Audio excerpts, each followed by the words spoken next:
if you will quiet your mind, and if you will pay attention, you will discover that you are supported and cared for by the dynamic of the universe. This should be obvious by virtue of the fact that you're even alive. I mean, how unlikely is your existence? I put it to you, pretty unlikely. And yet, here you are. Well, do you just think it was the greatest series of well-rolled dice in history? That's silly. That's ridiculous. Probability would never have delivered us to this room this afternoon. Probability sculpted by loving intent has delivered us to this room. I can't imagine a domain of human endeavor that isn't impacted by the imagination. I mean, teasing the imagination apart from the talking monkey is not an easy thing to do.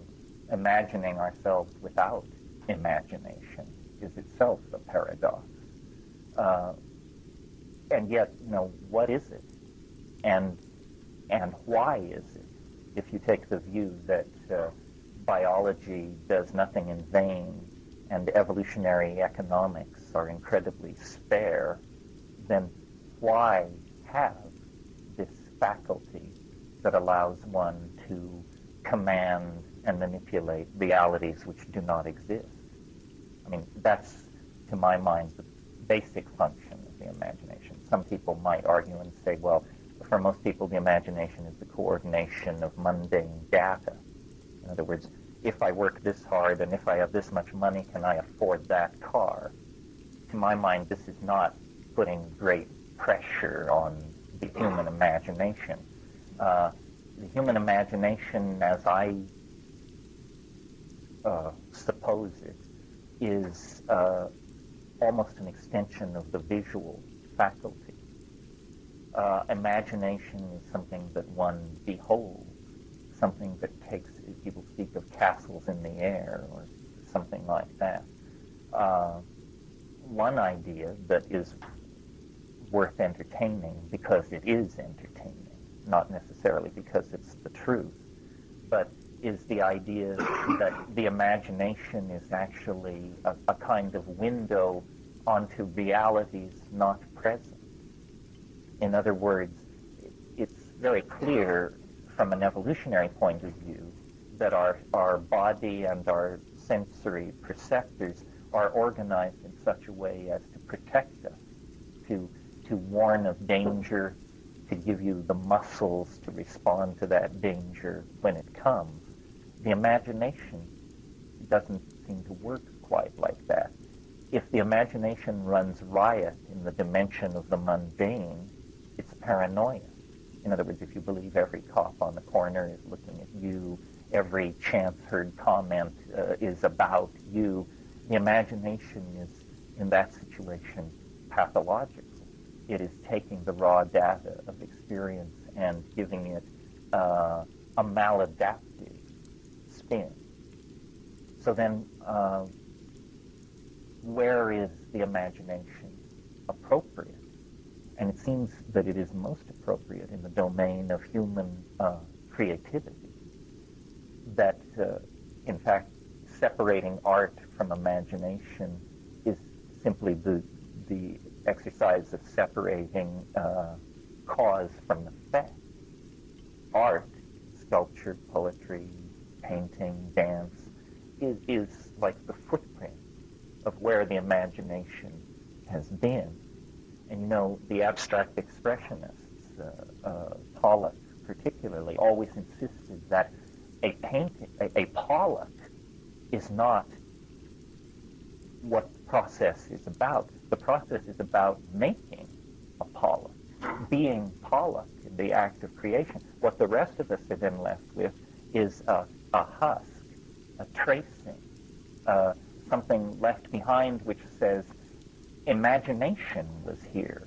Imagination acted in this place, and this is what is left.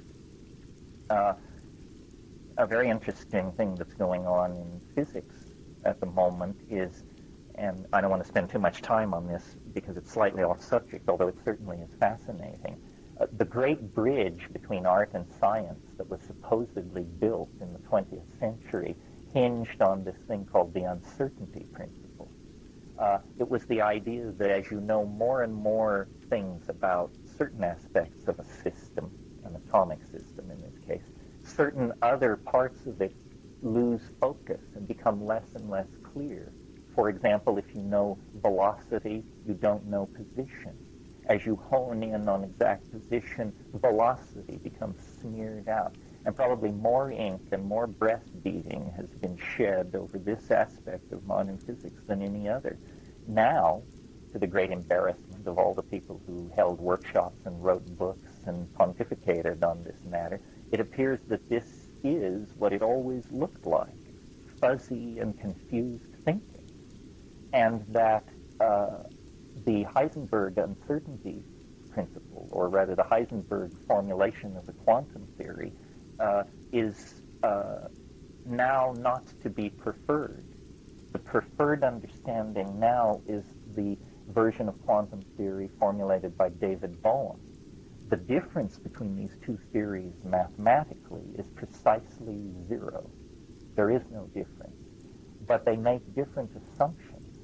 And the reason originally the Heisenberg formulation was preferred was because it was felt that this uncertainty principle, which was a hard swallow, was not as hard to swallow as a piece of baggage which the Bohm theory carried embedded in it. And that piece of baggage was called non-locality. The two theories produced identical mathematical descriptions of nature, but one had this uncertainty principle in it. The other had built into it non-locality. Non-locality is the idea that any two particles that have been associated with each other in the past retain across space and time a kind of connectivity, such that if you change a physical aspect of one of these particles, the law of the conservation of parity will cause the other particle to also undergo a change at the exact same moment, even though they may by now be separated by millions of light years of space and time. This was thought to be so counterintuitive, so preposterous, that the Heisenberg uncertainty principle was chosen as the lesser of two evils. But it turns out, over the past 10 years, experiments have been done in the laboratory, not thought experiments, actual apparatus experiments, which secure that non-locality actually is real. There is, below the ordinary surface of space and time, ruled by relativistic physics, there is this strange domain of instantaneous connectivity of all matter, of all phenomena. It raises the possibility, then, that the imagination is, in fact, a kind of organ of perception, not an organ of creative unfoldment, but actually an organ of perception, and that what is perceived in the imagination is that which is not local and never can be. So I myself am up in the air about this, or as you get to know me better, you will see I don't feel the need to believe or disbelieve, to proclaim this true or untrue, but it is useful at this stage for understanding our mental life. I've spent a lot of time talking to people and thinking about the origins of consciousness. And in one sense, asking the question, what is the imagination, is a different way of asking the same question. What is the origin of consciousness? And as some of you know, to distraction, I believe that psilocybin mushrooms played a role kickstarting human evolution. I don't want to repeat all that here. It's been taped many times.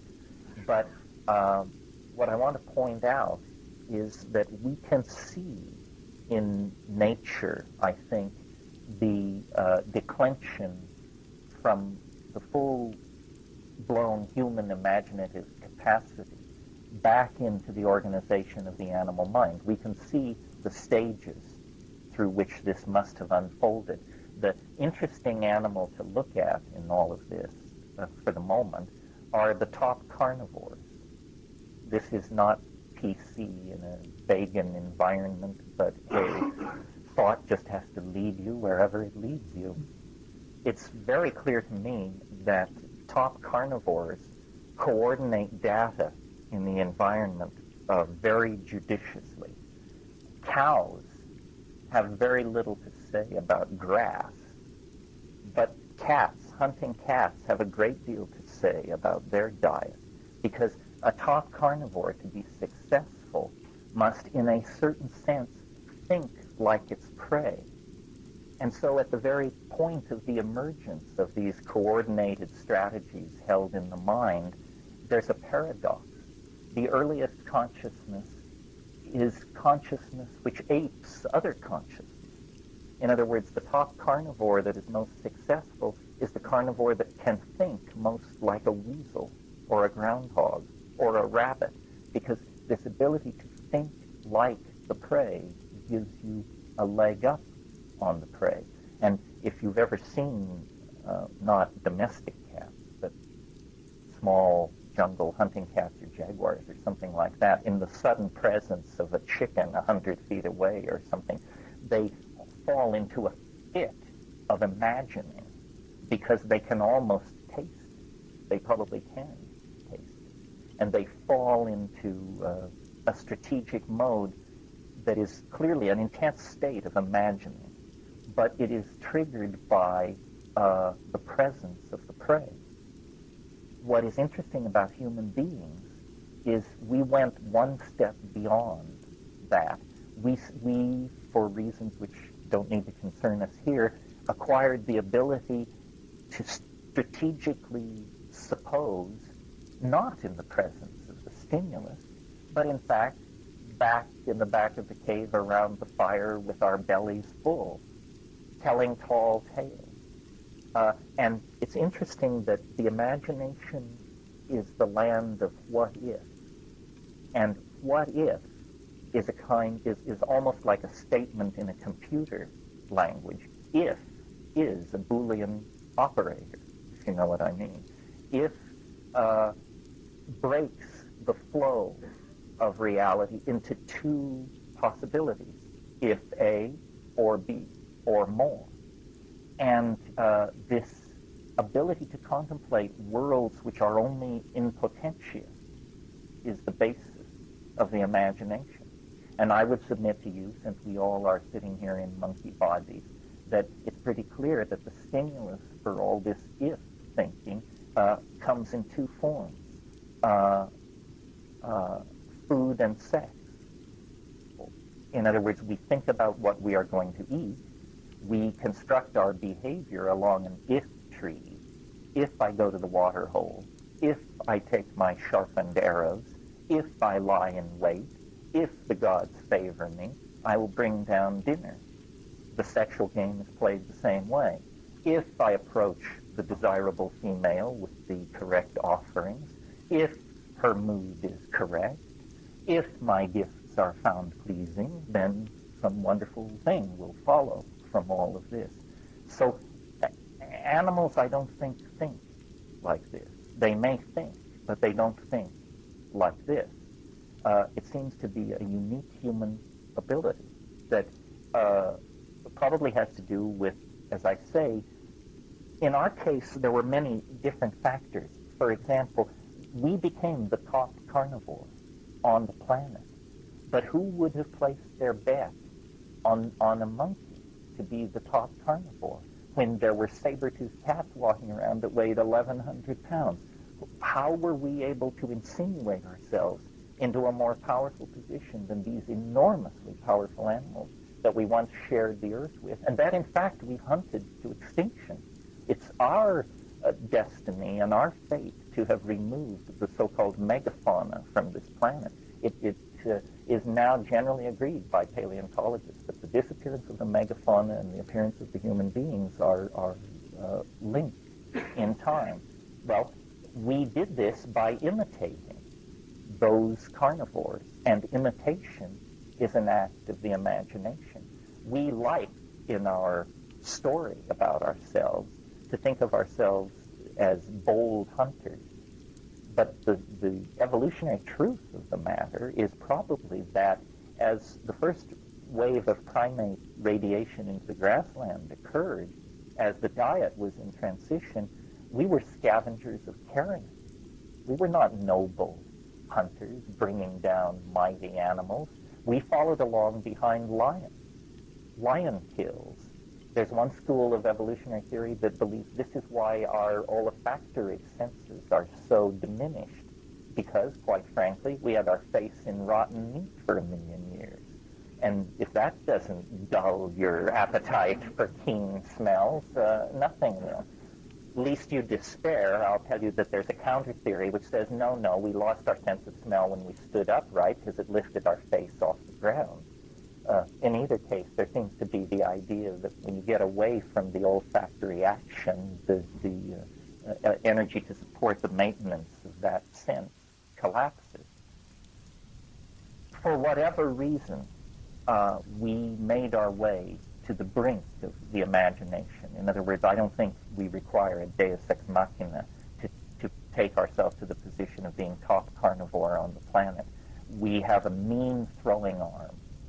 And, you may notice no animal throws things the way we do. Other primates hurl excrement down on agonized explorers, but fortunately not with great accuracy. And anyway, that particular material is rarely deadly anyway. But a human being, for example, a big league baseball pitcher, can, at 125 miles an hour, put a baseball across a 17-inch plate over and over again. One theory of the origin of consciousness wants to say that throwing something is an interesting activity, because though it may appear to be the same activity as digging grubs or scratching your ass or something like that, in fact, it requires coordination toward a future outcome that is highly mathematical. In other words, you may not think in numbers, but you must somehow sense the concept of trajectory, coordination of target and intent. And when you get all this up and running, according to some people, you have enough brain power left over to write the Fifth Symphony, invent quantum physics, and paint the Last Supper, if you like. This seems preposterous to me. I think that how the imagination got such a hold on us was that we accepted into our diet catalysts that we were unaware of, that pushed our mental state around, specifically psychedelics of various sorts. And a reasonable working definition of psychedelics, what they do, whether you're for it or against it, whether you think it triggers paranoia or ataraxia, they are catalysts for the imagination. They catalyze thought. Thought becomes more baroque. It reaches deeper into reality for data. It sees forms of connectivity that previously escaped it. It makes leaps of assumption, not always correct, but sometimes correct. So what it does is by, to some degree, transferring chaos into the mental world, it creates a much richer dynamic. And so thought processes become more complicated. And in a sense, then, language becomes the behavior which expresses the imagination. It can be expressed in a limited form through dance, through gesture, and of course it can be expressed very well through painting, if you've reached the stage where you have painting and are not chipping rock or drawing in blood in the sand or something like that. But if you have really a rich technology behind your artistic intent, but that rich technology would never have arisen without the intersection of language. And so these two things, which make us unique among nature's productions on this planet, imagination and language seem to be almost like the exterior and interior manifestation of the same thing, the same phenomenon. And what it is it's a facility with data, an ability to connect it in novel ways for one's own entertainment and amusement, if nothing else. Storytelling is obvious, this kind of activity where modules, a ghost, a princess, a lost kingdom, a disturbed father-son relationship, these modules are manipulated to entertain people. And, you know, it's a cliche that there are only 5 stories. And I think Robert Graves in The White Goddess argued there's only one story. And we keep telling variants of this story over and over again. Well, what history then is, or what culture is the phenomenon that attends the rise and spread of the imagination in the human species. But because the imagination works on this what-if model, it always tends toward idealism. In other words, it is not simply a networked process. It's a networked process with a vector field. In other words, it's going somewhere. It's not just a random walk. It's headed somewhere. We idealize. If you're going to play the game what if, most people who are psychologically healthy don't sit around entertaining dire possibilities. What if I get a terrible disease? What if I'm run over by a truck? No, people say, what if I make a lot of money? What if I meet somebody who gives me a lot of money? And it begins to tend toward idealism. And we are obviously ruled by ideals and ideals. We haven't found a good one yet, but we certainly have sacrificed a lot of blood and time in the process of discovering a whole bunch of bad ideas. And we haven't lost our faith in ideas, even though human history is the record. Not one idea has survived from the distant past in its original form. And some of the most persistent ideas, I would argue, are some of the most pernicious ideas. I mean, the idea of man's inherent flaw, that's an old idea, and how much suffering has existed because of it. But culture, then, is the record of the human imagination. Well, that's fine. That's of interest to anthropologists and somebody else who knows. What gives the whole thing a lot of bite is that more and more the imagination is where we spend our time. There's a lot of talk these days about virtual reality, an immersive state-of-the-art technology in which you put on goggles and special clothing or enter special environments, and then you are in artificial worlds created by computers. And this is thought to be very woo-woo and far out. But in fact, if you're paying attention, we've been living inside virtual realities for about 10,000 years. I mean, what is a city but a complete denial of nature? And say, no, not trees, mud holes, waterfalls, and all that. Straight lines, laid out roads, class hierarchies reflected in local geography, meaning the rich people live here, surrounded by the not-so-rich people, all served by the poor people, who are so glad they're not the outcast people. Urbanization is essentially the first of these impulses where society leaves nature and enters into its own private Idaho.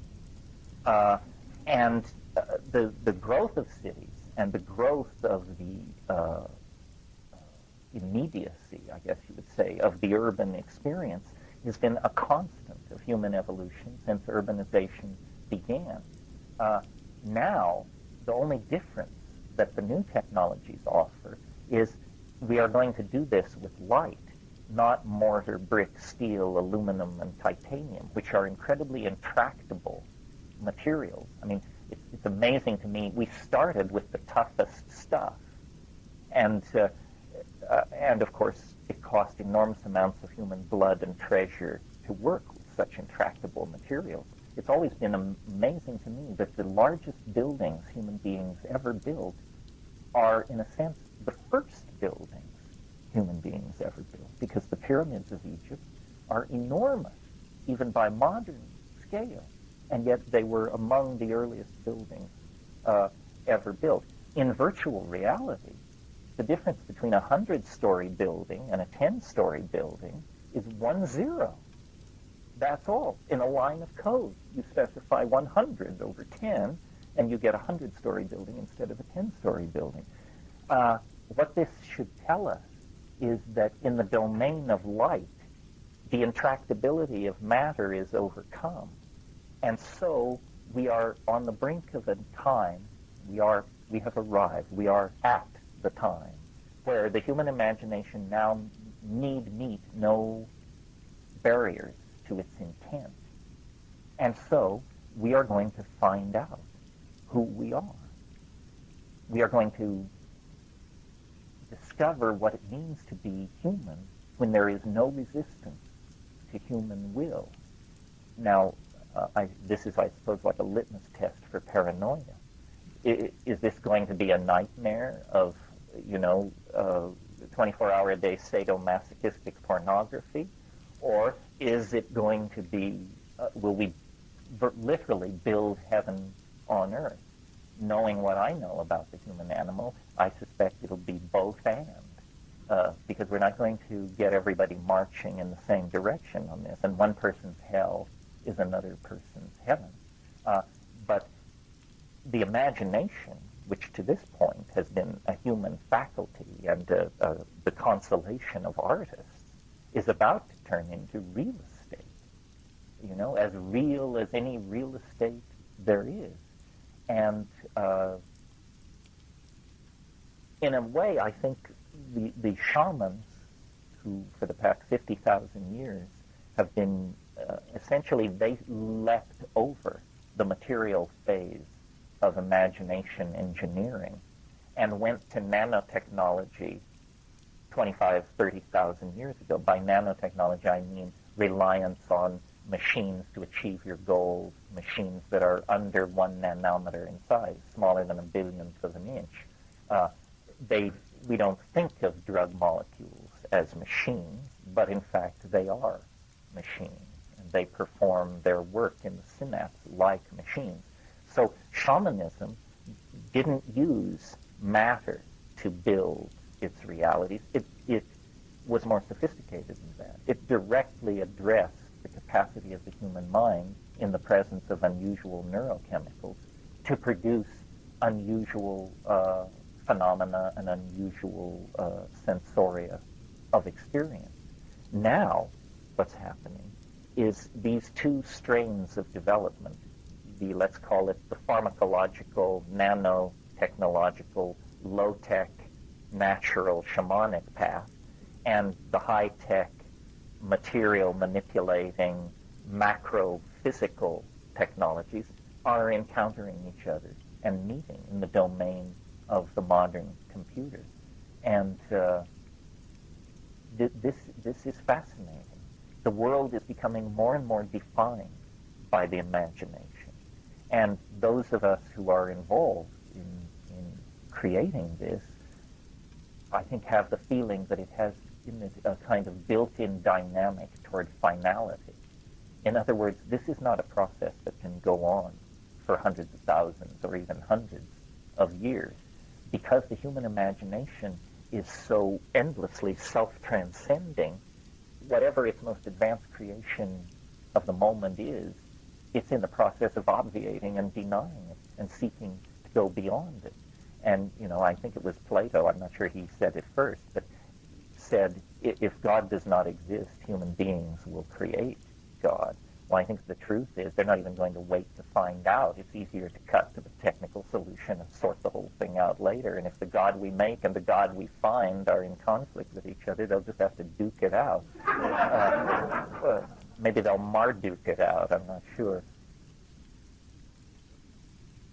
Because, there's a wonderful phrase in Myths, Dreams, and Mysteries, a book by Mircea Eliade, where he's talking about powered flight, of all things, for the Wright brothers. And he says, whatever we make of this as an engineering feat, it speaks volumes about the human psyche's desire to transcend itself infinitely. And so, in a sense, the powered flight is a psychological breakthrough, because man flies. Well, then, spacecraft, we break beyond the embrace of gravity. And these technological breakthroughs are always presented in terms of overcoming some set of boundary constraints imposed by nature. And in virtual reality, all boundary constraints are overcome by nature, just as in the imagination. But the imagination metabolically sustained, in other words, you eat well, then you smoke a lot of hash, then you enter into an imaginative reality. But as metabolism ebbs and flows, as your food digests, as the drugs leave your system, this reality, whatever it is, falls to pieces and it's washed away. But the reality, the virtual realities created in code are more enduring. They are, in fact, as enduring as the code maker. And so we're beginning to talk in terms of dreams which don't go away, worlds of the imagination which one can work on for months, and then lead one's critics through and collect their critiques and make the corrections and dot the I's and cross the T's according to the way one's critics and friends think it should be done. And so what this means is somehow the imagination, always among the most private of domains, is, like everything else under the impact of the new technologies, being redefined so that there is no private and public distinction anymore. So we are on the brink of losing, in a sense, a part of our individuality. We are going to be able to build hallucinations and then walk through them and discuss them and edit them and re-edit them. And to this point, we've been doing psychology sort of like a blind man polishing a Cadillac in total darkness. If you keep excellent notes and don't lose your place, you form a kind of a notion of what a Cadillac must be.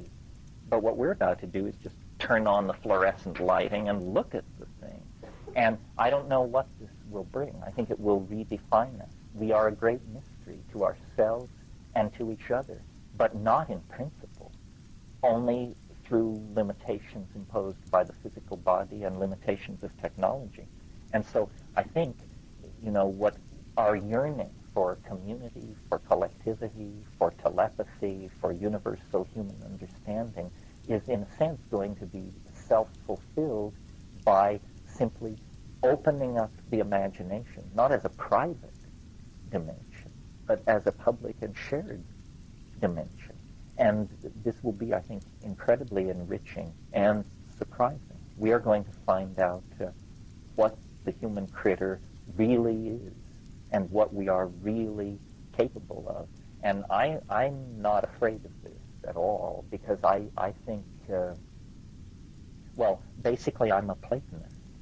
And Plato identified the good and the true and the beautiful as the same thing.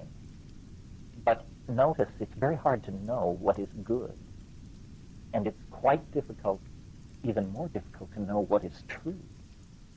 But it is intuitively understood what is beautiful.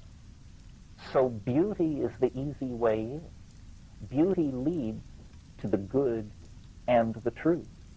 And we are on the brink, I think, of taking a stride toward beauty that is the greatest stride in that direction since the emergence of language in the human species. And the emergence of language in the human species was the first shoe dropping in this enterprise. And the building of virtual realities that can be shared and critiqued and understood is the dropping of the second shoe. A true civilization lives in its own imagination and lives through its imagination. And when this is an accessible possibility to most people, I think a great deal of our inhumanity will simply fall away from us because it is not inherent. It is the product of misapprehension of each other's goals and intent and aesthetics. So I think that's about all I have to say about that tonight. I get spun into it and I can't stop. I don't know whether I'm talking to yourself or to you or to me, but this is some of what we'll talk about this weekend. This may be the longest single uninterrupted spiel you hear from me. As I said, these things are best driven when people inject their agenda into it. But these are the things I'm thinking about. History feels very risky to a lot of people. I think that it is risky, but it is because the stakes are so high. We really have an opportunity to transcend ourselves and to fulfill the human enterprise on this planet. And, I'm so aware of the limitations of the people of the past, their agonies, their concerns. I mean, how many children were born stillborn? How many women died in childbirth? 9 times in the last 5 million years, the glaciers have ground south from the poles, pushing everything in their path. Those people didn't drop the ball. The amount of human suffering and agony that has gone into carrying us to this moment of privilege and opportunity is incalculable and can only be redeemed if we bring this inherent human beauty into the world as spiritual food for ourselves and for the human community. Well, it's very interesting. I'm working on a book now. A lot of it is about the subject of language. It's a little hard to talk about it in English because in English, the word language both means the general linguistic facility, and it also is heard as meaning speech. And as I looked into language and studied it, and studied what other people had said about it, there were some surprises. The first surprise is that the straight people in the field, what is taught in the academy, is that language is no more than 35,000 years old. This was astonishing to me. I just, for some reason, my own intellectual biases, assumed that the conservative academic position would be that spoken language is old because it seems so basically a part of us. How can it have arrived 35,000 years ago? That makes it something as artificial as the bicycle pump or a transistor radio. Well, the problem here is that this word language is misheard in English. So in writing this new book, I had to make a very clear distinction. Language is old. Honeybees do it. Dolphins do it. It's even possible when you think of chemical communication that flowers and ants do it. Nature is knit together by communication, which has rules, has syntax, and so is language. If you've ever stood in a rainforest or any species-dense environment, it's alive with signals, with sounds, with odors that are carrying messages. These things are not just produced for aesthetic effect. They have intended hearers and so forth and so on. And language in human beings is old because we know that we evolved from pack-hunting primates, socialized primates, that had, as we observe the behavior of primates alive in the world today, very complex repertoires of signals. Signals which mean dive for cover, an eagle is cruising the area, or here is food, enough for a dozen of us, and so forth. Complex pack signaling. What happened, and it was the greatest technological leap we've ever made, and in some ways the cleanest and the most astonishing. It's almost like a resonance. Remember last night I mentioned how strange it was that the largest buildings people ever built were the first buildings they ever built. Well, the greatest technological revolution so far ever launched by human beings was, in a sense, this early one. I won't call it the first, because there was tool making before that, there was fire before that, but somewhere in Africa, no less than 40,000 years ago, and this means a time when human beings who look like you and I, maybe a little pigmentation differential, but basically people exactly like you and I, had already radiated all over the planet. I mean, by 40,000 years ago, nobody argues that people weren't everywhere. Recent finds in Australia have pushed back the date of Aboriginal penetration into Australia to 120,000 years. And that's not woo-woo. That's Wollongong University Department of Archaeology stuff. 120,000 years. So people were all over the world. Well, did they communicate? They certainly did communicate. They communicated with dance, with gesture, and, leading back to your question, with music. They communicated in all kinds of ways. But we now know from the study of the introduction of media that if a medium of sufficient power and bandwidth is introduced into a population, it will abandon all previous forms of media in favor of this. We saw this in America after World War II, when a print literate society within a decade became a television society. We are seeing it now, where in the space of 5 years, the internet goes from being, say what, to indispensable for huge numbers of people, and that's in the space of 5 years. Someone in Africa, probably loaded, experimenting with singing and chanting and sound, was lifted out of their plane. In other words, they actually had a breakthrough in the imagination. And they said, how would it be if, this amazing word, the power of if, how would it be if we decided that a certain sound is associated with a certain thing? And let's play a little game. Every time I make this sound, you think of this thing. And let's make a little list. Let's take 5 sounds and assign them to 5 common things. And now I'll make the sound, and you think the thing. Well, behind all this is the organizational architecture of the human organism, which onto a game such as that will effortlessly lay what is called syntax. And Chomsky and others have shown that what is called the rules of transformational grammar, or the deep structures of language, are genetic. All languages, in order to be intelligible, have to obey these rules. A language which does not obey these rules is not a language, is not intelligible.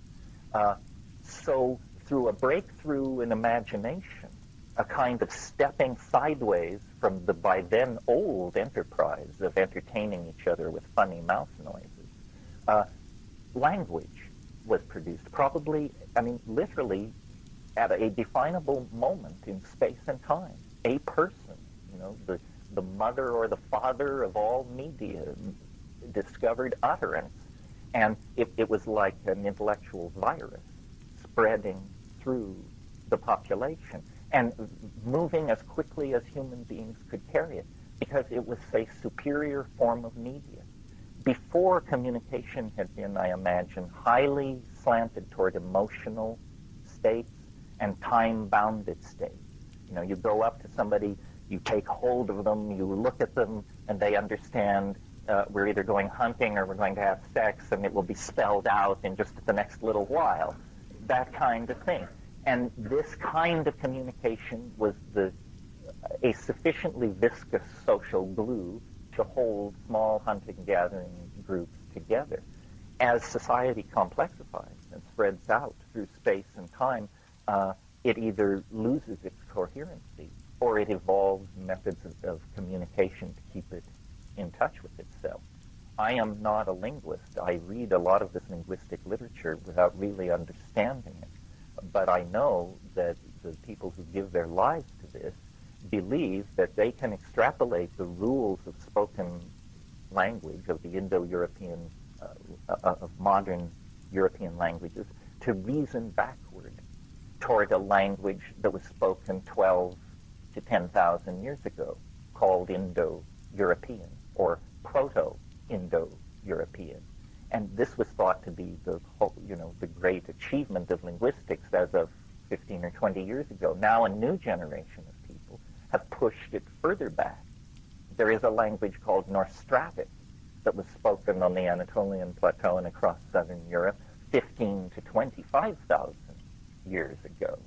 And now people like Shavroshkin at Stanford, and was all done by Russians, by the way. The Russians hold the high ground in linguistics. It was Russian insights that cracked the Mayan language too.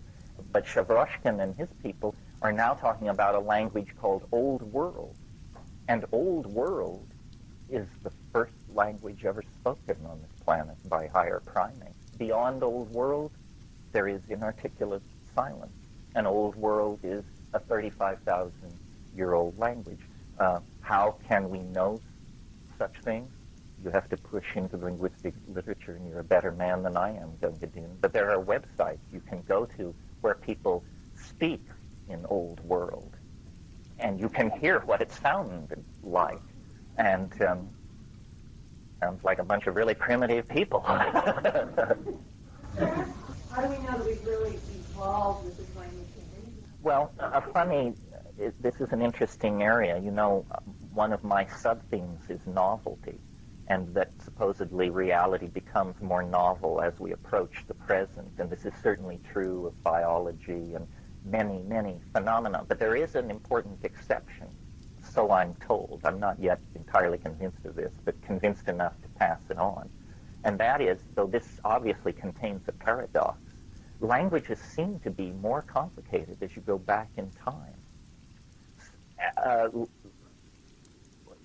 Structurally and in number of words. So that, for instance, Old English is considerably richer in certain areas than modern English. Now, I say probably what's happening is the technical vocabularies are keeping the boat roughly at equilibrium. But, you know, for every widget word, a word describing some subset of our technology, if we're losing words that indicate emotional nuances or nuances of rapport and understanding, then the language is being impoverished. Most scholars of English believe that, you know, Shakespeare caught the wave. Shakespeare is not only a phenomenon of immense human genius focused in one person, but it's also a moment of incredible linguistic richness and opportunity that didn't exist 200 years before and didn't survive 200 years after. Well, but as I lay in the tubs at Esalen, a vast vocabulary of subtle gradients of interpersonal states of angst, longing, need, rejection, triumph, and defeat are passed in front of me. And frankly, I'd rather read my manual on my hard disk sometimes. But I'm a tough nut to crack. But this does lead on to an aspect of all this that I wanted to talk about, which is language is, I mean, I'm sure you've heard it said, it's a double-edged sword because it liberates as it enslaves. All clarity is achieved by the sacrifice of true identity. You know, the world is actually a messy and difficult to articulate place. And if you can make it all seem very simple and smooth running, then you're a con artist of some sort. Yeah, I mean. I've always said, as soon as I speak, I already lie. Yes, well, one group of linguists suggests probably the big impulse producing language originally was the wish to lie. Said, if only I could deceive people more. And I always, you know, along this line, the wonderful thing which Winston Churchill said at the height of World War II, he said, truth is so precious that she must always be accompanied by a bodyguard of lies. That's an interesting point of view. The truth is not something you trot out and show everybody, but you surround truth with lies so that only the discerning, we simple, straightforward, plain dealers don't think like that. But believe me, you get with an Amazonian shaman or someone like that, he is not operating under a strong moral obligation to tell you the truth, the whole truth, and nothing but the truth as quickly as he possibly can. No, it's all about leading you this way and then dropping you and watching you wiggle and then leading you another way. And eventually, because truth is guarded, this is, in our society, the commodification of information has made it something that you want to deliver with maximum punch to its target audience as fast as possible and cash the check and get out.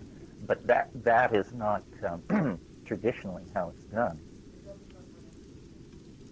Well, it divides the seamlessness of reality into the articulated and the unarticulated. Trumbull Stickney, who's not exactly a household name, was one of those poets who died in the trenches of World War I, the golden generation. And he wrote a poem called Meaning's Edge. And he said in that poem, "I do not understand you. 'Tis because I lean over your meaning's edge and feel the dizziness of the things that you have not said." And it's that the dizziness of things unsaid that always surrounds the enterprise of communication, especially spoken language. Now, to go back to this thing about the evolution of language and technology, and are we getting better or worse at it, communication, I discern, at least if you look at the evolution of media the way we would look at the evolution of a species or a group of genera in an organic situation, a very pronounced preference for the visual. We, from simply the idea of colorful and rich speech, which was all we had for a long time, gives way in the early 19th century to photography. And it's still, and it's black and white. But immediately the people who invent it can think of nothing but color and motion. And by 1900, they've got that under control. And then there's stuff like stereophonic sound and on and on. Clearly, we view the language-forming enterprise as a task not yet brought to completion. One of the things that seems to always come up in these things is the fact that so-called primitive or aboriginal or pre-literate people using psychedelic plants that melt local cultural conditioning seem to access a place where language is much more a visual enterprise. Ayahuasca circles sing, but the singing is critiqued as though it were pictorial activity.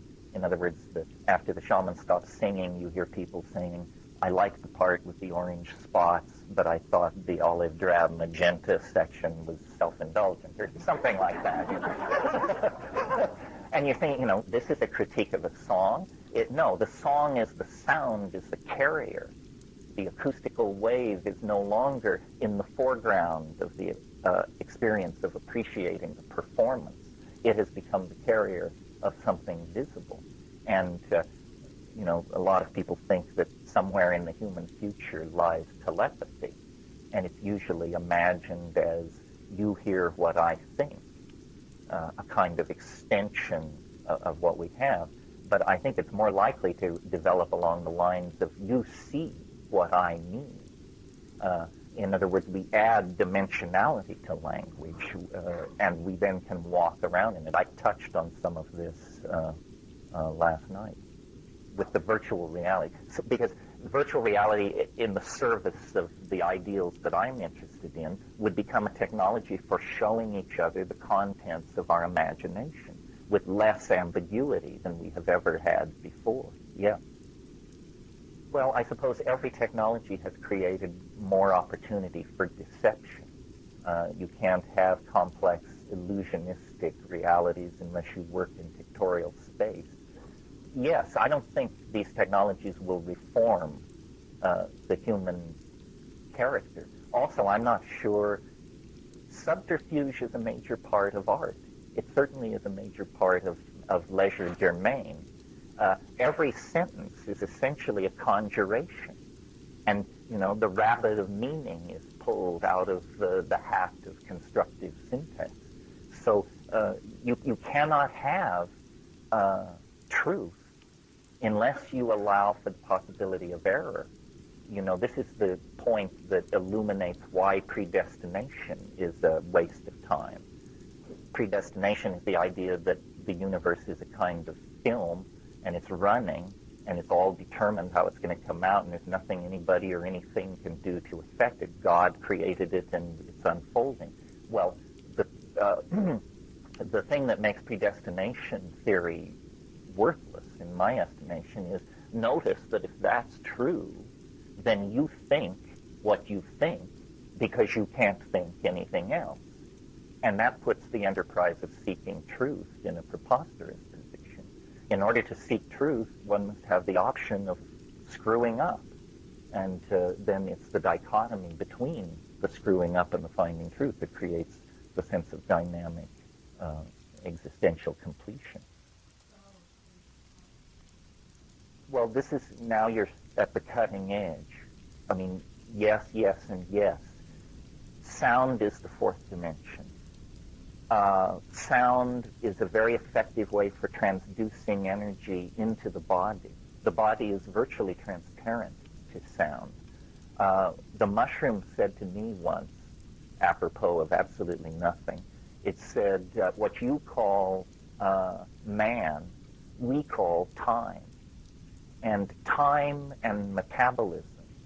Metabolism is permitted by time, and somehow time is caused by metabolism. And then sound is in there as an energy transducer. And yes, I think a future technology of sound probably will cure disease and set people right. All this business that goes on in shamanism with blowing on the body and projecting sound into the body, obviously some of it is misunderstood and marginal and showmanship, but at the core, sound is, I think, not yet been given its complete role in all of this. The fact that you can see sound under certain conditions, there's a phenomenon called sonoluminescence, that creates temperatures 20 times greater than the surface of the sun. This is done in a test tube by simply using acoustical waves and bubbling fluid to collapse and create extremely brief high-pressure states. So sonoluminescence, there's a website you can visit. Isn't there always? Yeah, Al. Well, I guess what I'm sort of saying is that once you have the concept of nanotechnology, then you see that drugs and prosthesis or computers or tools are categorically migrating toward each other. You've probably heard me say, the only difference between computers and drugs is that one is too large to swallow. And our best people are working on that very problem.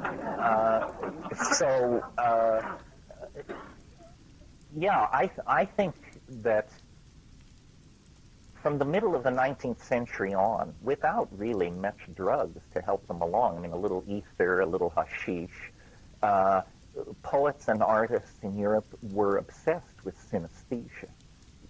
There's a wonderful New Yorker cartoon, maybe some of you saw it.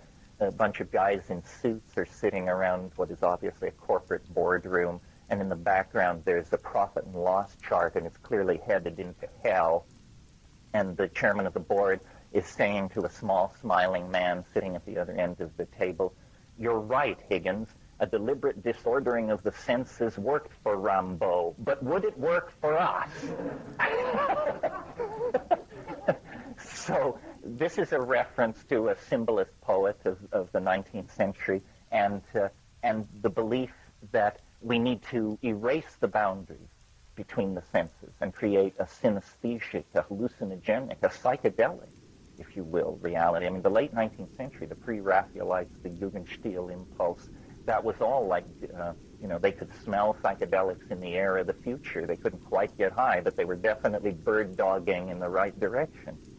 So, the trick, if we're going to design our own states of mind, is to make sure that we don't dump the baby out with the bathwater. We want the net to be as haunted as possible. We don't want to lose its atavistic connections back into the darker recesses and resources of the unconscious. That's why Bill Gibson's novel Neuromancer is so prescient, because here it is, this super technological fantasy, but at the center of the net, the gods of voodoo are reappearing. And I came to the realization, thinking about the internet, the other is within us. When the other finally, if it ever, comes into full manifestation, it won't come in mile-wide ships of titanium that position themselves over the Secretariat building of the UN. It won't come like that. It will come out of human hands and human dreams. It will be fully other. I'm not copping out here. It will be fully other, but it can only be built through us. This addresses what I was beginning to get at last night when I talked about non-local information. The alien is real, but the alien is not here in the stupid sense. The alien can only manifest itself through us. But this probably means that given a sufficiently resilient technology, it can manifest completely through us. So, in a sense, the internet is a kind of landing pad. There has always been in our fantasies of extraterrestrial contact the notion of the pad, which has to be built for them. And people claim it's the Nazca lines and all, it's an archetype, the idea of the prepared space that awaits the arrival of the other. But now, because of the nature of the internet, because you can't see who's coding, you can almost imagine that we're calling the thing forth. And I think it will probably appear as a website. And, when it's sorted out, you'll realize, my God, http://zeta-reticuli.org is really coming from Zeta Reticuli, but through virtual, through non-local Balmain space. Yeah. It's totally separate in the sense that it is somewhere else in the universe and evolving completely along its own lines and not in any way under our control. But then you turn the coin over and the division between it and us is completely seamless because of the non-local nature of information. In other words, this is an incredibly empowering idea, if true. I mean, it will make a revolution in psychology that few people have yet even sensed coming. What we're talking about here is putting the Jungian idea of the collective unconscious, first expanding it to the size of the cosmos, and then showing with physics exactly how the trick is done. So we are not separate from any place. Obviously, when you evolve inside an animal body, localized in space and time, you get a hellacious set of reflexes and muscles designed to deal with immediate threat in the environment. But at the core of the oyster is, this portal into universalism, which we have denigrated to what we call the imagination. There is a third eye. The third eye exists, but it doesn't look out at this world. You've got two perfectly good eyes for doing that. The third eye looks out at the holographic matrix of informational totality.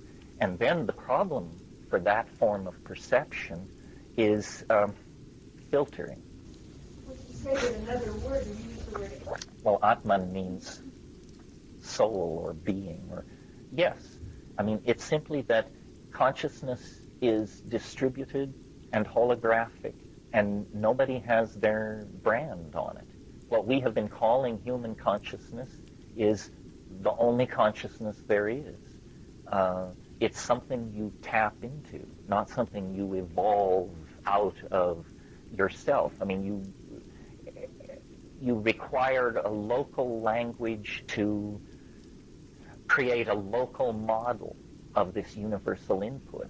If your local language is insufficient, then you abide in a domain of intuition. And that's what I would call animal consciousness. It's a domain of intuition of being. Animals intuit being. But given a more advanced nervous system, a more advanced cultural toolkit, the intuition changes into a direct perception. And you begin to make poetry and experience loss and feel love, and you begin to feel the emotional outlines of the enterprise of being. And how far one can go into that, I assume it's infinite, or at least appears infinite from our limited position. So the local languages? Well, the local languages is a necessary compromise. It's interesting. The thing that makes psychedelics so central to a discussion like this is they are the only thing which pulls the plug on the illusion created by local language. That's why people are both in love with it and terrified of it, because it addresses a fundamental aspect of reality, and it addresses it incontrovertibly. And people who feel culture as a safety zone that is keeping at bay the black oceans of God knows what are not interested in taking psychedelics. On the other hand, people who feel confined by the cultural dream and who want to cross the black oceans of who knows what to see what's on the other side, they embrace that same experience as a God-sent gift. But it's the same phenomenon. So it addresses, one's own fundamental relationship to the unknown. Local languages, like local cultures and architectural styles and everything else, are designed to create, I think, an infantile sense of security. One of the bees up my rear end these days is the idea that culture is not our friend, that we have been very naive about what culture is and how it is something designed for the convenience of the species. And, it could turn you into a janitor or a banker or a celebrity or anything else with no interest or concern for whether that's good for you. It plays with individuals, and, most people think, or at least here I think most people think, that when you get to be, 30, 35, 40 or something, you have jumped all the hurdles. You got your college degree, you had some children, you made some money, you lost some money, maybe you had a marriage, maybe you had several. And anyway, people sort of get the feeling, well, I've done it. Actually, the major adventure still lies ahead. And the major adventure is to claim your authentic, true being, which is not culturally given to you. The culture will not explain to you how to be a real human being. It will tell you how to be banker, politician, Indian chief, masseuse, actress, whatever, but it will not give you true being. And maybe this is the voice of somebody who just turned 50 talking, but I thought it would get simpler. It doesn't, because this rejection of culture thing is the last and hardest step to take. And there are all kinds of impediments to taking it. The fact that in middle age, if you've played the game right, you get a lot of money. That's totally stultifying in most cases in terms of going forward to the next level. It's almost as though culture is an enterprise self-organized to buy you off at the moment when you might be most dangerous to its values and goals. To humanity trying to reach harmony. Well, in Revelation, the Ancient of Days is described as there's a sword which comes out of the mouth. It's a very hard image to picture, but a sword, a turning sword, which comes out of the mouth. And of course, the whole Western myth of creation is the world was made by an utterance. In principio et verbum et verbo caro factum est. In the beginning was the Word, and the Word was made flesh. And in some sense, I think what is not stated there is that then out of the flesh, the Word must be redistilled. That's the second half of the historical process. In this book, which I may mention at some point, the statement is made, God created man in order to taste the bitter fruit of time. In the DMT flash, the entities that appear, their entire program is a program of language acquisition. And, this is a point that's brushed over in science fiction films because it's actually such a conundrum. Those of you who saw, and you suffered as I did, Mars Attacks, the little role for Rod Steiger in there as the German guy with the translation machine. Well, if you think about alien contact, real alien contact, we cannot assume that universal understanding is easily achieved. The very first aspect of true alien contact would probably be a language lesson of some sort, because the aliens don't want to communicate about our gross national product or our political system. If they do, they're not really aliens. They're just odd-looking people from far away. Real aliens have something really alien to communicate, and it can only be communicated in an alien language. So I think it's very suggestive that these invisible entities that we contact, when we dissolve the local language boundaries, and they're like mud walls built around our little hut of mental, our collection of goats and stuff that we've pushed together. And then we dissolve the walls, and, there's alien people, there's alien minds out there waiting to trade with us. They probably have always been trading with individual geniuses through dream, through insight, through imagination. I mean, many of, if you've read Thomas Kuhn's book, The Structure of Scientific Revolutions, you know that even in as constipated and self-conscious an enterprise as science, the real breakthroughs occur in situations of delirium, frenzy, drunkenness, inspiration, and then guys, usually it's guys, spend the whole rest of their professional life trying to make it all sound reasonable and rational and how it proceeded from earlier work done by other people and so forth and so on. This is just a fantasy, a kind of way of attaining respectability.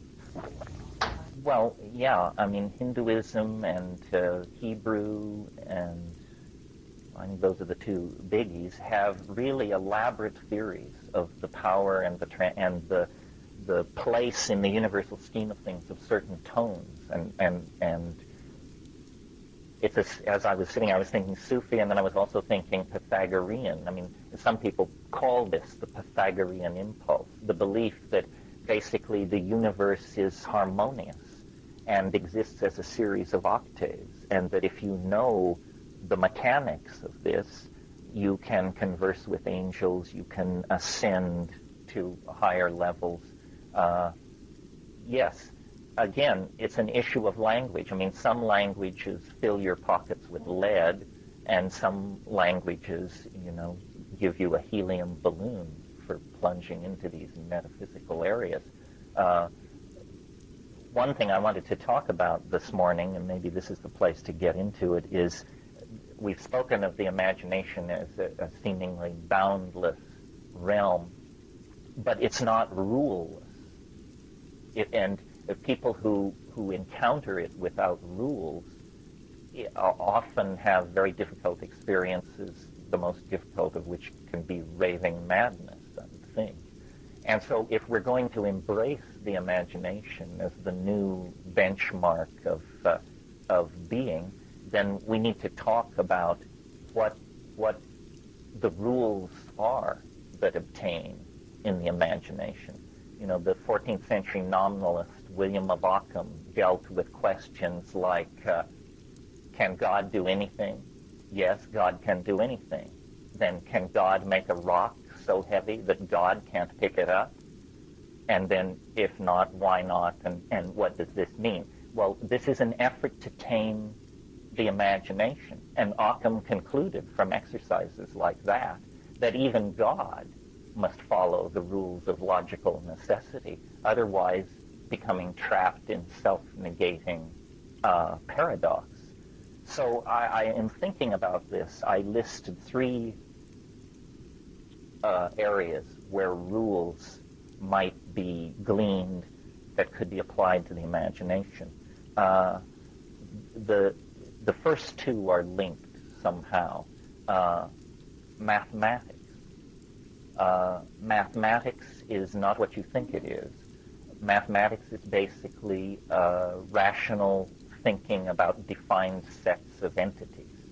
And since the imagination is nothing but defined sets of entities, the rules which govern them are worth learning. In practical terms, what this comes down to is logic. And one of the problems that I think haunts the current cultural impasse is the fact that there is a lot of hostility to science, and it has spilled over. And science we should be very suspicious of. It's a wonder worker. It's a magician dealing its wares in the marketplace. So we should be suspicious of science. But this scientistic paranoia has spilled over into a suspicion of reason. This is too much. If you abandon reason, you will have nothing to guide you but the emotional depth of the situation. This is what Heidegger called the depth of the call. And in the 20th century, the history of following the depth of the call has not been a happy one. We cannot trust the call of the blood uncritiqued by reason. Reason is primary in this situation. Well, so then many people say, well, mathematics is impossible, logic is difficult. Isn't there a third possibility? Isn't there yet another way to get a handle on this? And the answer is yes, but I'm not sure it's easier. It may seem at first easier, but that is aesthetics. The imagination must serve the ideal of the beautiful. I talked about this a little bit last night. That which is tasteless is to be avoided at all costs. And 90% of the difficulty in your intellectual life would never have happened if you had just had better taste. Am I not right? You know? I look at this Heaven's Gate thing in amazement because of its tastelessness. That's all. I mean, it is utterly unappealing for that reason. I don't even have to reach for the club of logic. If it had been better scripted, I might need logic. But the aesthetics of the situation are just so overwhelmingly, the suicide cult that eliminated itself in San Diego, yeah. Well, usually people ask me what will happen in 2012, and I say it's like asking a man facing east at 2 a.m., what will sunrise look like? In other words, it's too early to ask. Well, I think that, I don't have an answer to the problem of the bully and the slave, unless, as the Marxists claim, that is inimical to disparity of wealth. Because I think disparity of wealth is a transient phenomenon based on a limited technology. But it is entirely possible that we can make everyone a king, and we will still have bullies and slaves. So if the Marxists are wrong and the addressing of the economic disparity doesn't change the structure of the human soul, then we will have to go deeper. And I don't know how this is going to look. There's a lot of tension in any community that discusses this kind of stuff over what where the body lies in all of this. Can we solve our problems and maintain our individual existences? Or are we in fact furiously building a level of hierarchical control above the level of the individual that will make things like states and corporations seem like pale soup indeed? Are we in fact trying to create a superorganism? What is the relationship of an idea like that to classic fascism? Well, what about the Internet? I mean, is it the coming of the superorganism? It is prosthesis on an incredible scale. It is going to redefine what it is to be human. I think technologies are neither gods nor demons. It's what you do with it. The dilemma of human freedom is that we don't know where we rest in the universal hierarchy of good and evil. In other words, what would we do if we could do anything? Would our transcendent impulses drive us to a kind of angelhood? Or, as James Joyce says, would we flop on the seamy side? And the answer normally given is some would do one and some the other. Yes, but what if we erase that possibility of individual action, and is there then only one destiny? And then what shall it be, and who shall decide? I would be fairly pessimistic if I saw this all going on a level playing field, but it isn't going on a level playing field. Transcendence is favored. Nature seems to be in the business of building systems which transcend themselves. We can see that as far back in time as we care to look and throughout all of nature. So it seems like we actually have a hell of a tailwind helping us toward the transcendent other. Probably that is what will make the difference. We couldn't have done it by ourselves, but we happen to be in a universe which is itself involved in the process of bootstrapping to higher levels. Yeah. Well, traditionally, meaning since the invention of print, the artist has had this role where the eccentricity and the bohemian lifestyle and so forth of the artist was tolerated because the argument was the artist is a kind of antenna for this mysterious thing called the future. And the artist would sound the alarm and bring the news. In a sense, we don't hear this kind of talk anymore because this is the future. You know, we have become the very thing our parents warned us against. Those cheerful dreams of endless progressivism that built up the 19th century and early 20th century have given way to a much more cynical and sophisticated understanding that our buildings may become taller, our automobiles shinier, but somehow the human animal is not moving forward at the same rate as our technology. So what we have to do then is give people opportunities and let the devil take the hindmost. At least create a world where those who aspire to transcendence are not blocked in the aspiration. And of course, it's not that some of us are these pure aspirants and others the haunters of the sleazy side of the internet. We each play all these roles and move in between them according to taste and mood. I mean, one of the great falsities of print is the making illegitimate of schizophrenia. I mean, we are all just swarms of personalities. The idea that a healthy person has a unified identity is just a silly idea. It's like believing that sexual preference comes in only 2 flavors or something. It's one of those incredibly weird simplifications that once made, everybody lines up and salutes, no matter how much agony it causes individuals. Yeah. Well, last night what I said was that I was a Platonist, and that Plato felt that the world was approached through 3 paths: the good, the true, and the beautiful, but that goodness is controversial, and truth difficult to discern, but that beauty has a kind of resonant self-evidence. And so following beauty, it's my faith, will lead to the good and the true. And some beauty is, I mean, I'm a fan of extreme forms of beauty. Hieronymus Bosch and Redon and James Ensor. I mean, the beautiful can be grotesque. Of course, this then opens up a whole aesthetic can of worms that maybe we don't want to get into. Well, beautiful art is never bad. Yes, I think grotesque, the beauty of the grotesque is the unique modern contribution to the discussion of beauty.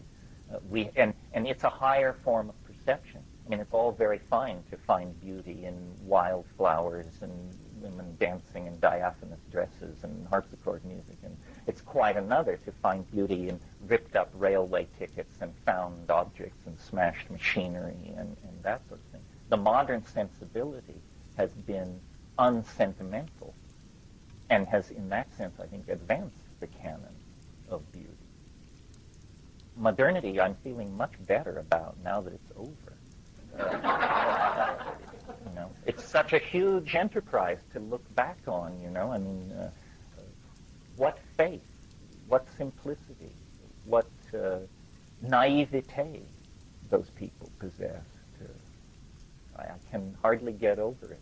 The 20th century, for all of its brutality and its flirtation with the dark side of the human soul, the counterpoint to that was its incredible optimism and idealism and simplicity.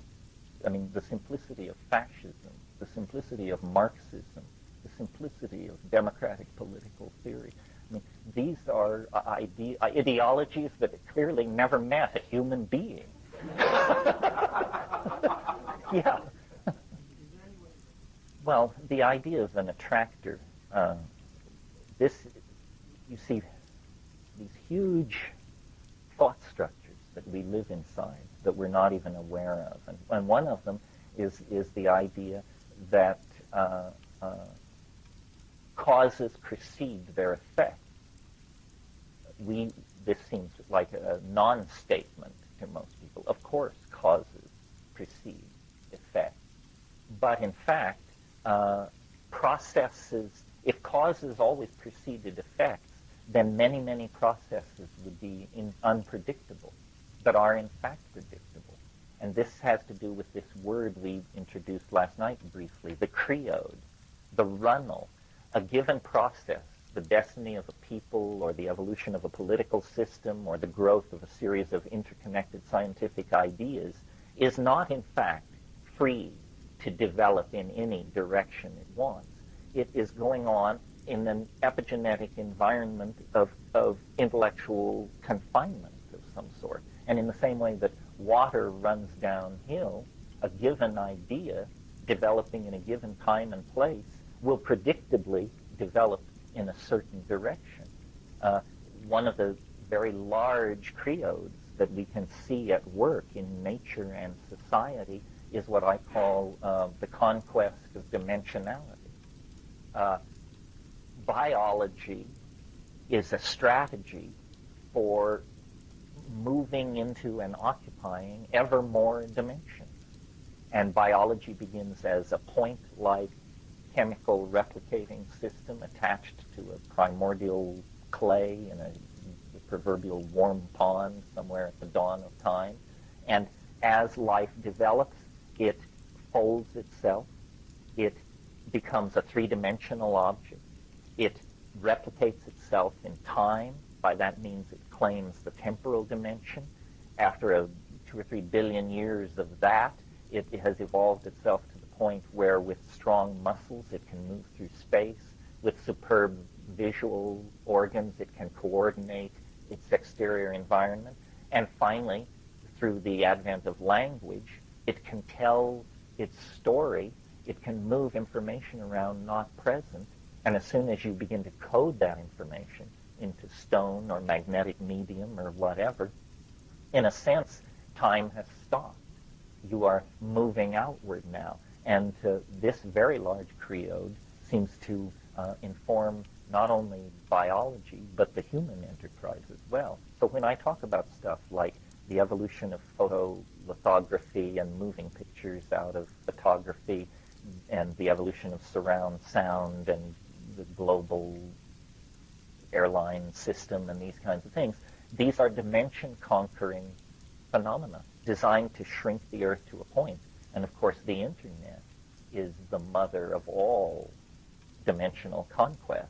I mean, in a single 40-minute session on the Internet, I may talk to computers in Helsinki, Australia, Paris, Vanuatu, you name it. And I don't even notice that this is happening.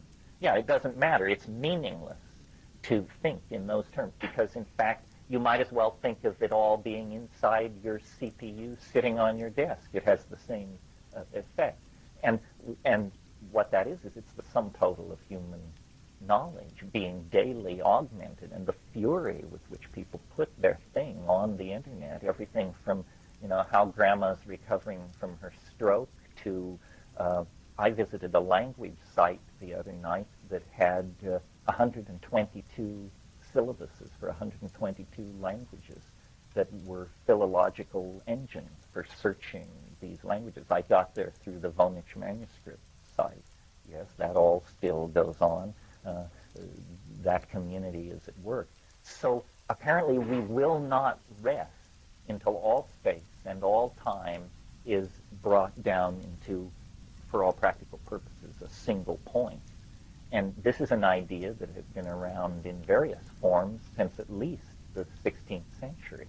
I mean, it's the alchemical idea of the philosopher's stone, a universal panacea, a medicine which makes you wise, immortal, all-seeing, all-knowing, all-good, but interestingly conceived as an artifact of technology, conceived as something brought into being through the effort of a technological worker in concert, in resonance with the intention of nature, which is to do the same thing. The human world is simply a catalyst for nature's intention. We are speeding up nature's program of dimensional transcendence. Nina?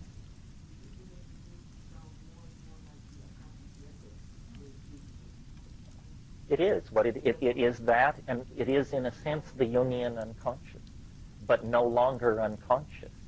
In a sense, what we're saying is, we all, before the Internet, you were who you are, you knew what you knew, and you knew there was a great deal that you didn't know. You had once known it, but forgotten it, or never learned it, but somebody somewhere knew it. And because we had this vast, dark companion, the unconscious, bad things keep jumping out of it. It was remarkable to me that throughout the Cold War period, a planet ruled by carnivorous monkeys, filled with ideological hatreds, under immense economic and social pressure, and yet nobody ever used atomic weapons except once, the two Japanese instances. And in a sense, they don't count because they didn't know what it was. They had to use it to see what it was. And once they saw what it was, remarkable restraint set in. I would never have guessed that we would have been capable. I mean, remember how deep the fear of the Soviet Union was. Remember that for 35 years, a thermonuclear strike was a possibility within a half an hour of any undue movement on the other side. And yet, somehow we got through that. So there is, in the human animal, an effort to awaken. It was H.G. Wells who said history is a race between education and catastrophe. And it's a white knuckle enterprise. Catastrophe edges inches ahead, education moves ahead. And again, if it were a level playing field, I'd be betting on catastrophe because I believe that nature favors the good, the true, and the beautiful. I've got all my money on education. I think we'll make it, but I think we have to scare ourselves to death in order to keep focused. You know, we're primates, and we don't really dig in and get rolling until we're painted into a corner. Yeah, man. I guess the answer is you have to somehow make it your friend. You have to make it your friend. There are ways to do that. Actually, I made a little list. You played right into my hands.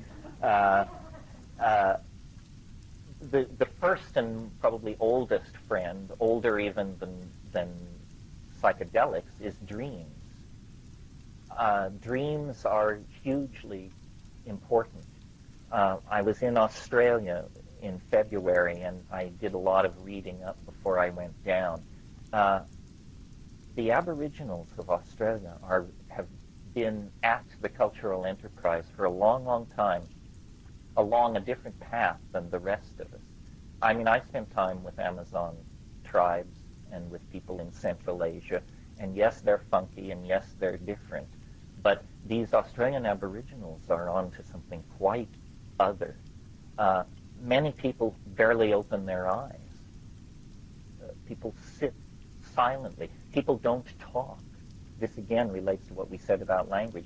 In Australia, among these people, you get the feeling that they don't talk because they're not sure it's here to stay.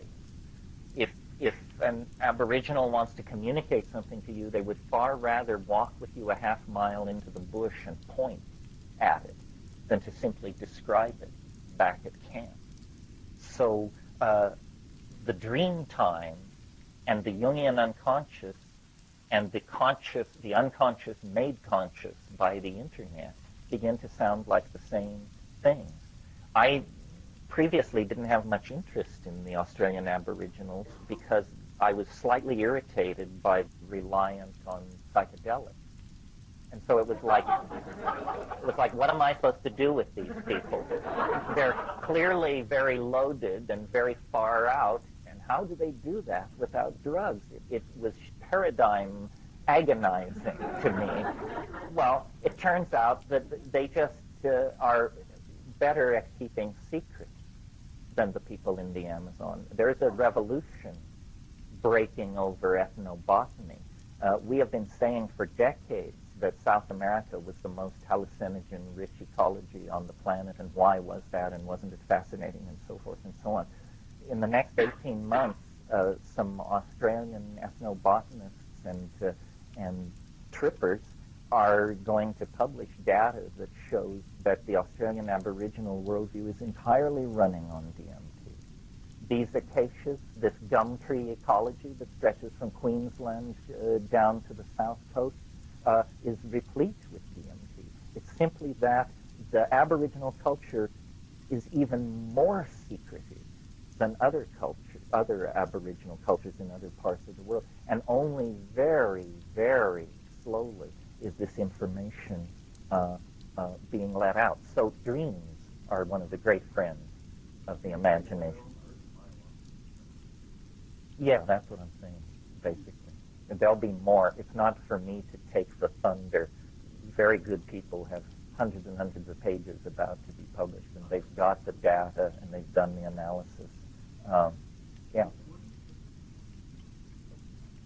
Well, I pretty much take the position that there may be people who can do it on the match, but there's no technique. It's something you have to be born to, and there's no culture that can do it. I think throughout the human population, there may be one person in 100 who has a futuristic set of synapses. Because I occasionally, in a group like this, somebody will come up to me and say, well, I've never taken a psychedelic drug, but I know exactly what you're talking about, and I see visions and so forth and so on. I used to just think that these people were nutcases. I've now encountered enough of it that I modify my position to say these are just incredibly fortunate people. And you can't tell how much of it is personality and how much of it is chemically real. Again, how much of what I'm saying to you right now, it's being processed differently in every head in the room. Some people are seeing pictures. Some people are hearing words. some people are logically building on what I say, and for some people it's just music. And so it's very different, and again, it's something very hard to share because it's so subjective. But throughout the world, there are what we would call primitive or aboriginal cultures, and some are drug users, and some are not. And it isn't a matter of ecology, it's a matter of something else. In eastern Ecuador, you have tribes that are just totally druggy, and across the river, people who never touch anything, living basically what appear to the unschooled observer, two cultural systems not that different from each other. So, it's but generally speaking, the psychedelic cultures seem more, let me put it this way, the psychedelic cultures seem less dogmatic. Shamanism comes in two flavors, at least two. There's what I call a traditional shamanism is very rigid and ritual-driven and usually non-psychedelic. And the other kind of shamanism, there are rituals, but they are basically for the consumer, not the producer. And what shamans in these psychedelic cultures are simply alienated intellectuals. I've been in situations in the Amazon where you fly into some remote place and the people come and the women come and they want to touch the airplane and they want to look at your camera and touch your clothes and all this. And so while this is going on, meanwhile, standing off is the shaman. And he doesn't give a shit about the airplane or your camera or any of that. He is interested in you as a person. And what he is he's alienated from the values of his culture. The keeper of the values is the one person who knows that the values are bullshit. That's what they're doing in that function. It's like somebody has to know, and so all the people are, kowtowing and going through their business. But the shaman at the top realizes, my God, we stare out onto an abyss. We do not know. And they're like scientists. I mean, they are scientists. Yeah. Well, this is an interesting question. There's a hard and soft answer. It depends on whether you think the need to commodify is so basic to human beings that it can't be removed. If that's true, then the internet still holds out a certain amount of hope. A hardcore anti-capitalist position wants to eliminate capitalism because it sees it as an unreclaimable evil. But it's possible that the only thing wrong with capitalism is that it manufactures, distributes, and commodifies physical objects. What if there was a capitalism that only commodified information and light? That might be more tolerable. In the future, not that long in the future, if you want to live at Versailles, it'll cost you $149 to buy the software package and set it up and live in it. Well, if Versailles can be made to cost $149, how much is it worth? And the answer is only what the market will pay. So I think for a long time, this process of raising standards of living has been underway, and it is certainly true that today in the world, hundreds of millions of people live better than emperors and kings 2 centuries ago. So I think the important thing, well, before we totally dismiss capitalism, we should see if it can operate in a virtual informational environment less destructively. If it can't, then something else will have to come along. But certainly capitalism based on the extraction of resources and their fabrication by cheap labor populations into objects to be sold in a central economy, that's finished. That's a dinosaur. That's self-limiting. Because there is not an ultimately exploitable resource base, the end of that kind of capitalism is easily discerned. Well, that's an interesting question. Is there a kind of natural selection of means in the marketplace? There probably is. For example, imagine governments deal with information completely differently than corporations. If a government obtains a proprietary technology, its impulse is to classify it, move it out of sight, and exploit it for political advantage. If a corporation achieves a proprietary technology, it drops a huge amount of money on promoting it, rushes products based on it to market, and tries to spread it everywhere as fast as it can. This certainly has caused an evolution of certain kinds of technology. But the two systems, the capitalist corporate system and the governmental system, value and put emphasis on different kinds of technology. For example, nation-states use war as an instrument of national policy. Corporations almost never do that. Corporations don't like war. It busts up environments. It makes products difficult to move around, and where you had happy, healthy customers, you now have hollow-eyed refugees standing around with their hands out. But those were national interests. No corporation could have launched a war like that. It wasn't Exxon who had knives poised at their throats. It was the economies of France, Germany, and the United States. Also, that war was generations ago. A completely different set of political rules were in place.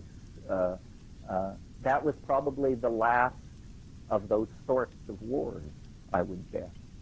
What capitalism does with war is it exports it to already burnt-out market areas, like Rwanda, Bosnia, Albania. They don't care what people do to each other in those places because they don't have, there's no market there anyway. Let me go on with my list here. I think I got through dreams and drugs, which were probably the biggies. This is Friends of the Imagination, in case you lost your place here. Fiction and the enterprise of fiction, not necessarily science fiction, although it's interesting if you look at the golden age of science fiction, the magazines that created that had names like Amazing, Astounding, and If. These are the very words and themes that we've been pursuing around here. But fiction is, until we get virtual reality up and running in the hands of a master, the best way we have of showing each other the contents of our own head. Any of you who have made your way through The Remembrance of Things Past, Proust's enormous novel about fin de siècle life in Paris, there are thoughts uttered there that are so fragile and delicate that when you read it, you think you were the only person who ever thought this, and you never bothered to mention it to anybody because it seems so ineffable, and yet Proust has gotten it down on the page. So it shows you what human beings are. And of course, our world, pardon? I'm trying to think of an example. There's an example where they're going to a beach town, and he's riding with this dowager woman, a great society woman, and he's watching the trees go by the carriage, and he notices that, now how does this work, that the nearer trees move faster than the trees further away. And then over this spatial metaphor is mapped a temporal metaphor about people changing in time. And, you know, God knows what it is in French, but even in English, it's this exquisitely complicated thought that you wouldn't think anybody could actually do justice to the feeling, and yet there it is in its completion. The other great friend of the imagination is travel. Travel is another way, a more gentle way, to break down cultural conditioning. I mean, what we call culture shock is when you go to Afghanistan or Albania and you realize that your expectations of how a table should be set, what a toilet looks like, how a bus ticket works, and how a telephone is supposed to operate were just so narrowly defined that now you're confronted with a telephone and a toilet and you don't even know which end is which.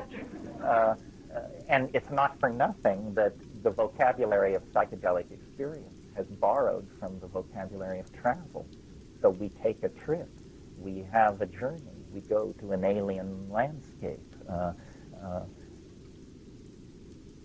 And then finally, the great friend of the imagination is the future, because it's in the future that we place our hopes, our fears, our suppositions. I mean, the future is a land of things imagined, things that have not yet undergone the formality of actually occurring.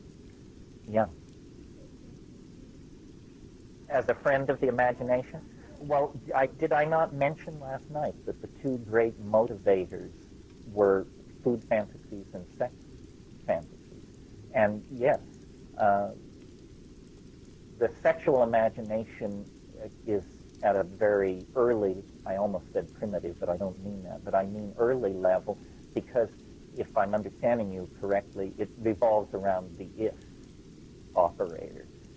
If I approach the desirable female with the proper blandishment, and then, of course, just sexual fantasy. Then we will do this, then we will do that, and so forth and so on. It certainly is a vehicle for altered states, whether I would call them imagination or not. I suppose I would, but now that I'm thinking about your question, I think, there are pitfalls in the imagination. And probably the sexual pitfall is sentimentality. Well, tastelessness is in there too. Sentimentality is a virulent form of tastelessness. And sentimentality is very hard to root out. You may think you're a hard cookie, but I'll bet there are areas of sentimental delusion so broad and deep in every one of us. And some people carry that to the grave. They're the lucky ones. The rest of us have divorces, bankruptcies, muggings, and what have you, and slowly our sentimentality is pounded out of us. And, it's a good thing to lose sentimentality because it's a false aesthetic, and I think we recognize it. It's also a very easily manipulated, it is truly a false aesthetic in the hands of modern media, because it is a great ploy for buying. If you can induce sentimentality in people, they will buy the object of that induction. Yeah. Well, your word idealism is good here, because it brings me to something I always eventually get to, which is in line with this thought: culture is not your friend. Ideology is not your friend. And ideology, some people think what we're trying to do here is sort out good ideologies from bad. Should I be a Marxist? Should I be a deconstructionist? And the answer is no, none of the above. All ideologies are viral infections of some sort, mimetic infections that erode your functionability and your comfort with yourself. Ideologies set up polarities that are based on discontent. And ideologies are always, always, always based on false premises. Whatever, name an ideology and I'll tell you the false premises that it's based on. So part of this process of cultural maturity that I've been talking about is to get beyond ideology without embracing cynicism. It's not a fuck you thing. It's a deeply saddening awareness that we are not yet angel enough, that we should take ourselves that seriously. Yeah. Yes, I would say sentimentality is the feeling of attachment we have to our ideology. So, for instance, someone says, well, Marxism, maybe we didn't have the right answer, but we certainly had a sense of a mission and a wonderful, we knew who we were, and that's crazy talk. If it was wrong, it was wrong. It's like old Nazis sitting around saying, the great old days, what was so great about the old days? You want community? Join a bowling league, for crying out loud. Yeah. No, that's a That's a lesser evil. That's nostalgia. Another impulse for marketing frenzy. Yeah. But romanticism, I think, is a legitimate impulse and well situated in historical context and so forth and so on. Sentimentality can break out anywhere, anytime, and is, can find anything for its object.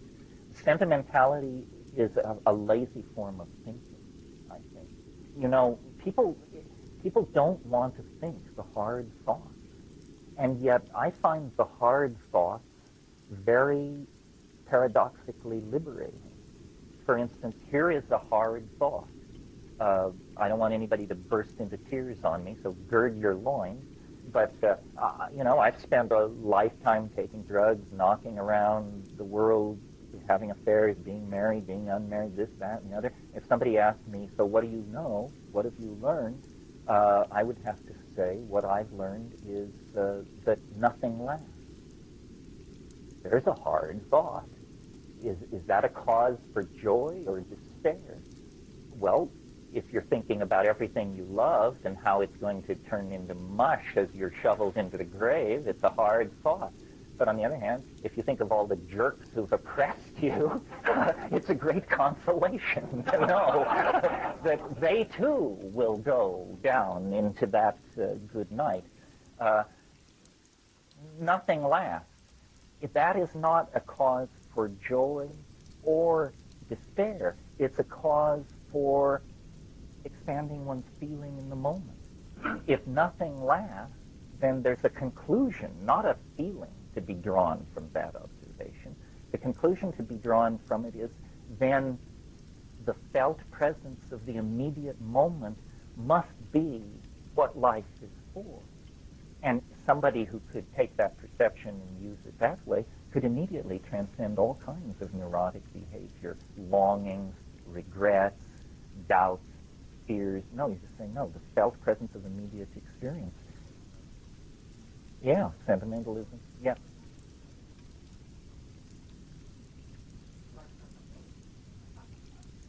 Well, first of all, let me comment on the Buddhist thing.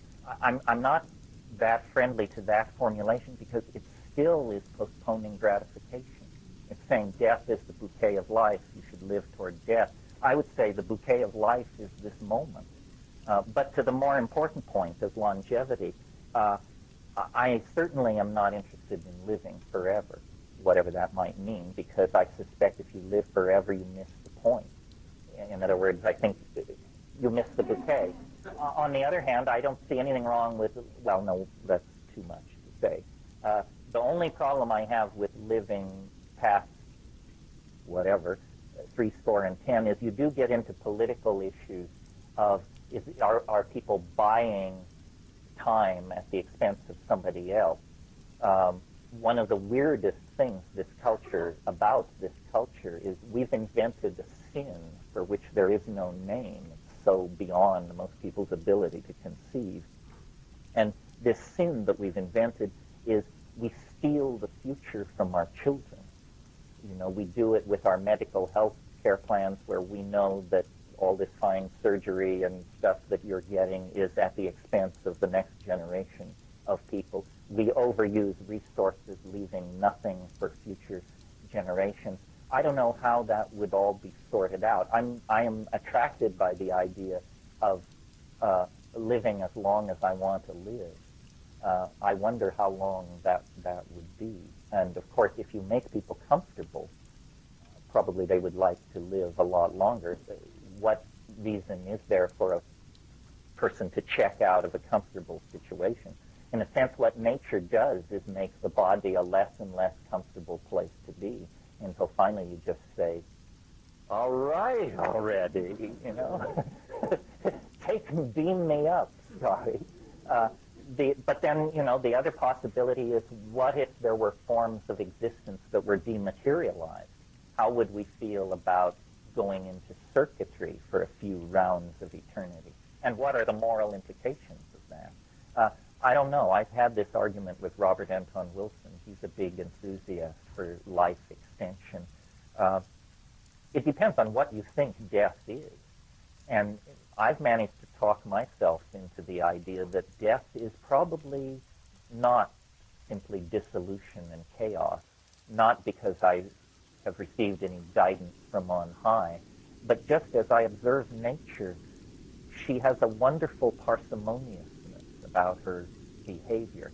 And clearly this form, which is basically an unraveled DNA molecule that is now making a lot of claims on resources in the environment in order to keep this body going, nature put a lot of effort into this.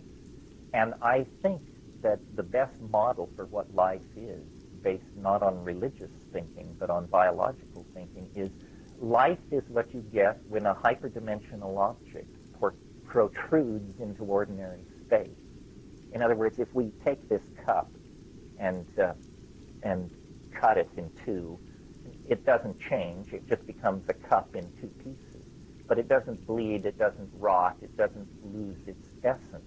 If we take any living being, from a bacterium to a brontosaur, and cut it in two, the entire system falls apart very quickly, and we've created a mess, and we see that the thing that we had is no longer there. So I think what biology is the intrusion into three-dimensional space and time of hyperdimensional objects. And the other clue to that seems an argument for it, is that we do have this thing called a mind, but we can't find it anywhere. It doesn't seem to be anywhere. Even when you get down to the level of electrodes in the brain and saying words to people and watching oscilloscopes, you still can't seem to quite nail it down. So I think probably these objects retract back into hyperspace, higher space, and that this is what the soul is. The soul is there is something to this idea of a morphogenetic field, and we clothe ourselves in matter, but we are not matter. And so to actually complete a human cycle of existence, you have to go into death. It's where you came from, in some sense. I mean, we put a lot of attention into death. We don't look very much at birth. We think we understand it. I mean, we all know the story about the sperm and the egg and all that. But before that, what is going on? You know, whence cometh these forms? We seem to have the matter down pretty good. But really what a being is the intrusion into space-time of a form. And the form is unique, and then it retreats. I think it would be one of the great jokes of human history if here at the end of the 20th century, at the end of the millennium, with all this hypola surging around us, if we were to actually gain insight into the after-death state.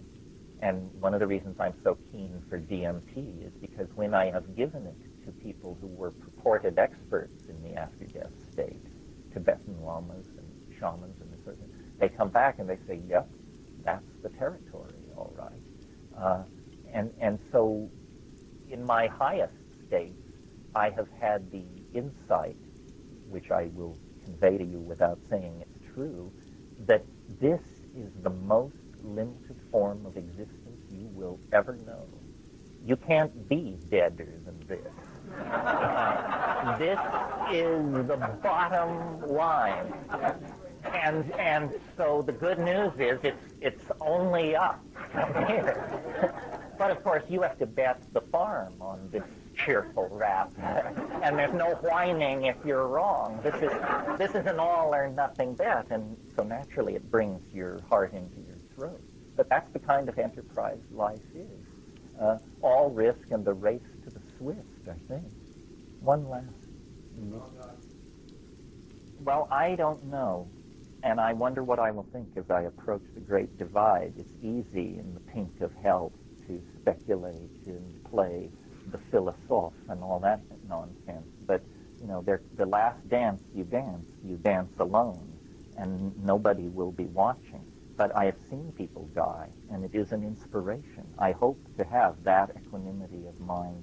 The other thing about death that needs to be said is we all imagine, I think, that we will have a leisurely philosophical death. That's what we all want, months to get used to the idea, to say goodbye, to gather friends, to make our bequeathments, to speak our final wisdom, and but death for most people comes messily and unexpectedly, and so I don't think you should live in an anticipation of the drama of your deathbed scene. Better to repair to the moment. Being a realist primarily, what I find always waiting when I return from these flights of philosophical fancy and imagination is my body, my history, my space, my time. And these things are all good. It's a great space, a great time, a great body, a great being to be.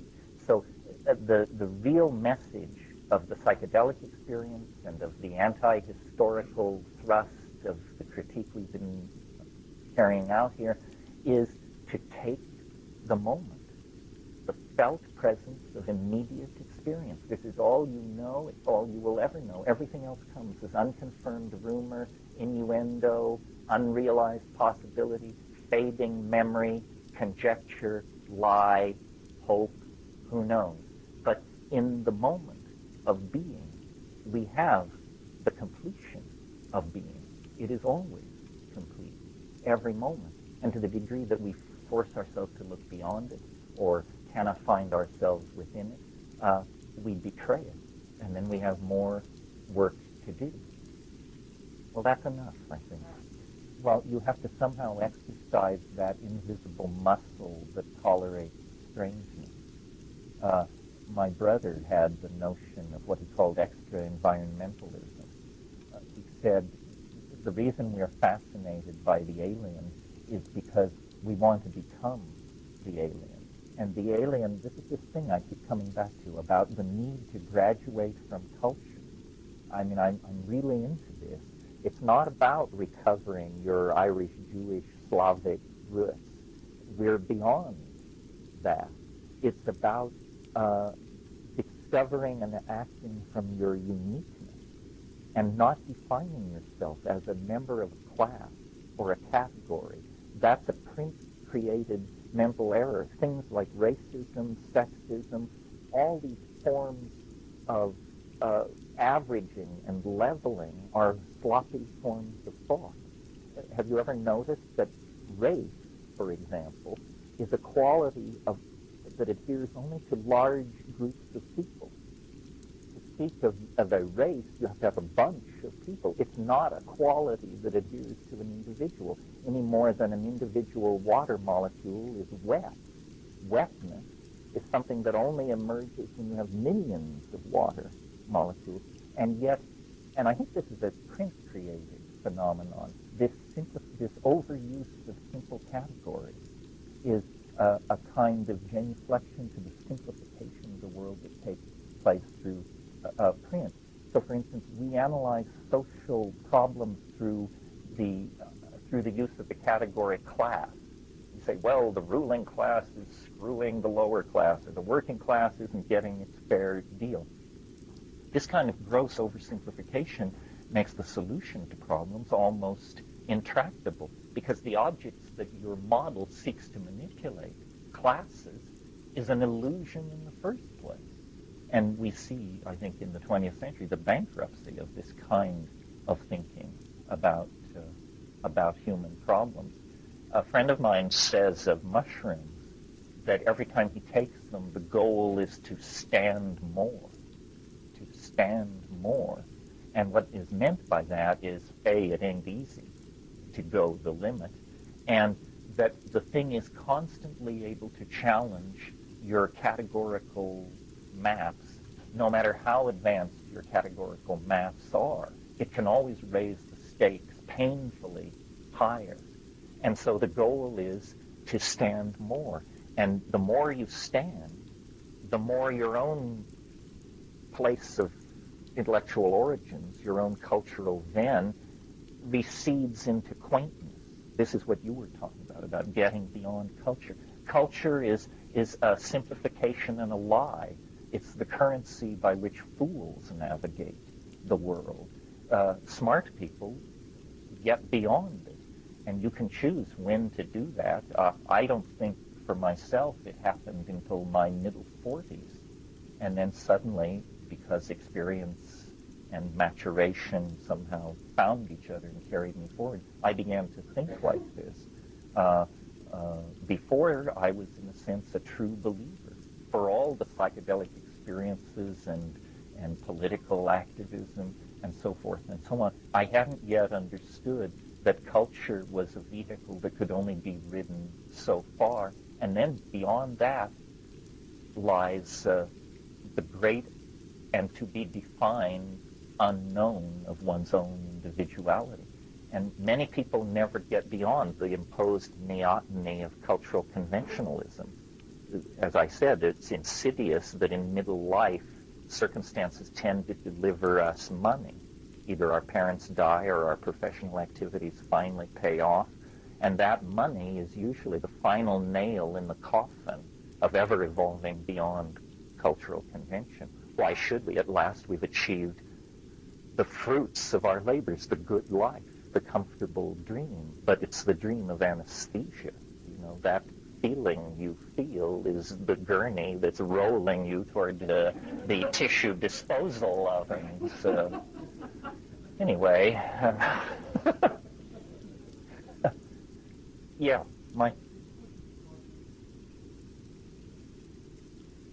yeah, it does. I mean, you're right that cool, then, if you aren't cool, you go to incredible lengths to achieve it by ersatz means, by buying $3,500 sunglasses and getting tattooed, and, you know, but it can't really be faked. But the whole engine of marketing is designed to make you think that it can be faked. I don't know if I'm cool or not, but I am incredibly resistant to any effort to make me think I'm uncool. In other words, because the answer always lies in commodification. You know, I'm not using the right body cologne. I'm not wearing the right Italian designer clothes. I don't slump with a half sneer on my face.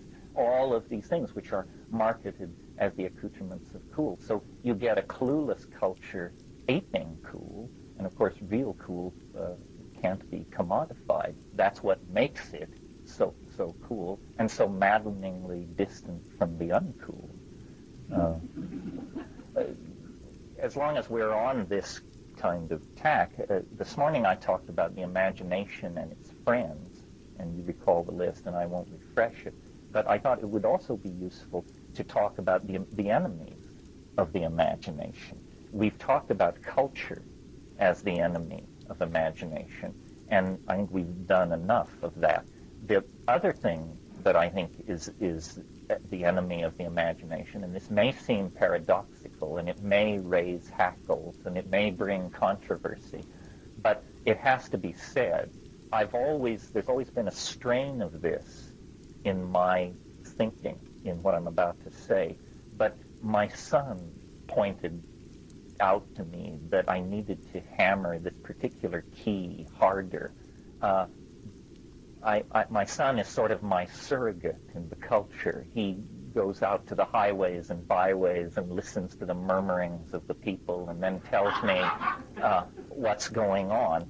And this brings us to the subject of relativism. I'd never quite heard it put this way until he put it to me this way. What is relativism? Relativism is the idea that your ideas are as good as anybody else's ideas, and all ideas are equal in worth because nobody can tell what's going on anyway. It's the live and let live, laid-back approach to doing intellectual heavy lifting. I'm a nihilist, you're a Nazi, you're a Christian, you're something else. Hey, no big deal. Let's just hoist a beer and party on. Well, I have to defer. It's a problem, especially in California, where this thing has gone from being a pathology to the defining mode of normalcy. But it allows stuff like Heaven's Gate. It allows Jonestown. Nobody ever said to those people, "You're full of shit. Don't think like this. This will lead to catastrophe." Instead, people said, "Hey, cool. See you in the sky." And people say, "Well, but now this sounds like you're advocating acrimonious and emotionally painful judgment-making that will leave some of us disenfranchised from our belief in the space people or the presence of great Atlantis or something else that's very cherished." Yes. Yes. We have loosened our girding sufficiently, folks. We are now open-minded enough. You don't want to become so open-minded that the wind can whistle between your ears. And there are logical razors and rules of evidence that can be brought to bear on any situation. So, for instance, our culture is awash in claims of all sorts. Religious claims, the 1,000 various religious offerings on the market, and then it moves over into medical claims, dietary claims, claims of superior sources of knowledge. I can read the Dead Sea Scrolls. You can't. She's talking to the space people. You can't. This guy is accessing past lives. You can't. There are all these whisperings and intimations of special connection and uniqueness. If you are passive in the face of this, I think your intellectual arteries will just fill up with mental cholesterol, and eventually you'll have the equivalent of a coronary thrombosis at the intellectual level. It's very important to hone intuition and logical razors so that reasonable questions can be asked. And it may break the mirrored surface of we're all in it together, the illusion of community maintained by nobody ever criticizing anybody else. But this nobody ever criticizing anybody else brings the intellectual enterprise and the refinement of human knowledge to a screeching halt. The way in which the intellectual enterprise moves forward is by being critiqued, analyzed, subjected to tests. And, you've all heard me knock science, and I have many bad things to say about science. It has to answer for some of its sins. But the great thing about science, and the thing which makes it unique in the history of human intellectual endeavors, is it is a human intellectual enterprise in which you get lots of credit for proving that you're wrong. Scientists really respect each other for proving that they are wrong. If you have a theory that you've defended for 15 years and then you publish a paper saying, "I've been over it again, I've looked at the data again, and you know what, fellow colleagues, I botched it. I was wrong," they promote you for this. They say, "This is the essence of intellectual honesty. We know you do good work because we see how you trashed your early accomplishments." Religion doesn't work like this. In the religious domain, you never admit you're wrong. You further elaborate the story to save whatever preposterous notion has been exposed, and you never deny, you never recant, you never go back. And so what you get is error, based on delusion, based on illusion, based on lie, based on half-truth, based on supposition, based on somebody thought it would be nice if. And it's no wonder that there's not a great deal of spiritual juice in that. So I think there are many things to be said about science, that it has relied on probability to too great an extent, and so forth and so on. These are technical issues, but in our personal lives, it's a wonderful thing to take as a model. Always seek, the simplest explanation. This is called the principle of parsimony, otherwise known as Occam's razor. Sounds very fancy.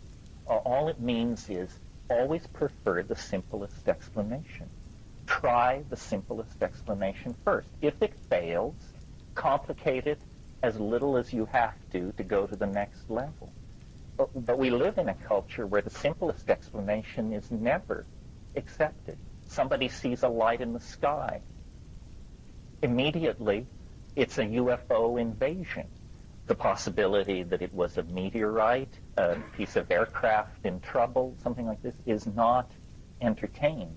And so consequently, people's intellectual lives become incredibly baroque, but unanchored in the world of observation and reasonable discourse.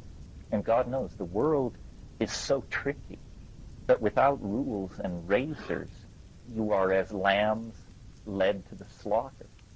And I'm speaking of the world as we have always found it. Add on to that the world based on techniques of mass psychology, advertising, political propaganda, image manipulation. There are many forces that seek to victimize us. And the only way through this is rational analysis of what is being presented. It amazes me that this is considered a radical position. I mean, this is what used to be called a good liberal education. And then somewhere after the 60s, when the government decided that universal public education only created mobs milling in the streets calling for human rights, education ceased to serve the goal of producing an informed citizenry, and instead we took an authoritarian model. The purpose of education is to produce unquestioning consumers with an alcoholic obsession for work, and so it is. But as people who may have had one foot in this system at one point and another foot in it at another, I think it behooves us to be alarmed and to attempt to recapture our soul, essentially, from the nets of propaganda, market management, commodity obsession, money fetishism, these various extremely infective means that are spread everywhere. Yeah. Yeah, a birthright to be left alone. Yeah. This is why it was interesting, the debate that went on in the first Clinton administration. There is no right to privacy in the Constitution. It's something we all talk about and assume, but in fact you can't find a strong legal basis for this. It needs to be articulated. We need a dimension that is free from the potential incursions of those who would manipulate us. The Constitution enshrines the right of a person, I believe, to be secure in one's home and possessions. But that's not a strong enough statement to nail down the right of privacy. This may be the single greatest right which everyone is being denied. Many other people are oppressed in other ways. But we are all denied the right of privacy. Interestingly, years ago, when I got divorced, at some point in these proceedings, you have to file some kind of a court document. I guess it's an intent or a declaration to divorce or something. Within 5 days, my mailbox was crowded with invitations to join singles groups. And it was very clear to me that people were going over these court records and getting the names of guys between ages 30 and 50 who were filing for divorce and hitting them before they got home from the courthouse with invitations.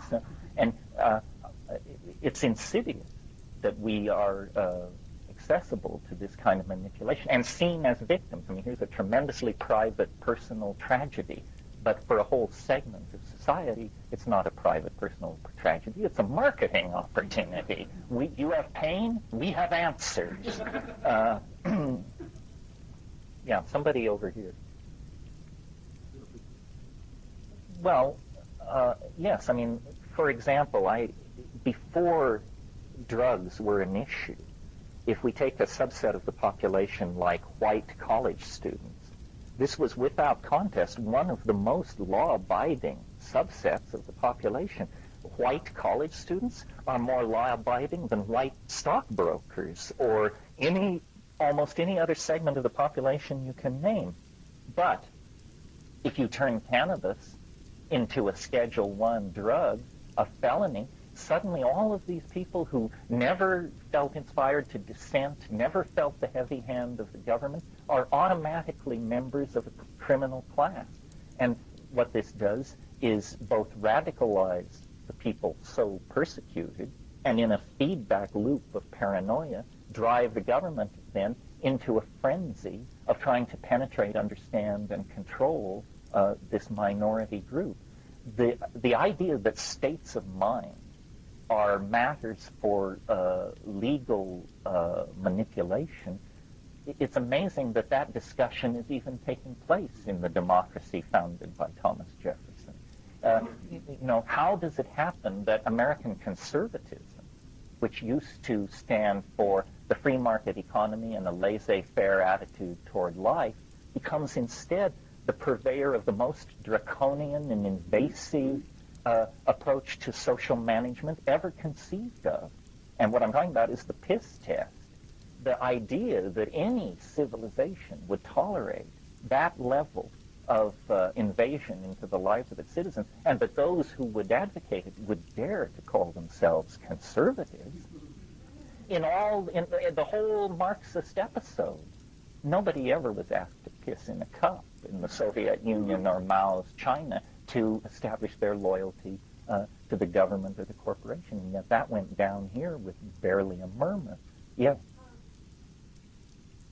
Yes. Yes, for parents. Well, this is a society based on paranoia. I can remember in the 50s when we were being dinned with the evils of communism, they would tell you, finally they would reach for the most outlandish bummer they could imagine, and they said, in Russia, children are encouraged to report on their parents if they criticize the government.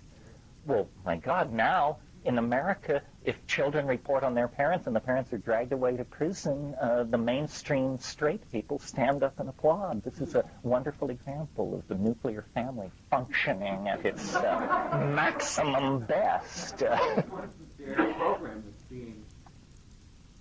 Oh, no, there are numerous examples of this. I don't know what to say about this. I don't have any... I despair of right-wing, left-wing political solutions. I think everybody is so corrupted by the agenda of capitalism that it's amazing that we have any rights at all left. And, thank God for Jefferson and thank God for the Constitution. Every time I go to England, it just gives me the absolute willies. I mean, these people have no Constitution. If you get into some kind of complicated wrangle in England, the old boys club, guys in powdered wigs in locked rooms decide what happens to you and your fate. And England is not exactly Tajikistan. We tend to think of it as a source of democratic ideals. But in fact, in the absence of a written constitution, it's just what the establishment says the law is, what the establishment says it is. Yeah. But what are you going to do about it? I mean, to convince the Heaven's Gate people that what they believe. Well, first of all, let me say I'm a member in good standing of the ACLU, and they saved my ass in Los Angeles. I don't really see the contradiction. We cannot abandon culture completely. One could. In other words, it's perfectly clear to me that because of psychedelics, if I started eating mushrooms and didn't stop, I would in a day or two have to move up onto the ridge, and I would begin to browse on the local flora, and in a week or so discard my clothes, and in a year or two my eyebrows would grow down along my face, and I would be like the monk on Cold Mountain. I could do that. You could do that. Once you find psychedelics, there's nothing that stands between you and a complete checkout from your cultural heritage. The only cost to you is the complete abandonment of everything you've ever known and loved.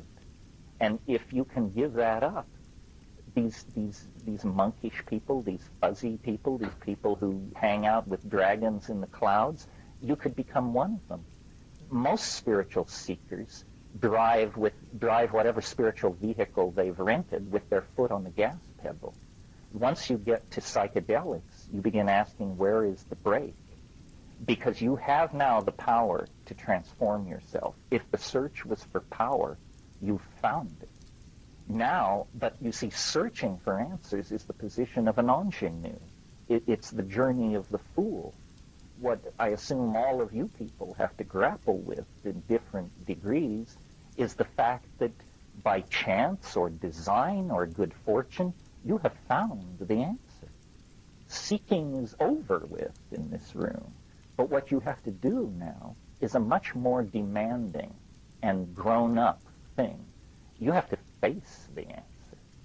And you have to take the measure of yourself against the answer. You said you wanted to ascend into the dragon realms. You said you wanted these spiritual realities to become vivid for you. But now there's nothing between you and it except the decision to make it happen. And where do you come down on that? So when I push things like extra-environmentalism and critique of culture and all that, I mean it in a very wussed out sort of way. If I really meant it, I wouldn't be here saying it. I just let you all figure it out yourself, and I would go off and be a legend, and you could follow me into it if you wanted. I love things about the culture, but I define this loving of things about the culture as a kind of weakness. I'm not proud of the fact that the highest I can get is to teach at Esalen. I'm not at all proud of the fact that that seems to be where I top out. Had I greater courage, I would go further. But I don't.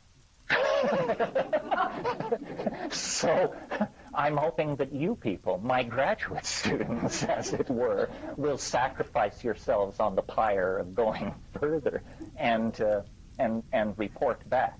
The thing is a paradox, and you either live with the paradox, I think, and that contains a certain amount of hypocrisy, and hypocrisy was a word we used earlier, or you become so individuated that from the point of view of everybody else, you're mad. And I've been that, too. And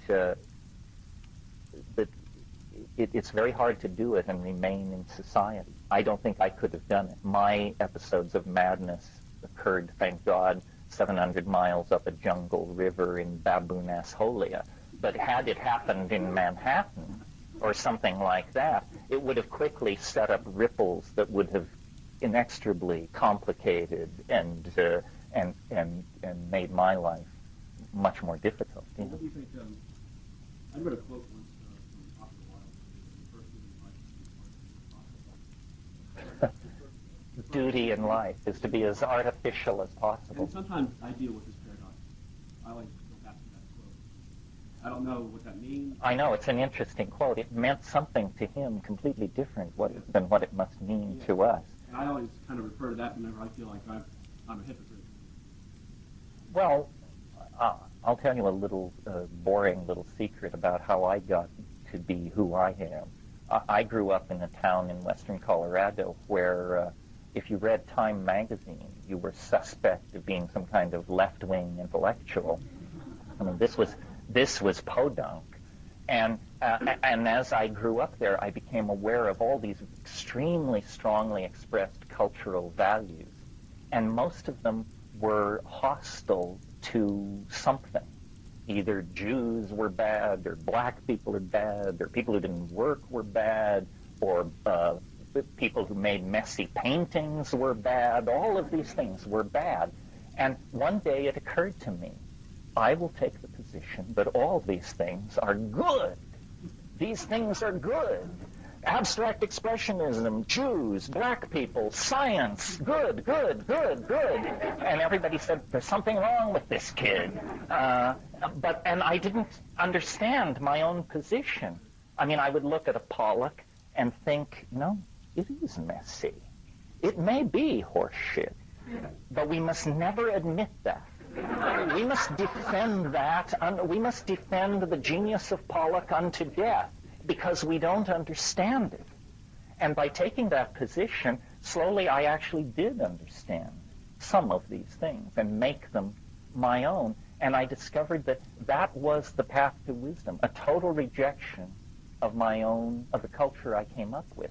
Well, now, I don't know how that would work if you were born of Jewish parents in New York who were members of the Communist Party and always took you to wonderful art exhibitions and made sure you got to Carnegie. If you rejected all that, you become a jerk like the people around me in that small Colorado town. So this is not a fail-safe prescription. But in my case, by an embracing of everything artificial and antithetical and opposed by and sneered at by the people around me, I made my way to, real depth, real worth, real culture. Things, not that I assimilated these things, but at least I came to live in the light of them. It's a great puzzle. I mean, all of you who have children, and I have too, know that we are alienated intellectuals.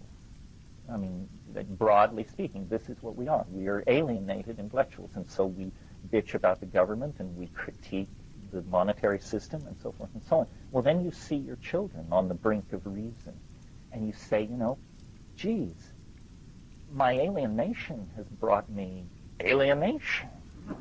But I can't let the kids grow up to be marks, to be pawns of the market economy and the propaganda machine, people scratching their heads trying to figure out whether they're Republicans or Democrats. I can't put that on my children. And so then you say, well, okay, then they must join in the alienation. They must be taken out of the culture as we were taken out of the culture. And this is a momentous decision because this act of separating from the culture is unambiguously alienating. And yet it seems to be the only way to find the self.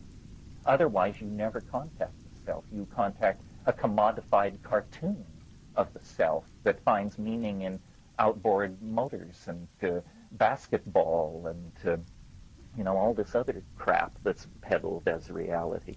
So our relationship to our culture, I think, is a very uncomfortable one. And, of course, psychedelics exacerbate this. And I think, if you have children, that it's one thing to talk alienation, but once they get to the place where they're asking to take LSD or to take psilocybin, then, Kafka said a wonderful thing. I think it's in The Penal Colony. He said, you can choose to be free, but it's the last choice you'll ever make.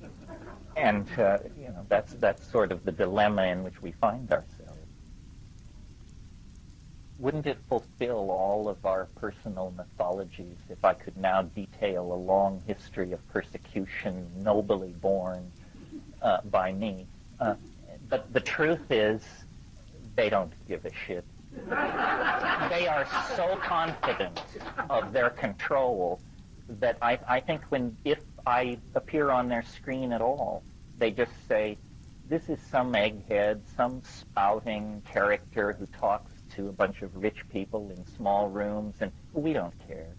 I have a feeling there's something which I call the 5% rule, which is as long as any school of dissent remains below 5% of the population, no money is budgeted to destroy it. It's just they have learned about noise in the social circuitry, and they just say, these people, they gripe. And we are held up as an example of what a free society this is.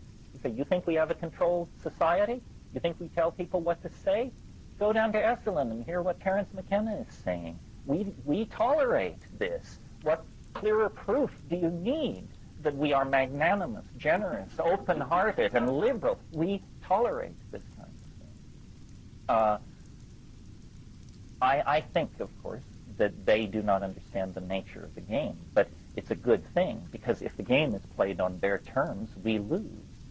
What they don't understand is the power of means and the fact that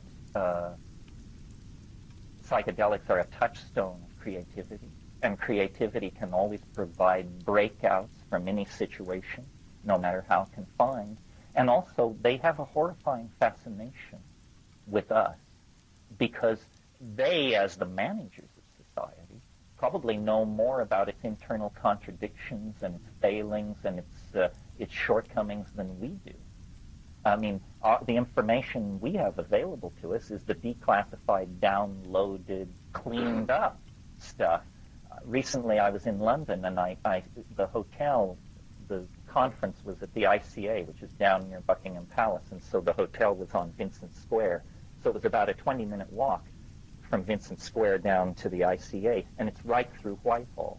It's where all the intelligence agencies and the Ministry of Defense and all this, and we would stay late at the ICA, and walking back at 2 in the morning, the lights in Whitehall are burning at 2 in the morning. The lights at the Ministry of Defense and the Ministry of Economic Planning are on at 2 in the morning.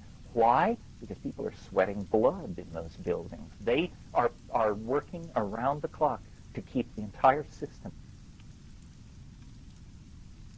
Look at these rainforest clearing statistics. Look at this oil slick. Look at this. This is costing us money, gentlemen. What about this? And the answer is you can manage some of the future some of the time. And you can manage all of the future some of the time, but you can't manage all of the future all of the time. It keeps breaking loose in the most unexpected fashion. The Internet is a perfect example. Here was a privileged instrument of the intelligence community and the scientific elite that served it.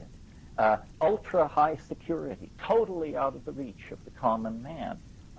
And meanwhile, over at Raytheon, they're trying to, this was years ago, they were trying to develop a chip to guide a heat-seeking missile and for the Navy.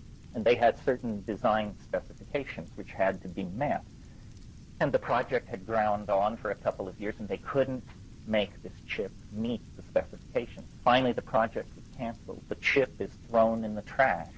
And then some engineer digs it out, and he says, you know what we could do with this? We can't hit a plane in flight with a missile with this thing. But you know what we can do with it? We could make a little desktop computer with this. And these guys said, why in the hell would we want to do that? We have enormous computers. We have computers the size of a city block. Why would we want to do that? Say, no, you don't understand. Not for us. We have the godlike technology. It's a commercial thing. We can sell it to the marks, and they can word process with it or something. So it came to be. But then they didn't understand that these things, it's a pretty harmless thing, a computer sitting on a desktop with Word running on it. But you sell 20 million of them, and before you realize, my God, they can all be connected together. And then people just plug them in, and an entirely new beast springs into being. A technology so powerful that the head of the CIA 10 years ago didn't have that kind of access to information, that kind of access to real-time imaging, that kind of access to econometric data and that sort of thing. And so it escaped. And so while they were watching while they were keeping us from building nuclear weapons, they seemed to do that rather well. No terrorist has ever set off a thermonuclear device so far as we know.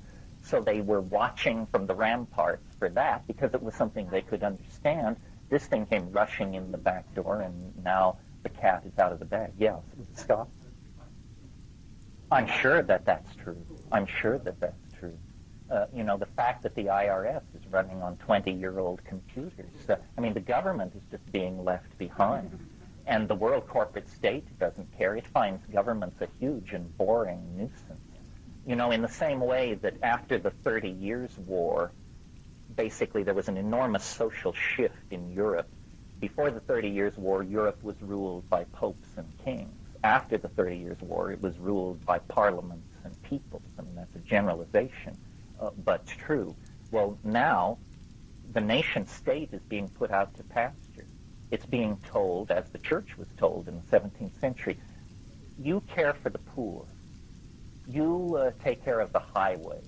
You bury the dead, and you educate the children. But all the stuff which makes money, we, the new, streamlined form of social organization, will take care of the money-making enterprise, and your job is to keep the roads cleared and the dead out of sight.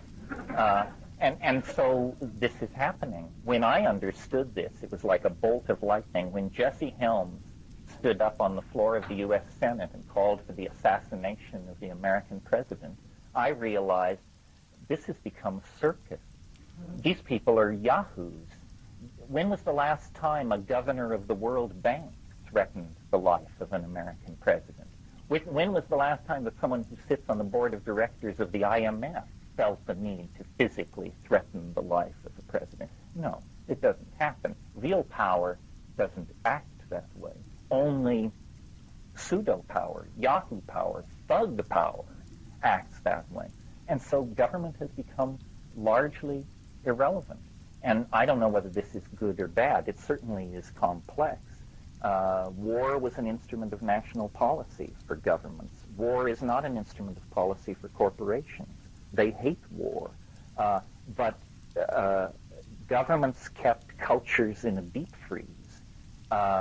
We spend a lot of time lamenting the destruction of Aboriginal cultures, this rainforest tribe, that Central Mexican language group, so forth and so on. But while we're lamenting the loss of these exotic cultures, notice that your culture is being erased. If you were, raised in a close-knit Jewish family, if you were raised in a small town in the Midwest, those cultures are gone for most people. We have all been given mall culture and commodification of values. It isn't only happening to the Witoto and the Huichol, it's happening everywhere. This uniformitarianism of culture is entirely for the convenience of market economy. If you can get everyone drinking the same brand of vodka, it's much easier to sell and market vodka than if you have to appeal to ethnicity and local tastes and so forth and so on. So everything is being leveled, dumbed down, and subjected to a hideous homogenization process. No, I think people, this leads to the brink of the question about paranoia and conspiracy theory. I am very puzzled by the popularity of conspiracy theory. It seems to me it must just indicate a paranoid tendency in the population, because what I see is the more you aspire to control, the more frustrated and maddened you must be by the situation. So, an example would be the Communist Party of the USSR. Infinite power to penetrate the lives of people, to manipulate media images. You have total control of the newspapers, total control of TV, total control, and then the top guy dumps the whole thing. So I think that no one is in charge, and that this is a very good thing, because it allows the internal dynamic of the situation to express itself. Everybody who wants to control the situation is fighting a losing battle. And if you bank with chaos, your stock just keeps growing exponentially. Chaos is spreading. It's a place to put your bets. All efforts to ideologically or economically or any other way channel the global process seems to meet with incredible frustration. Nobody is in charge. The so-called great successful conspiracies of history are so successful they don't even think of themselves as conspiracies. If you've been running a given piece of turf for 500 or 600 years, you don't run around in conspiratorial mode. You stride boldly across the landscape. It's yours. You own it. You think, you suppose.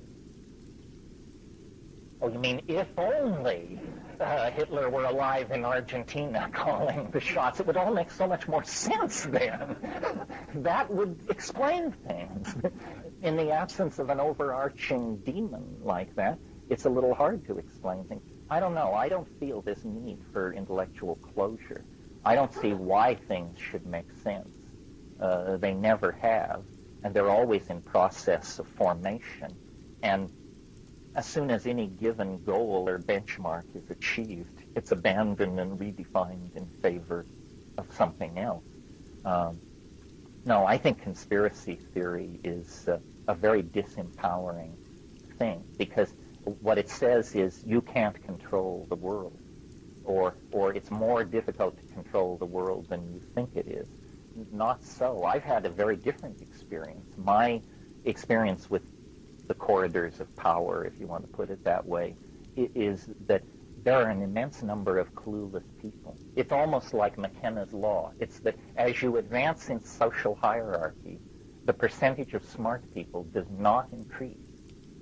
So, we could now, let's move to a cabinet meeting of the Clinton administration. There are as many stupid people, truly moronic people, sitting in that room as there are sitting in this room. It doesn't seem to make any difference because people don't find their seats according to intellectual or social merit. Every human situation is bedeviled by morons. No matter how high you rise, you're surrounded by fools. And you're lucky if you're not one of them. I mean, that's the basic thing to try and guard against. And the other thing is, at the top, it's remarkably empty. You think, if you've never been there, that toward the top of the control pyramid, there must be many people standing in line, eager to take the helm, eager to make big decisions and establish their reputations and do whatever they do. Instead, what you find is fear as you go up the hierarchy. My God, if I make this decision and it goes wrong, I will lose my chairmanship, or I will lose my something or other. So as you approach these enormously powerful levers for manipulating society, everybody's holding their hands behind their back. They don't want their fingerprints on the lever because they know, there could be war crimes trials if you stumble and get it wrong. I mean, you may have thought you were on a golden crusade. Suddenly you're looking at 12 guys in powdered wigs who think you're a jerk and they're going to hang you for the stunt you pulled. So it's like that. I used to think it was not true that all spiritual work began with oneself. I felt like that was a way of disempowering people and saying, if you wait until you're an avatar, you'll never join the people rioting in the street. And I used to say, if you see people rioting, you have a moral obligation to join. You don't even have to know what it's about. The people rioting is a sufficient imperative to political action to be there. Well, I'm not 25 anymore. That provided a lot of fun. But I now think, you do not make a unflawed contribution unless you have first gotten your ducks somewhat in order. I'm not saying you have to be able to walk on water, but you have to have at least considered your own life and your values and that sort of thing. It's pretty simple, the ethical life. It's just demanding. Many of you have heard me say this. This is Father McKenna talking to you. The moral life does not consist of wheatgrass diet or affirmation or any of that. The moral life is, unless you're at Esalen, you should clothe the naked, you should feed the hungry, comfort the afflicted, bury the dead, and there are a couple others, obvious things to be done.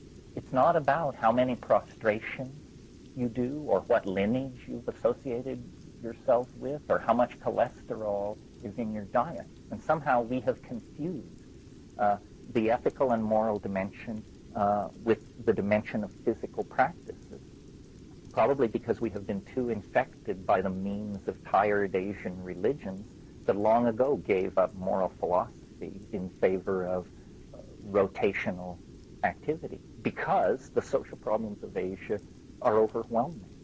That's a response to an overwhelming human tragedy, the quietism of Asian religion, I think. Yeah.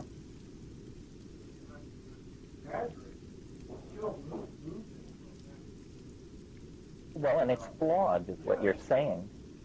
Yeah, I agree. I mean, the person helped by that person is still advanced, but the whole system is not served by misguided do-gooderism, or the large noblesse oblige is an insulting attitude to take, because, the real nature of the human condition is that we're all in it together.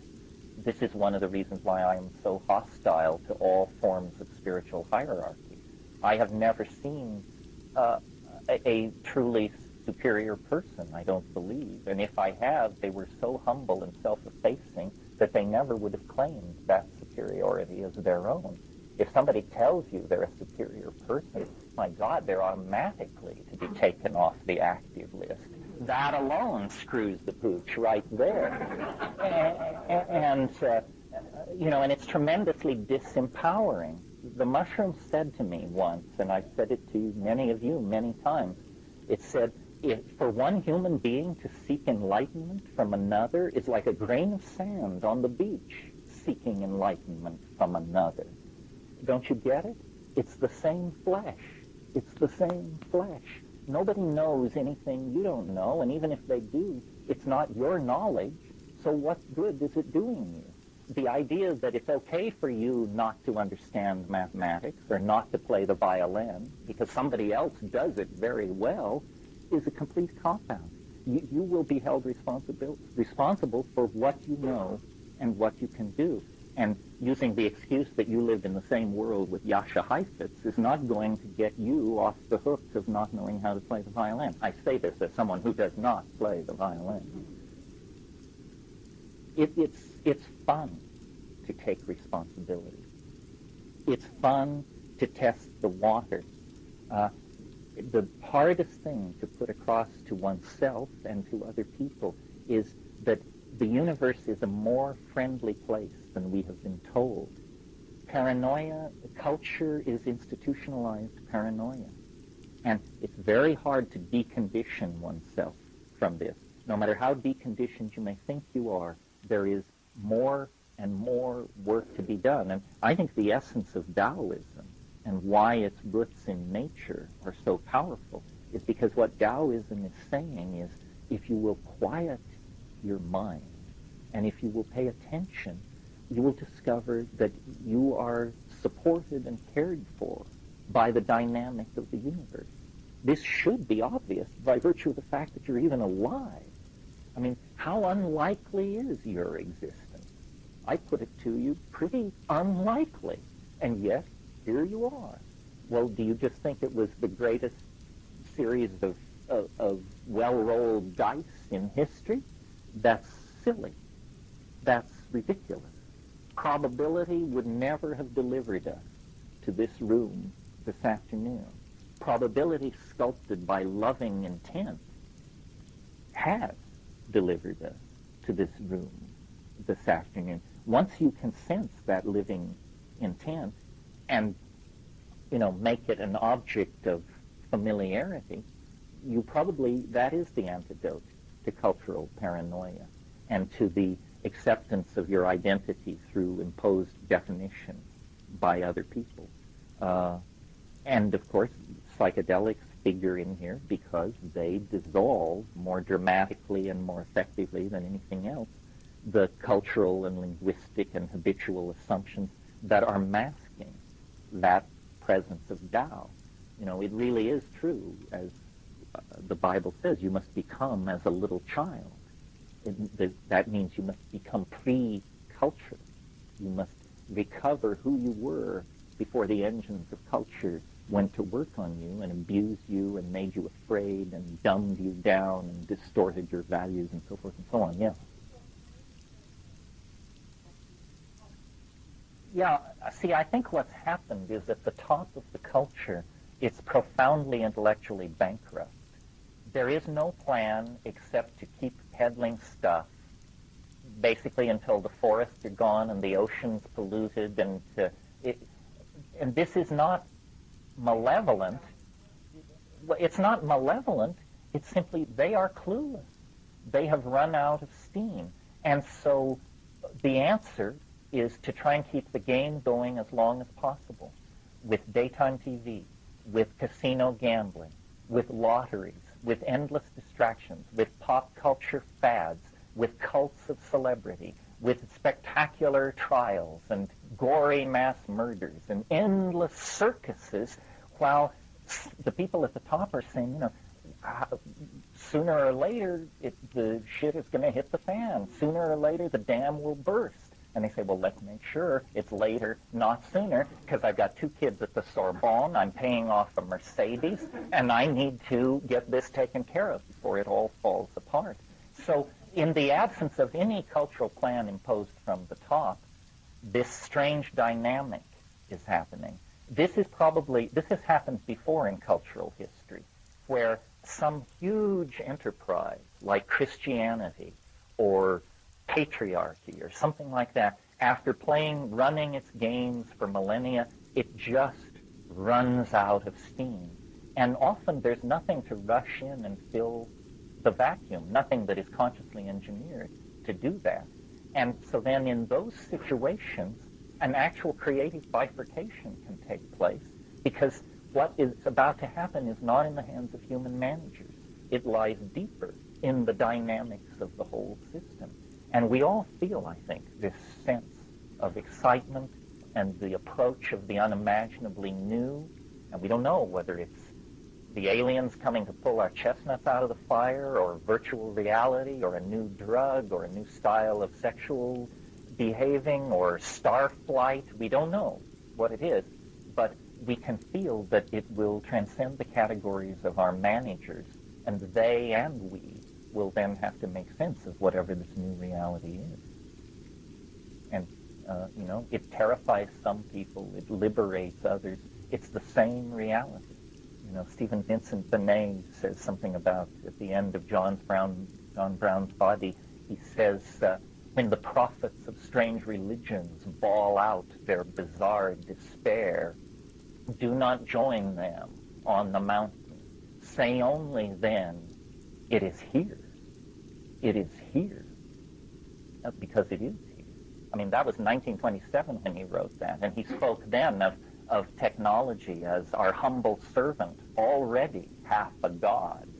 And that was in 1927. You can imagine then what that technology is today. Yeah, a manager class. I'd rather talk about a point in history where there's no more commodities. Yes, I don't think there will be a manager class. A manager class, you manage toward ideology. If we could transcend ideology, the way to manage society, I think, would be self-evident. The problem is trying to force it into the service of some kind of ideological vision. And then, of course, it becomes intractable, because no ideological vision we've ever had has been true to our humanness. The Christian version of what human beings are, the Nazi version, the Marxist version, the secular, market-oriented version, these all somehow insult various parts of our humanness. And so when an attempt is made to push us into these things, it doesn't work. And you get instead war, anxiety, and Q forces swamp the social system. I think the managing of society would be fairly simple in the absence of ideology. But we're addicted to ideology because somewhere along the line we've gotten the idea that you can't understand the world without an ideology, when in fact, ideologies are incredible impediments. No more bosses. Well, I suppose as long as we are disparate entities, there will be hierarchies of control. That seems obvious. But it seems as though we are playing with the idea that we may not be disparate entities, or that we may be only provisionally disparate entities. We are a peculiar creature, and we human beings, as a mass phenomenon, we're somewhat like a slime mold. We have a life cycle where part of our life cycle we appear to be completely separate individuals. But apparently in our, if you view our development over the past few centuries, we're entering into some aggregation phase triggered by pheromones spread through technology. And we are beginning to create some kind of a superorganism. And the fear of some people is that once inside this superorganism, we will be forced into a permanent status as a sub-level of the hierarchy. In other words, you will have to give up your individuality and you will just become a kind of liver cell or brain cell or something in this organism. But I don't think this is the case. I think we have the unique ability to combine these two modes of existence. This is why we have this notion of society and the private reality of the individual. And probably in the domain of society, there will always be forms of, I don't want to say control, but management of the distribution of commodities. But the idea, I think, is to empower this other dimension, to spend as much time as possible in the individual free-swimming, free agent mode. In other words, not to see membership in society as a goal and a value to be conserved, but to see it as a necessary evil. You know, we need social organization, but in minimal doses. And when we go on a bender of addiction to social normative behaviors, then you get a psychic epidemic like National Socialism, where people voluntarily abandon their individuality to act in concert with some kind of mass impulse. This is extremely evolutionarily retrograde. It's not what we want to do. So I guess what I'm pleading for is an enlightened form of alienation, not simply an emotionally driven alienation, but a strategically driven alienation. The alienation can be used not to create neurosis, but to attain freedom. Creative alienation that embraces itself as the source of inspiration. Nobody ever said it was going to be comfortable to be a human being and to ride one of these bipedal bodies from the cradle to the grave. I mean, it's an uncomfortable, but I maintain manageable situation. But you have to have the lights on. You have to have your emotional responses in order, your intellectual responses in order. You have to have garnered some sense of how we got to this situation, and you have to have some sense of the tools available to transform it. Yeah. Well, it's certainly true that the human classroom is the most untransformed portion of society over the past 200 years. I mean, we basically still pass on our cultural values to our children the way it was done 200 or 300 years ago. This may be changing. Again, I don't mean to make the internet the panacea of all problems, but it seems to me here is a problem that the internet can address, and you don't have to be a technocrat to see how it has enormous power, because education is a process on one level of putting correct information in front of people. And in the present form of education, the great choke point is the limitations of human teachers, who, while as finely and nobly motivated as they are, inevitably they pass on their own limitations to their students. In the presence of the internet, this is somewhat mitigated, and there's a great leveling going on in the educational process. The quality of information available to all of us, if we learn how to make our way to it, is orders of magnitude more dependable than it was a generation ago. I mean, we have basically traded in cultural illusions for hard facts. You want to say that?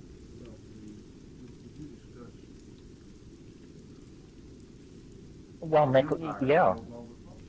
McLuhan talked about this. He talked about what he called electronic feudalism, and he said that the rise of electronic media would bring a retribalization of culture, and that the nation state would completely disappear. And I think this is happening. It won't disappear completely, but in the metaphor I made a few minutes ago, it will sort of take on the role of the church.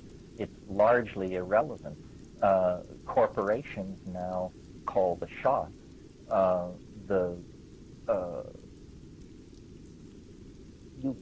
Print, you see, has what are called hidden biases, and it allows and in fact makes inevitable certain kinds of ideas that once you get outside the domain of print conditioning, these ideas appear, if not absurd, then at least simply provisional. And what I'm thinking of is ideas such as the idea that all men, apologies to women, but all men are created equal.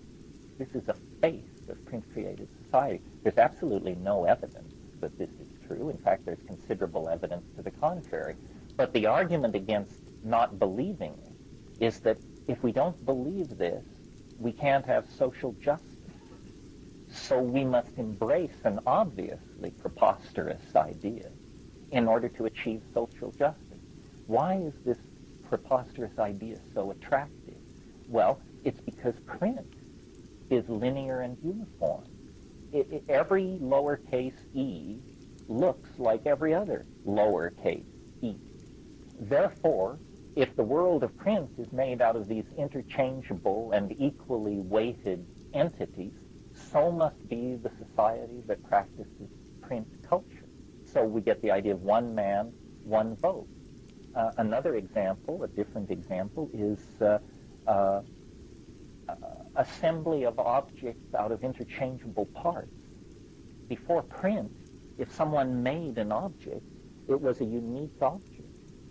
The idea of an object, let's say a water wheel or something like that, where if it broke down, you got in touch with the company and they sent the part, and you then took out the bad part, put in the good part, and the pump merrily proceeds.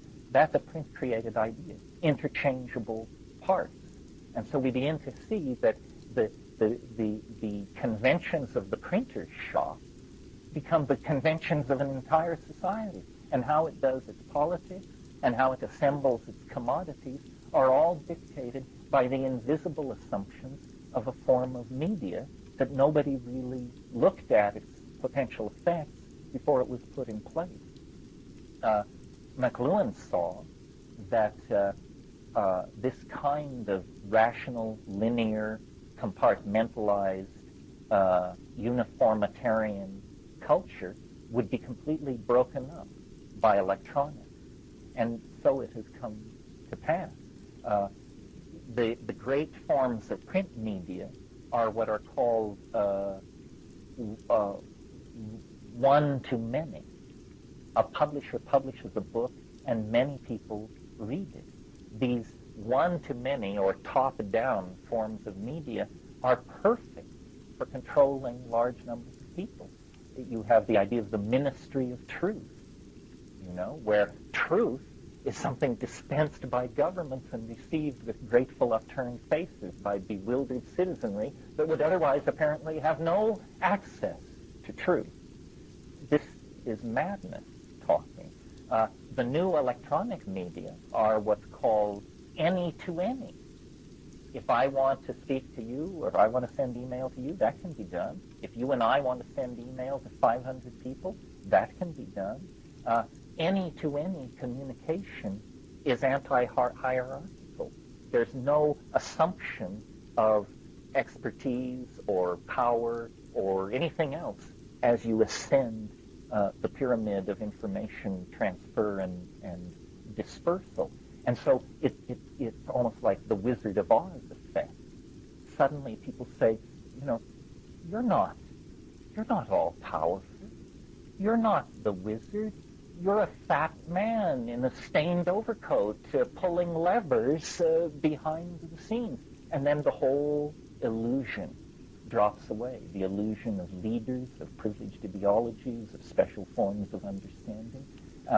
This is resisted by some people, usually control freaks, because they say, well, in the absence of these illusions, you would have chaos. Yes, indeed, the mother of all progress, the source of all innovation and creativity, the wind that blows the ship of paradigm shift, chaos. And the idea somehow that the human mind should interpose itself between society and this expression of chaos is just an illusion of control freaks. Well, an ideology is a simplification of reality, where the vast, seething, messy baroqueness of being is put through some kind of rasher of language and comes out grossly simplified. And because it's grossly simplified, it becomes like a kind of algebra of idiocy, where now you can set up these little equations and they solve themselves, and you get a feeling of satisfaction from that.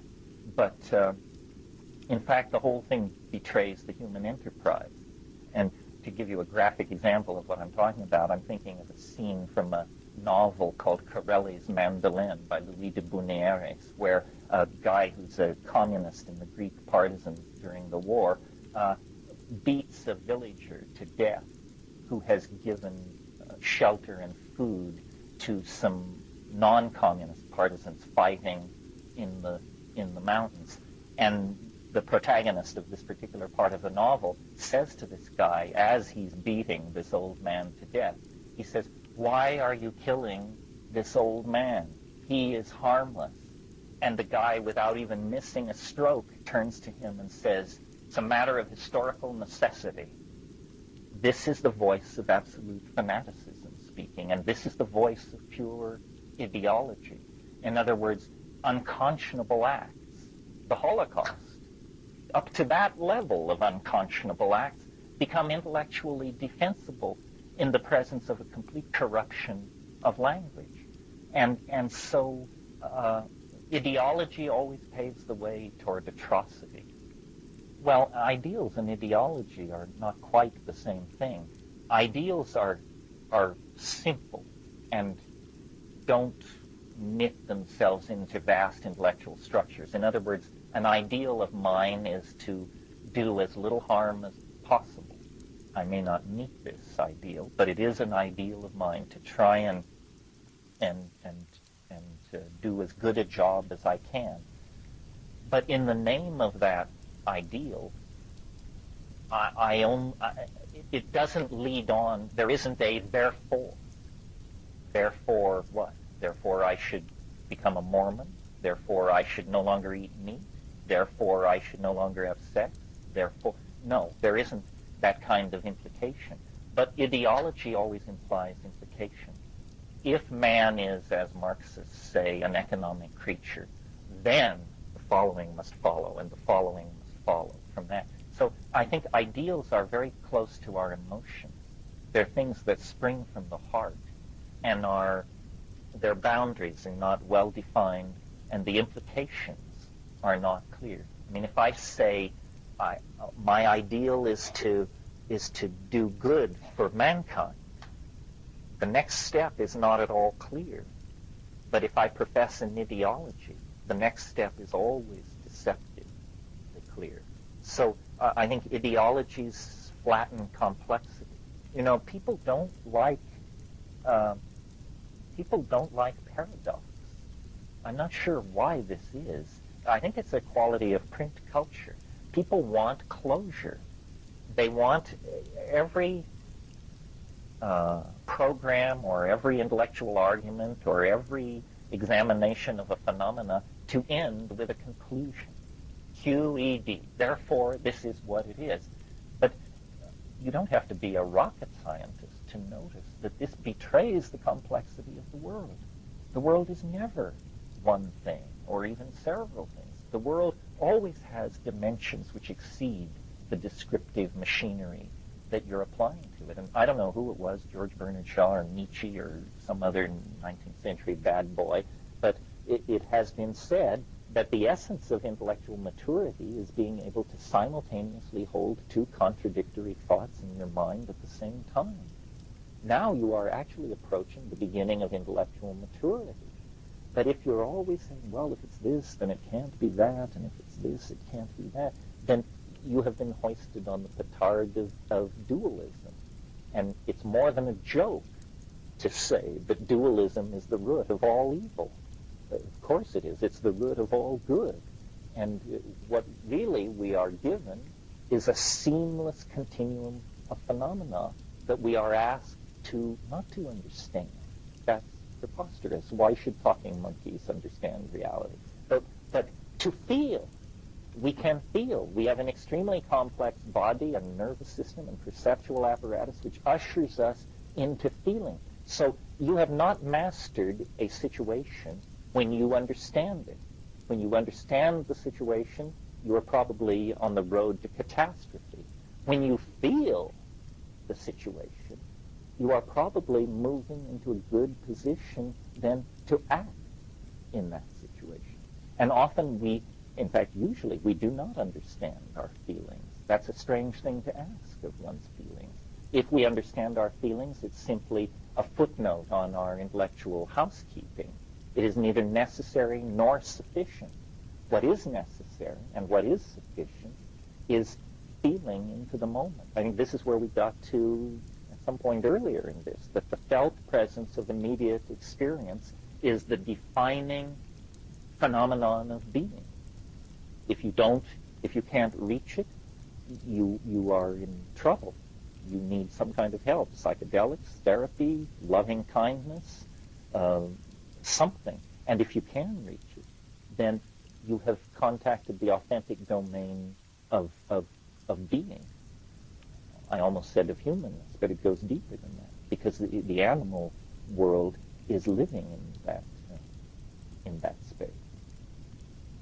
Well, I think because of the good offices of quantum physics and some other things, we are beginning to realize that things like chaos, like paradox, these are not names for intellectual black holes. These are names for the sources of life's richness and its creative advance lies in these things. Reducing, as we have done over the past 200 years, the universe to a machine, some kind of a machine, then robs it of meaning. And then we stand back and look at our lives and our societies and say, how come they have no meaning? It's because we labored like demons to make sure that they didn't have meaning, and now we have no one to blame but ourselves for the gross simplification of reality and the betrayal of experience that we achieved in that process.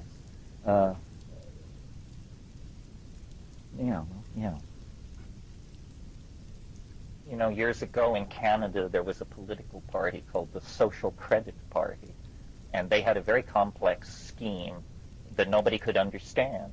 And they ran on the platform under the motto, you don't have to understand social credit in order to vote for it. So this is sort of what you're talking about.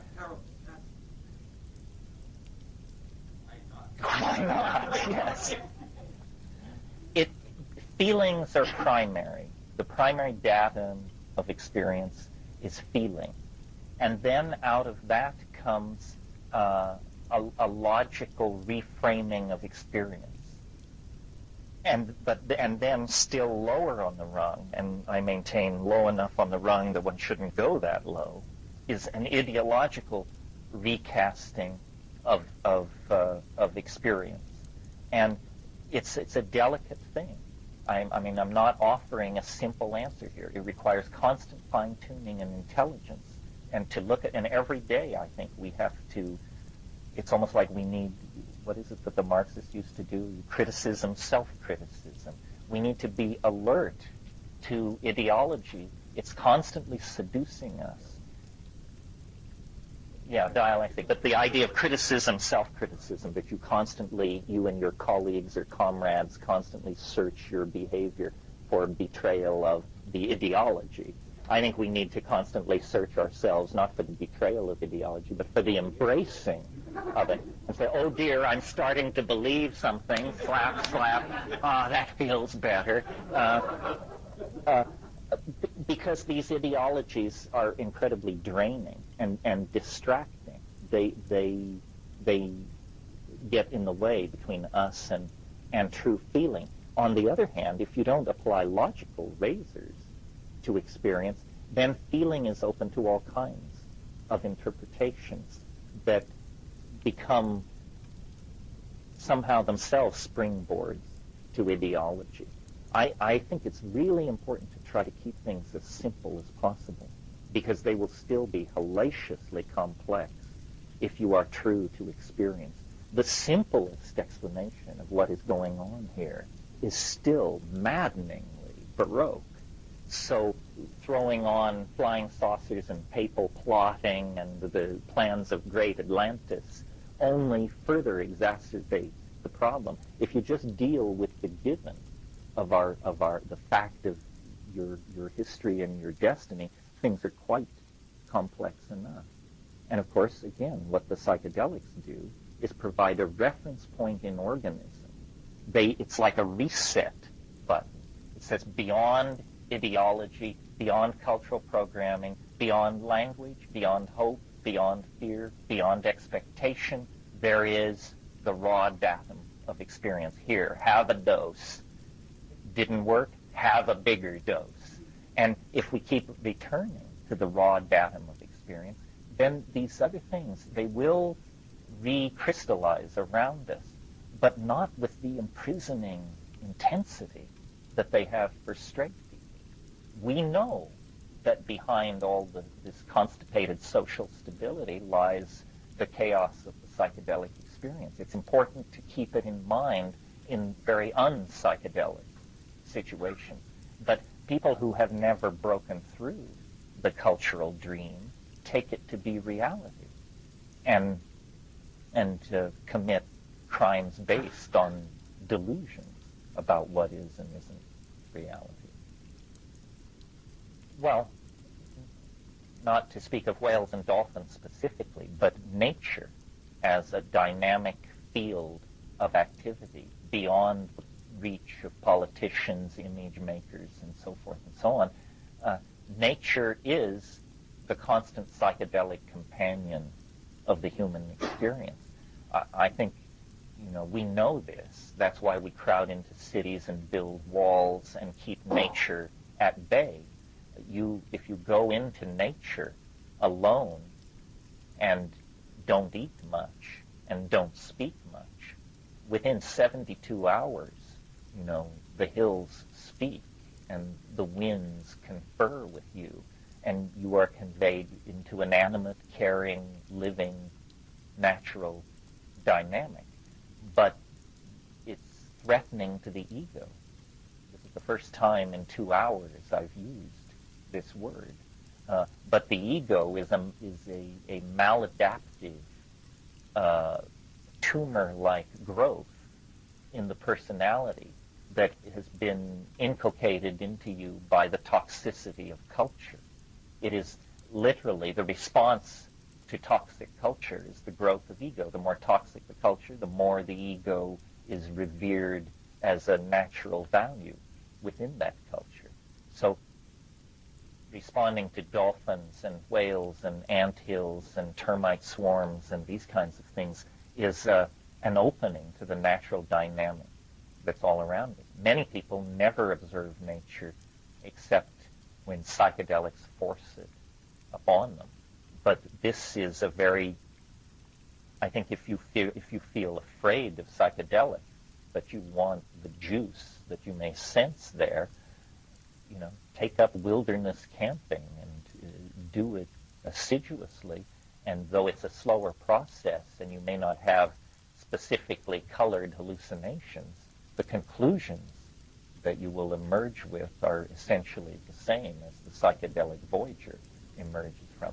And nature is deep, ordered, dynamical, and caring for the project of being. And so should we be. And the order that we seek is the natural order of our bodies and our minds in interface with the world, not the unnatural order of ideology, commodification, propaganda, and a misuse of communication. No, I think it's very difficult because the process of education, without anybody quite knowing where the crime was committed, has turned from a handing on of cultural values to a handing on of this neurotic behavior around commodification. And people are clueless, and they're being used and abused. people, all seemingly intelligent people, behave in incredibly stupid ways. The phenomenon of the respectability of aimless shopping. Shopping is unconscionable. It's stupid. It's tasteless.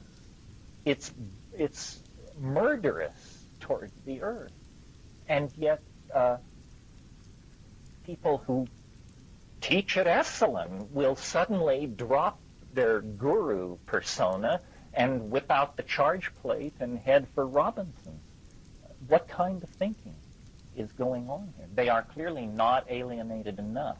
Alienation may be for them just a stance, but where they're really comfortable is down at Barney's, racking up the charge card. Somehow the message has to be put across that there are no exceptions to the obligation to decommodify experience. And anybody who feels alienated from this orgy of consumerism is going to have to look elsewhere for their value. I feel blessed because I guess I'm just so alienated that it doesn't touch me. But recently, for some reason, I had to lay out my income for an attorney and say how much I spent every month on things like entertainment and so forth and so on. So he called me on the phone. He said, you declared $15 a month for entertainment. He said, based on your income, do you know how much would be a standard deduction for entertainment? And I said, how much? He said, $700 a month. I said, that's inconceivable to me. What kind of idiot would I be? And I put down the $15 because I knew you wanted something. But in fact, I don't think I spend $15 a month on entertainment. What is entertainment anyway? I suppose it just sounds like preaching a kind of monkishness. But what is the charm of all this crap? Can anybody explain it to me? I heard a story about the Dalai Lama.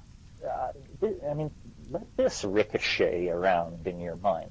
The Dalai Lama came to Los Angeles, and so the committee that was there to receive him and make his visit comfortable wanted to do something with him in L.A. that would be uniquely L.A., but that would be amusing for Dalai. So they decided to take him to Rodeo Drive.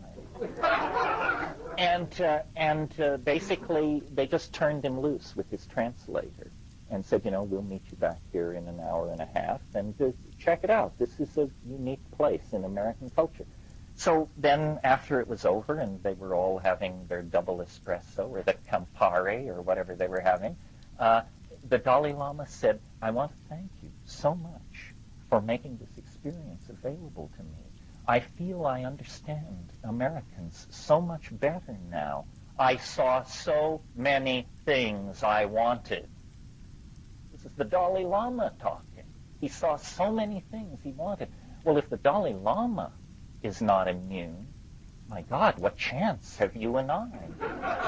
If the Dalai Lama can't hold this stuff back, you might as well buy that Hermes scarf. Just give up. Give them the $200 for the damn thing and enjoy it.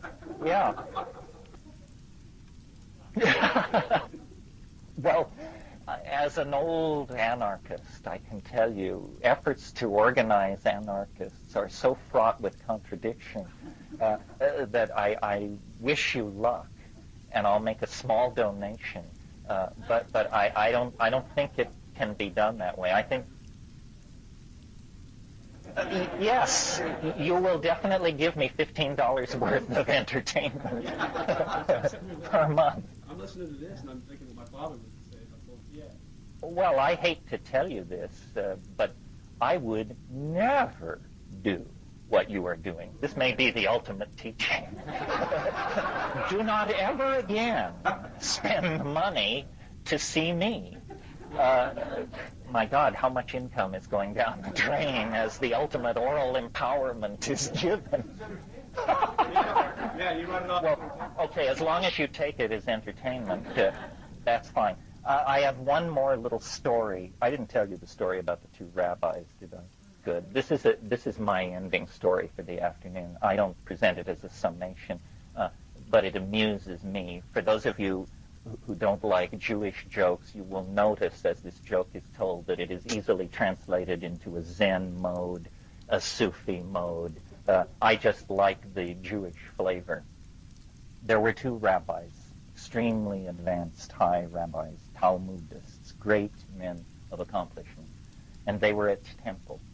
And one of them prayed, and he said, Lord, he stood up and he spoke aloud, and he said, Lord, I am nothing. And then he sat down, and the other guy got up, and he said, Lord, I am nothing. And there was a guy there sweeping the floor, a custodial person. And he thought, well, people are praying. You got a prayer in here. So he stood up and said, Lord, I'm nothing. And the first rabbi looked at the second rabbi and he said, so look who thinks he's nothing. That's it. That's a story about the imagination. The time wave is a variable wave scaled against time and can be scaled against very large amounts of time, even amounts of time larger than the life of the universe, thousands, millions of times larger than that. And you might ask, what's the point of scaling a temporal description over periods of time so vast that there is no reason to assume they ever existed? Well, the answer is that at these transition points, these dramatic shift points, the software automatically, as in the course of running the algorithm, keeps track of days to end, until you get down here to a hypothetical endpoint. Even if this is not billions of years, but trillions of years, it will keep track of this day count number. And what we discovered to our bewildered amazement was these day counts were almost always prime numbers or the product of two primes. Well, I'll answer your question, but it isn't relevant to what I'm talking about. What this is measuring is the ebb and flow of novelty and habit. And you've actually led me back to the main track, so we'll get serious and get out a pointer. That's always a sign that we're really serious. I don't want to give my ordinary time wave lecture because I've given it enough that the meme is actually established in the culture, and there are dozens of tapes of it and written versions and fights on the internet, and so why should I explain it to you all over again? I'll just assume that in the course of talking about specific issues that relate to it, you will pick up the rules of the game, and then if you're just too excruciated by your confusion, you can ask a question, and I'll try and answer. The basic assumption is there is a quality to reality which science has overlooked. Some people in the East have called it Tao. I want to divorce myself from the freight of that tradition, and I want to call it novelty.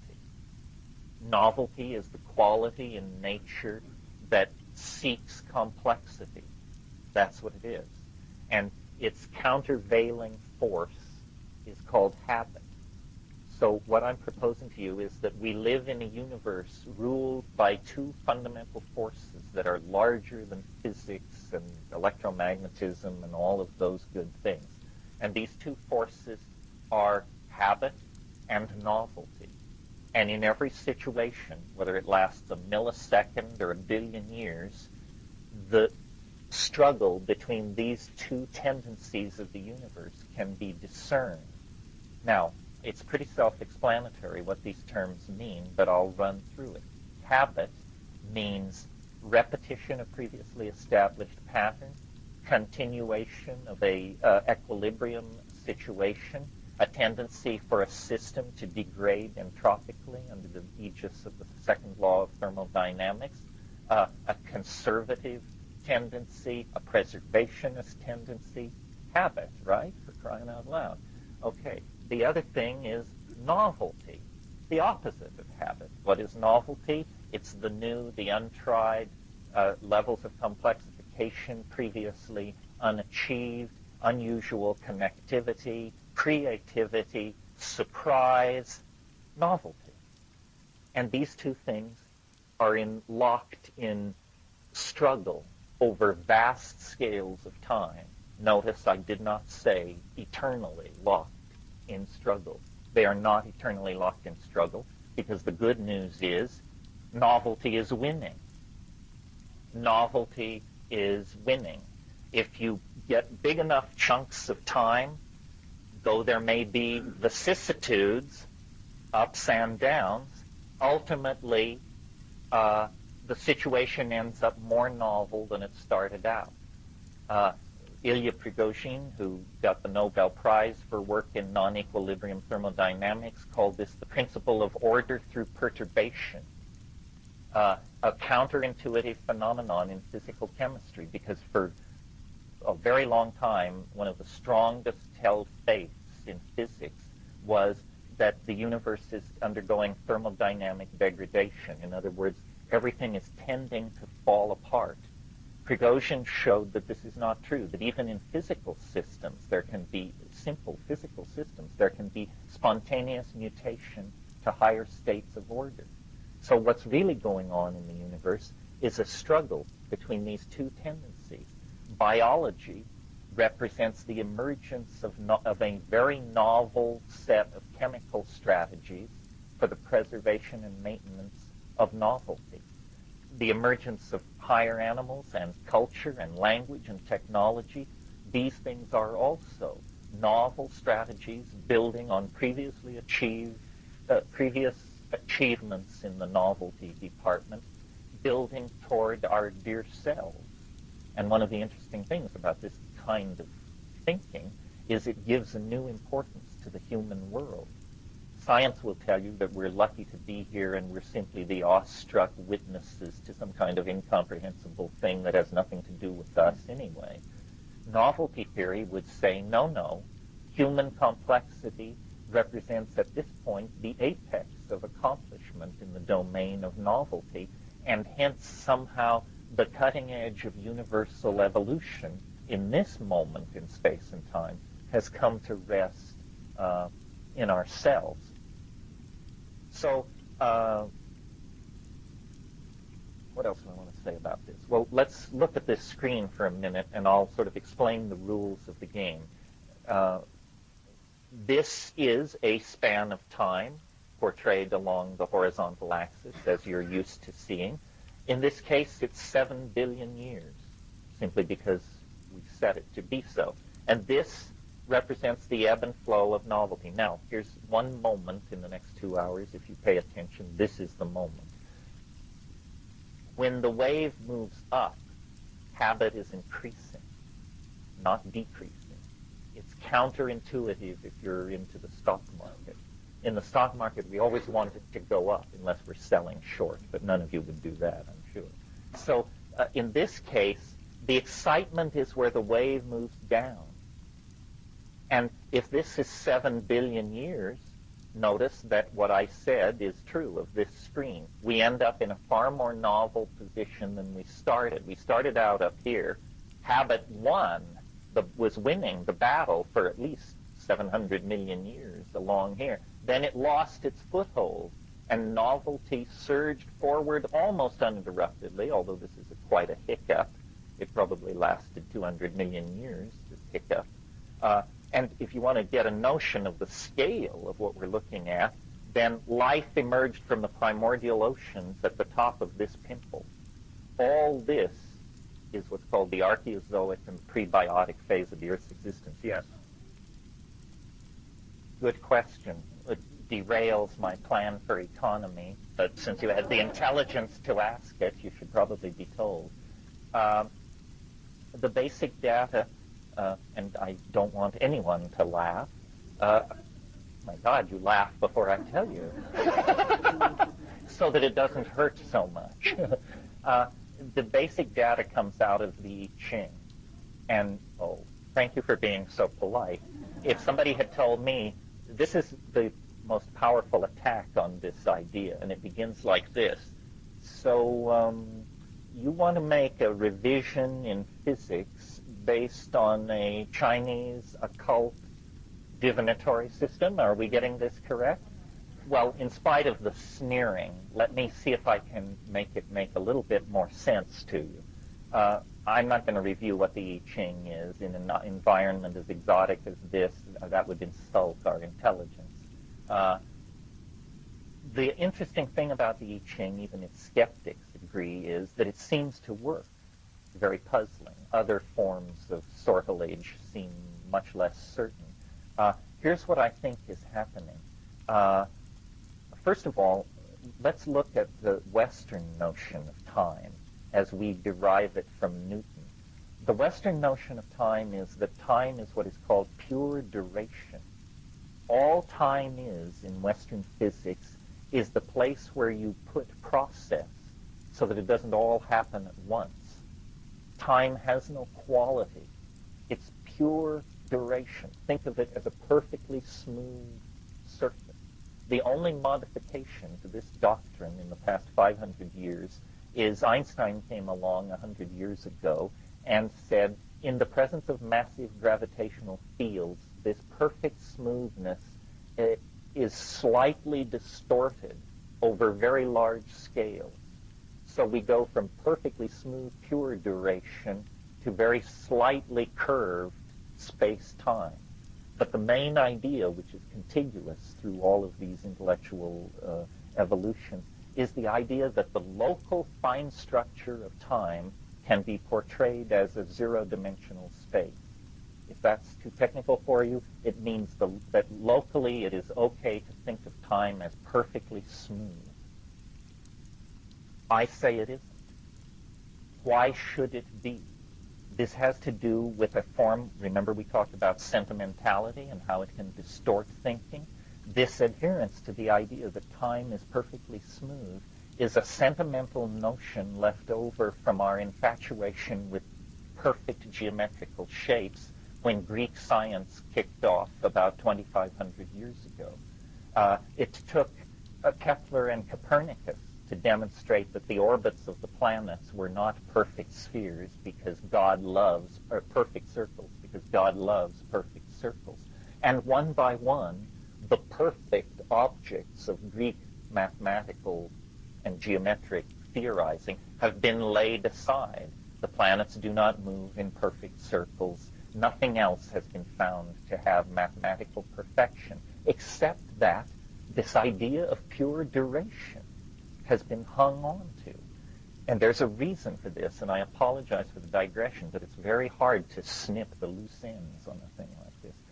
The reason this idea of pure duration has been hung on to is because science, modern science, does its business through a series of hat tricks called probability theory. And probability theory is the idea that you can learn something useful about a phenomenon. Let's say, for instance, you want to know how much voltage is running through a wire. Strange thing about this value that you come up with is this. It is not necessary that it correspond to any one of the 1,000 measurements that you took. It's entirely possible you will get a value that is not congruent with any one of your measurements. But we say with confidence, well, it's the average. It's the average. Lurking behind this notion, average, is the unexamined assumption that time is completely uniform, that it does not matter when the measurement is made. And now, why do we assume that? Is there any reason to assume that? Well, not looking at nature. No, there is no reason to assume that. Looking at science, hell yes, there's a reason to assume that. You can't do science unless you assume that. Because science depends on what is called the experimental method. An experiment is you arrange a funny little unusual situation which is designed to cause some phenomenon normally lost in the noise of being to be thrown into high relief. And basic to the idea of experiment is what is called the restoration of initial conditions. In other words, we're going to roll a ball bearing down a ruler and measure its velocity. And we do this. And we say, restore initial conditions. That means pick up the ball bearing and move it back to the top of the ramp. But now notice that time has passed since the first time the ball bearing rolled down the ramp. If time is not uniform, then you cannot restore initial conditions.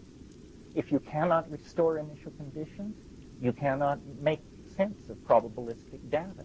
So we have assumed and preserved this sentimental notion of Greek science because it makes it possible to do modern science. If we were intellectually honest about what's going on, then what we really should say is that probability theory and modern science is the study of those natural phenomena so coarse-grained that an assumption of a restoration of initial conditions does not destroy the integrity of the phenomenon. In other words, it's a lens that can be focused only to a certain depth. And beyond that, it begins to give false data. Of course, ball bearings always roll down ramps the same way. Of course, two liquids always mix together in the same way. But who cares about these things? What we're interested in are love affairs, dynastic transitions, corporate takeovers, political revolutions, family feuds. And the interesting thing about these things is they never happen the same way twice. Have there ever been two identical births, divorces, love affairs, corporate takeovers? Of course not. We would not even expect such a thing. We understand that the complexity of those phenomena ensures their uniqueness. This theory has probably not stormed the intellectual battlements of Western civilization, for one reason, because it poses so fundamental a challenge. Science cannot swallow the time wave. You have to choose one or the other. The time wave is not a cult. It is not occult. But it is not science as we have done it for the past 500 years, because it assumes that one of our primary intuitions is actually true. The intuition that every moment is unique. It treats that as the central starting point for an entirely new metaphysic of being. And so the smooth duration, the simple answer, the parsimonious good try has to be put aside. Now, why the I Ching? Because in the same way that Western culture evolved a maniacal obsession with matter that ends with atomic fusion, sequencing of the DNA, room temperature superconductors, Buckminster fullerenes, and all that, in the same way that Western intellectual methods were relentlessly pushed toward an understanding of matter, in the East, a different obsession held sway.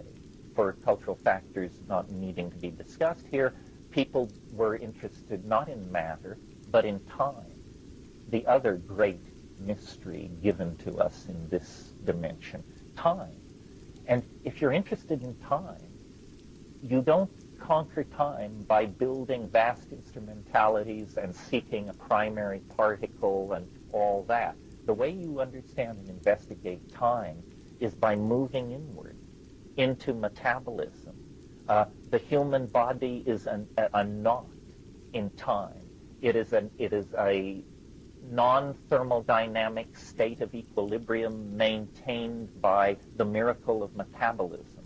Metabolism is a slow, controlled chemical burning of organic material, so subtle a form of burning that the energy is trapped in various membranes and cytochrome cascades and put to the work of organism. And if you imagine then, at some time thousands of years in the past, people possessing techniques which today we would call yogic, but what they really are simply probably what are now called stilling of the heart techniques for suppressing gross bodily function.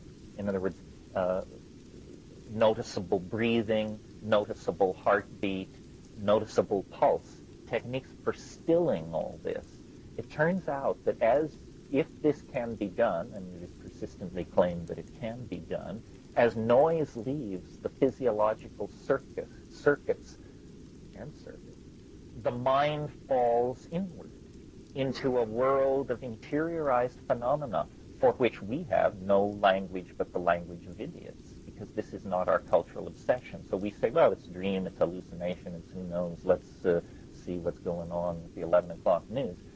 But in other cultures, complex vocabularies were produced to study these states. Vocabularies as complex as our scientific vocabularies. And in the same way that in the 19th century, Mendeleev and those people came to discern that all matter is produced out of the combination of a limited number of elements, and there were arguments about how many, but it's generally assumed under 110, and that's generous.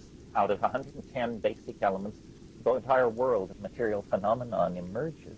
Similarly, in the inspection of time, it was realized that time, too, comes in flavors, if you will. Not 50,000, not 300 million, not 4, not 8, but 64. And this probably has to do something with the cube root of 4 and certain things having to do with the dimensionality in time and space. I mean, why this number is a reason for speculation. It's a number built into biology, too. There are 64 codons coding for the 8 amino acids. This is no coincidence. It's something about the basic grammar of being itself arises around these numbers. Well, they not only saw that time is made of these elements, but they saw that they occurred in certain fixed patterns of recurrence at different levels, at different speeds, and that from the point of view of this I Ching philosophy, a given moment in being at some locus of space and time is a kind of interference pattern created by moving levels of, let us call them, influences. And these influences interpenetrate each other on many levels. And all of this can, in fact, be quantified and mathematicized and portrayed in the universal language of mathematics. And that's what I've tried to do. I'm sorry this answer ran so long, but I want to make it seem reasonable to you that there are categories in time as well as in matter, and that if you can discern these categories, you can gain as powerful an intellectual understanding of time as we have of matter. Now let me get back to how this thing is read, and then I want to move forward here. When the wave moves up, habit is increasing. When the wave moves dramatically down, novelty is increasing. And time on all scales is made out of ascents into habit, plunges into novelty, novelty troughs, and further ascents into habit. And you can feel these things in your own life. You know, when the luck is running with you, nothing can stop you. When the wave is against you, God help you. And this happens to empires. It happens to political careers. It happens to species. It happens to entire orders of biological life. 100 million years of endless radiation into all kinds of niches across the planet. Then suddenly a planetary cooling and a mass extinction, and the novel forms or disappear. But over long periods of time, as I said, habit is vanquished and novelty is concentrated. And that's part of the story. Half of the story. The other half of the story is that this process of movement into deeper novelty is speeding up, always has been speeding up, goes faster and faster and faster. So if this is 7 billion years, you can see back here things were deadly slow. Here, life appears. Once life appears, the pace quickens.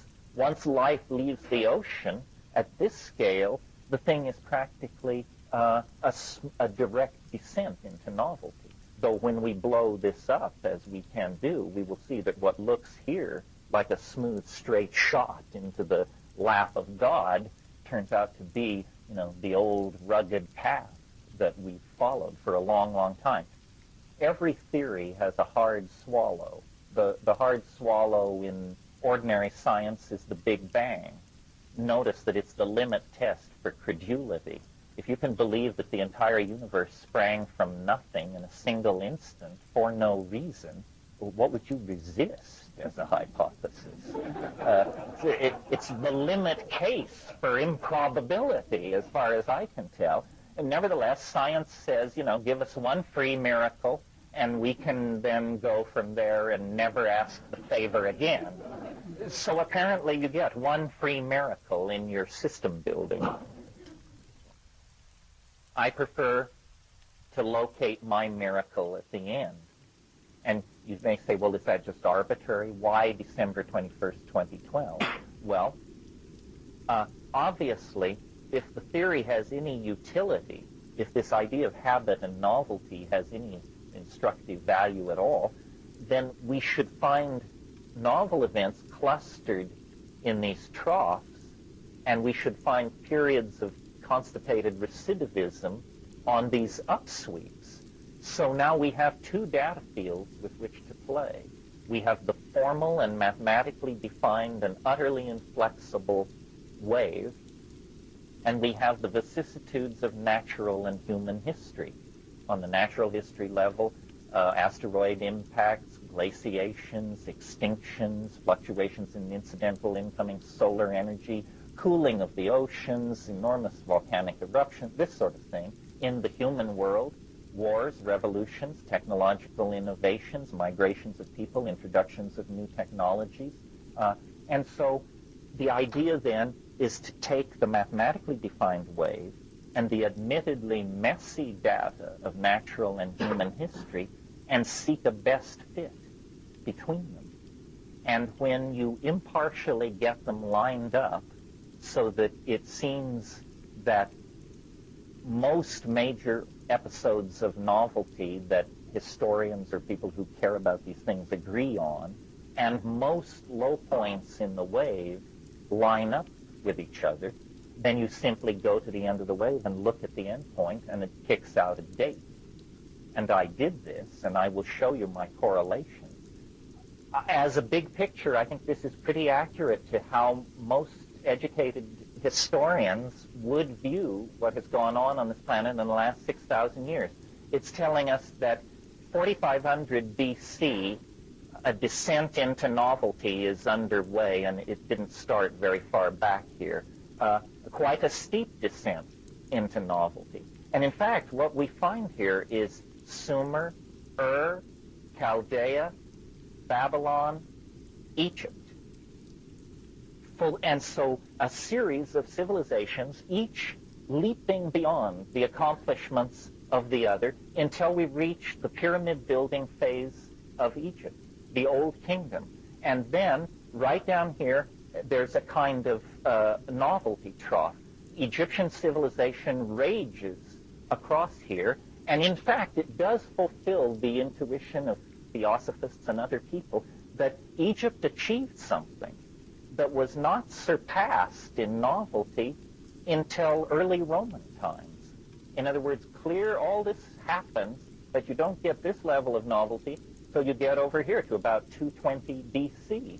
And I maintain technologically and so forth and so on, that's probably just about right. This upswing back into habit, the historical record is characterized by brutal civilizations, the Hittites, the Mitanni, imperial Assyria, motorcycle gangs with chariots is what we're talking about here.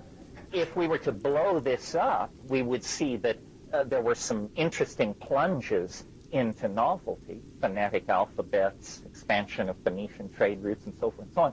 But the turning point is up here. And as far as Western history is concerned, what happens up here is Homer sings his song. And I maintain, symbolically and literally, that's what started it off. That's what set the last phase in motion. I had a professor, maybe I'm echoing his prejudice, but a philosophy professor in college, and he said, "You want to know where it all went wrong? I'll tell you where it all went wrong. When the Greeks stopped being fishermen and pulled their boats up on the shore and started to talk philosophy, it all went wrong." Well, I don't know if it went wrong. It certainly went in a different direction. Homer sings his song, and it begins an almost unbroken cascade into modernity. I want to talk about this one for a minute because there is an aspect of this theory that I find very appealing that I haven't touched on yet, which is, if you've been paying attention, you've noticed that screens repeat themselves. Remember I showed you a screen where I said at the top of a certain mountain Homer sang his song? This is that same shape, but we're now not looking at thousands of years, we're only looking at 52 years. Well, what's the deal? Well, because this thing is a fractal, it has like built into it automatic resonance. So it gives you a very rich data field to work with. If this is a span of time from 1944 to 1996, it on another level is a span of time from roughly late Egyptian time to the Umayyad Caliphate, with Homer singing his song up here. On the short scale, the 52-year scale, this is 1967. Now, these two things are in according to this theory, in a situation of resonance or geometrical relationship to each other. Is there anything about the world of Homer that is like the world of 1967? And I maintain, yes, that a tendency to easy lifestyles, loose shoes, and sophomoric philosophy characterize both eras. And you see, it's a way of explaining such transient phenomena as fads and fashion. Why are we suddenly putting lion claws on the legs of our bathtubs? Well, because we're passing through a period of resonance when that was done in the past. In other words, the orthodox theories of history and time would tell you that the most important moment shaping this moment is the moment which just preceded this moment. It was, as it were, the conduit for the wave of causal necessity to arrive at this moment. But I'm saying something different. I'm saying that every moment in time is an interference pattern made by other moments in time that are related to each other, not through linear seriality, but through this much more complex scheme of relations. So, if you suddenly walk into a room and there's a heavy hit of black granite, inverted corners, and silver shadowing, it's a Jugendstil resonance. And I live in a kind of waking hallucination. I have a little aphorism which covers this. It's Rome falls 9 times an hour. It falls more than that and less than that. But let's say it falls 9 times an hour. Well, then your job is to notice every time it falls. In other words, what we think of as our random musings and our personal mental furniture is in fact our subconscious awareness of these systems of temporal resonance operating around us. So, as I look out at a crowd like this, if I let myself go, I notice that Kant is sleeping in the corner, and that Madame Lafarge seems to have just come in from the baths and taken her seat, and Cleopatra is headed for the John, and so forth and so on. How real is this? Who knows? It's a matter of discernment. Yeah. Well, what I would say, first of all, let's get a little more honest here. There's a lot of argument about where Homer actually sang his song. We can only really pinpoint it to within about 150 years. It's up here somewhere. Now, if I could zero in on this, but 1967 is here. 1968 is just over the top. The first moon flight is there. Well, now suddenly we have the Homeric resonance. What is Homer but a story of noble men on a long and far voyage, and eventually the homeward return, and then the heroics of that echoes over the centuries. And probably the only heroic episode of the 20th century that's unsullied by hyperbole and manipulation and so forth is the flight to the moon. I mean, that was pretty amazing. You know, I don't care about the politics or any of the rest of it. I mean, what it took to do that, you notice we're not doing it. We don't have the gumption, the technology, or the national focus to do that. And in a sense, so I take the moon flight to be, in a sense, the capstone of modernism. I consider postmodern time to begin after that. I mean, what was the 70s but a whining reprise of the 60s? And then everything else has followed from that, yeah. I myself am more provisional. I will advocate this, but I'm aware, more I think than many in my audience, how unlikely this is. I'm basically a devil's advocate because I'm fascinated with the fact that I thought this up, and this is not my style. It's hard for you to believe that because I've been now talking about it since 1971. So it has become me in a sense, but it isn't me. This is not how I think. This is not how I ever thought. I had to be led by the hand. I'm sloppier than this. I'm not precise. This was told to me. And it's eerie. It's turned my life to science fiction because I don't know what this is all about. I don't know why I'm here talking about this. I don't know why you're here listening to it. And I'm puzzled that outside this room, the world is moving towards not this theory, but these kinds of conclusions. Is it the millennium? Well, this isn't about the millennium. This says, forget the millennium. It's a complete waste of time, a speed bump on the way to the real event. I've tried to think of rational explanations for why this theory, and I've had to go pretty far afield. Here's a rational explanation. Suppose the millennium is so psychically charged that there's a danger of mass hysteria of some sort, mass suicides or something like that. Perhaps the collective unconscious senses this, and my mission is to smear the expectation. In other words, what this does is it says, don't get excited about the millennium. And then once the millennium is passed, people will say, well, and don't worry about McKenna either. In other words, it's a way of cheating you past the millennium.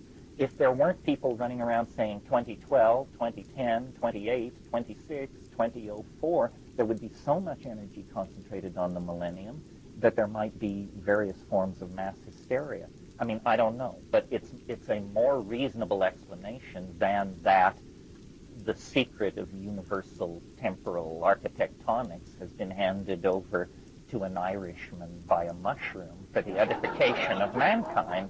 I mean, that is too much.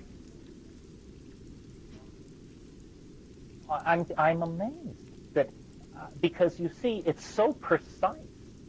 And I don't know if you can tell from what I've said this evening, but it's very clear to me that it's not about being right some of the time. If it fails once, it fails completely. There's no wiggle room. That's why it's so interesting to try to trap it. This is not something where if we get 7 out of 10, we're going to keep preaching. This thing must be right 10,000 times out of 10,000 tries. And as I offer it to you and to other people, because I think smarter people than me ought to be able to destroy it. You know, I remember when I talked about how science gets points for proving you're wrong. If I could prove this was bunk, I would get a lot of points. If anybody could prove it was wrong, absolutely wrong, but it's amazingly slippery. So slippery, in fact, that it's almost like a living thing. Just when you think you've pushed it into a corner that it can't escape from, you know, you get a Martian meteorite full of fossils right in your lap. So we're struggling to say, is this a message? Is this meaning? Or is this self-generated hallucination? I don't know. I offer it as part of this weekend on imagination because this is my best trick in the imagination. My little theory of evolution is no more than a conversational rap. How would it be if? This is considerably different because it rests on a mathematical foundation. And don't forget, it does come genuinely from the I Ching. So we have this peculiar three-pronged situation. We have a pattern in the King Wen sequence taken by an Irishman and contorted into a mathematical way which gives a prediction for the apotheosis of the world which matches the assumptions of a vanished Mesoamerican civilization. Huh? Why? Where does it end? Well, this question, when I calculate my own personal wave, first of all, I do entertain the idea that we may each have our own time wave, sort of following the model of astrology. But I'm aware, and I'm sure those of you who are professional astrologers are also aware, that the natal horoscope is essentially a commercial con. In other words, astrology, the royal art of astrology, was invented to guide the destiny of peoples and kings, pharaohs and courts. But in the late Roman period, the world's first yuppies came into being, or one of the world's first instances of yuppies, and they thought, well, the emperor has his horoscope cast. Am I less than the emperor? I, too, should have my horoscope cast. And enterprising Hellenistic astronomers were only too pleased to oblige. Otto Neugebauer published a wonderful book of the natal horoscopes of rich Athenian and Roman citizens. And to some degree, I think it is a slight distortion of astrology for astrological purposes. Nevertheless, in terms of the time wave, a reasonable question would be, well, how, if this is true, then how come I can have a bad day while you're having a good day?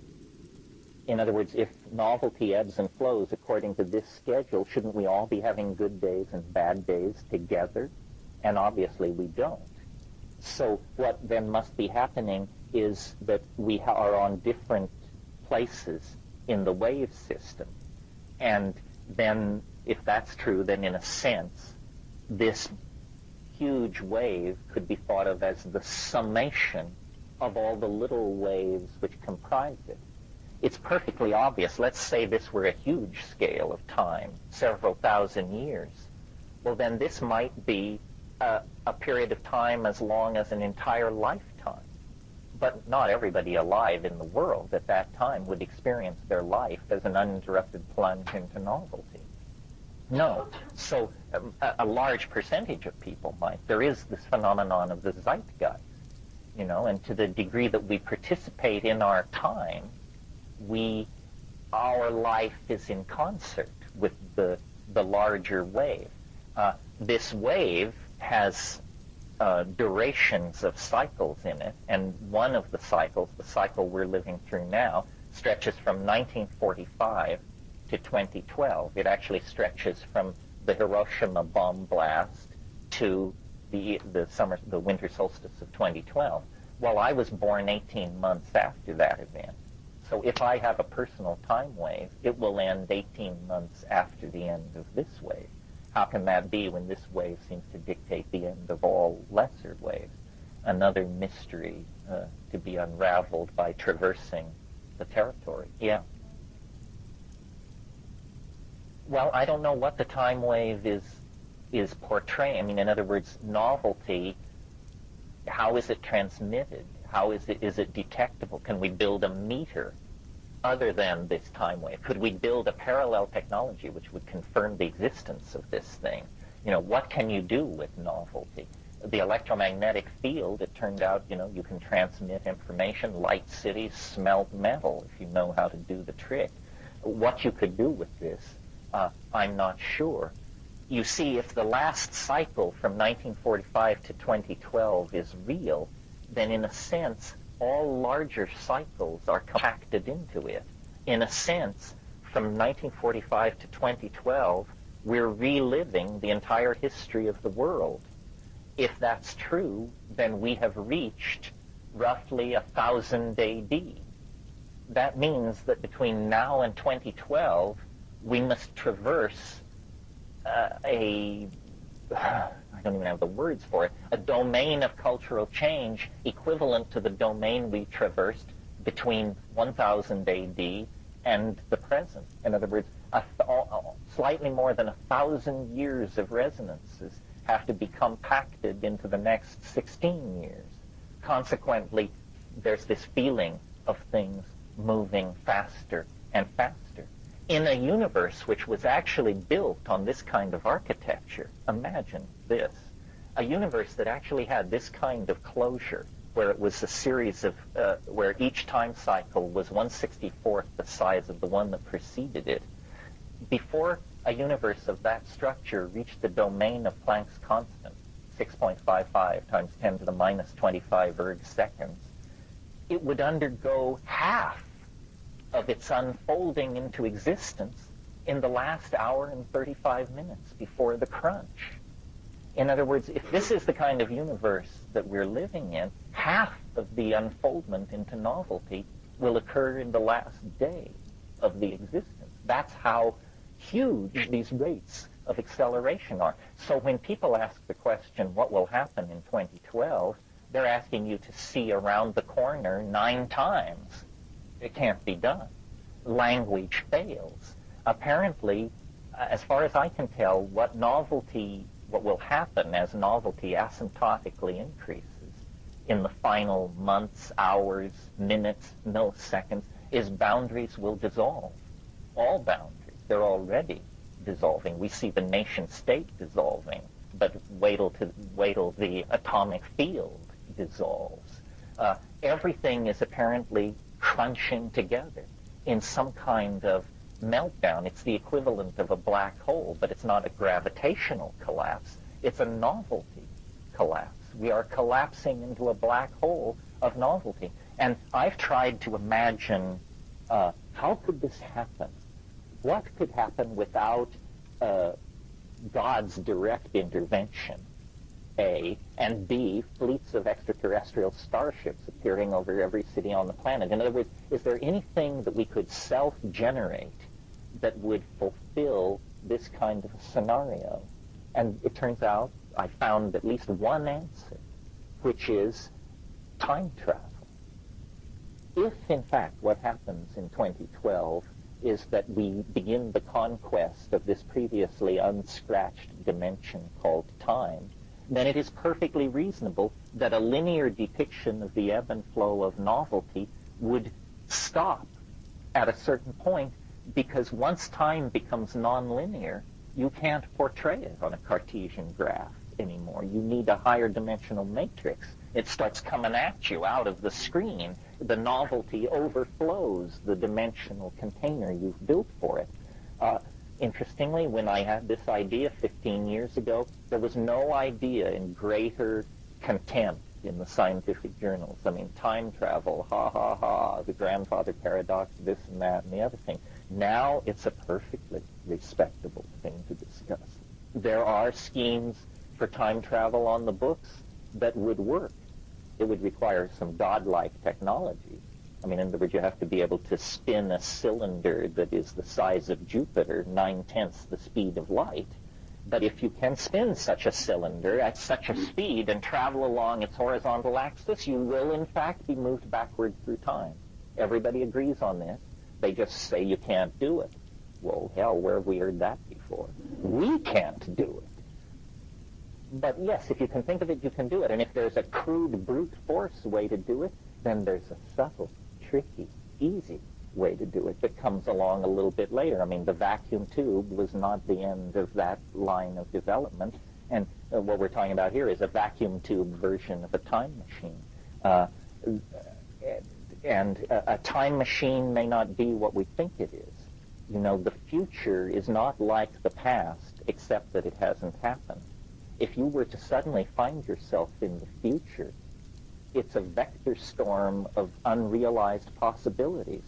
You've never seen an unrealized possibility. All you've ever seen are realized possibilities, and you don't know what an unrealized possibility would look like. There are a lot more of them than there are realized possibilities, and they fill the space called the future. If you suddenly found yourself in the future, you wouldn't even recognize it as that. You just think you've gone mad, I think. So, I don't know, I should wrap this up, but the basic notion is this is what I learned from psychedelics. This is my show and tell. It's an indulgence of my ego to do this, because most of what I tell you, you could learn somewhere else. I just have read the books and can regurgitate this stuff, point you toward the plants, lead you through the philosophical issues, talk about the medical stuff. It's not particularly flashy. It's just a mental shortcut for you. This is original, and nobody has ever tried to wrest it from my grasp. That's how original it is. Nobody else wants the hideous responsibility of defending this particular piece of intellectual baggage. Why I like it is I believe that the idea which is the most fun is probably closest to the truth. And I find this idea to be absolutely delightful. It also has a kind of weird completedness about it, even though nobody has made any contribution to this theory but me. In other words, I thought it up, top to bottom, start to finish. It doesn't feel to me like a human being could do that. It feels to me like it would take, that this is the product of an entire civilization. It must have taken hundreds of years, many workers spread out in space and time. I can tell it, and I was told it. That's how I know it. But no single individual, and certainly not myself, could have dreamed this up from scratch. Yeah. You mean before I had the whole thing? From 1971 to 75. And it was interesting, and this I cannot ever share with anybody else. You'll just have to believe me. But the way it was revealed was very odd, because it never let me see where I was going. I couldn't figure out what I was doing. I mean, it said, go buy graph paper. Go get your I Ching. Look at the King-Wen sequence. Graph the first order of difference. And I would try and guess, what are we doing? Are we discovering an ancient Chinese calendar? Why are we doing it? It said, no, don't worry about that. Just keep, next step. And it always hid from me where I was headed. It still hides from me where I'm headed. And the software has been written, the controversy rages on the internet. I even now have critics. That's good. That shows that it is moving out of the realm of private Idaho into the realm of debatable cultural artifact. And I think that if it's true, or if it has a part of the truth, we will know before 2012. In other words, a lot of people observed, not a lot, but a few hundred maniacs observed this prediction about 1996 and then watched the ensuing debate, my critics, my defense, their response, so forth and so on. So it's being watched, and the meme spreads, and apparently will be helped by things like simply where we are in relationship to the calendar. Simply because we're approaching a millennial turn. The producers of nitwit TV shows want to talk to me. They say, I understand you have a way of predicting the future given to you by UFOs, I heard. We want to put you on the air. Well, I'm not sure about the wisdom of all of this, but I figure, let the meme fight for its life in the jungle of competing models of reality. When I pull back from the specificity and the fact that I invented it, that's my biggest problem. If I hadn't invented this, if I just heard that somebody invented it and this is what it was, I think I would find it very interesting. But since I know the inventor very well, I'm very prone to doubt the thing. I mean, this is not a guy you would want to put a lot of pressure on. So I don't know. I'm puzzled, and I offer it as an unsolved puzzle. I preached here earlier that you mustn't seek closure, and so I don't with this. If it's a communication, it's a very curious communication. If it is non-communication, it's even more curious. If it's a delusion, why is it so mathematically formal? If I'm pathological, why aren't there attendant sequelae? Why just this very defined thing? The whole thing smacks of the impossible. It's even pushed me toward the idea that maybe this is not actually a reality. We're trapped, or I'm trapped. I don't know if you're trapped, but we're in some kind of piece of fiction. It's like a Philip K. Dick deal, you know? We're in some kind of simulacrum, and the clue to the fact that it's a simulacrum is this impossible idea. And so the point of the idea is not to believe it, but to use it as a wedge to fight our way out of this labyrinth and back to whatever reality we were in before we fell into this situation. Something like that. Anyway, I have the feeling that I'm blathering and spinning my wheels. Is there some final question that brings this all to a, yes? Oh, yeah, that is an interesting question. Like people say, well, now, is this some kind of permission for irresponsibility? Are you saying that the world is going to transform itself no matter what happens? I'm enough of an old political activist to sense the anguish behind that question, because I don't want to say, yes, don't worry about the Palestinians, don't worry about the Bangladeshis, it's a done deal, it's all fine, you can take your eye off the ball and your foot off the pedal. That seems crazy to me, to give advice like that. And yet this thing seems to be saying, it is a done deal, it's going to be fine, it's going to arrive on schedule, under budget, you don't have to preach it, you don't have to worry about it. And so then apparently where it lies is that it is a done deal, but how the deal is done is not a done deal. That there will be a deal is sealed. That is written into the laws of physics, if this is correct. No escape from the transcendence. But how we present ourselves to it is our contribution. It does not say what will happen. It simply says where the novelty will cluster, and apparently it is still open to what happens is still a matter of human decision and of the unfolding of causal necessity. So in a sense it's saying there is a safety net under you, but you still should make an effort not to fall. Yeah.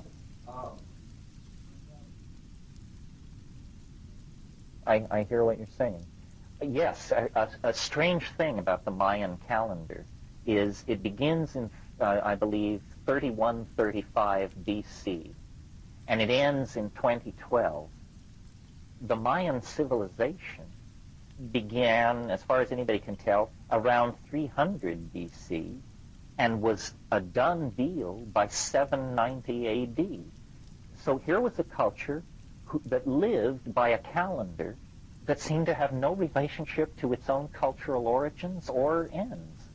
That's odd. I mean, that's not how people do a calendar. The weird thing about the Mayan calendar is it begins on a slow Thursday in August. In other words, it doesn't begin at a solstice. It doesn't begin at an equinox. It doesn't begin with a special astrological configuration in the sky. It begins on Nothing Burger Day in 3135 BC. Well, but it runs forward to a winter solstice and ends precisely on a winter solstice. Who ever heard of a calendar that was formed by calculating backward from a point thousands of years in the future? What kind of squirrely culture would do that? And the answer is, we don't know. But yes, this is a great puzzle that the Mayans seem weirdly disconnected from their own calendar. Oh yeah, there is the reason the Maya are so fascinating is because they had astronomy, they had politics, poetry, architecture, and they don't owe anything to Greece.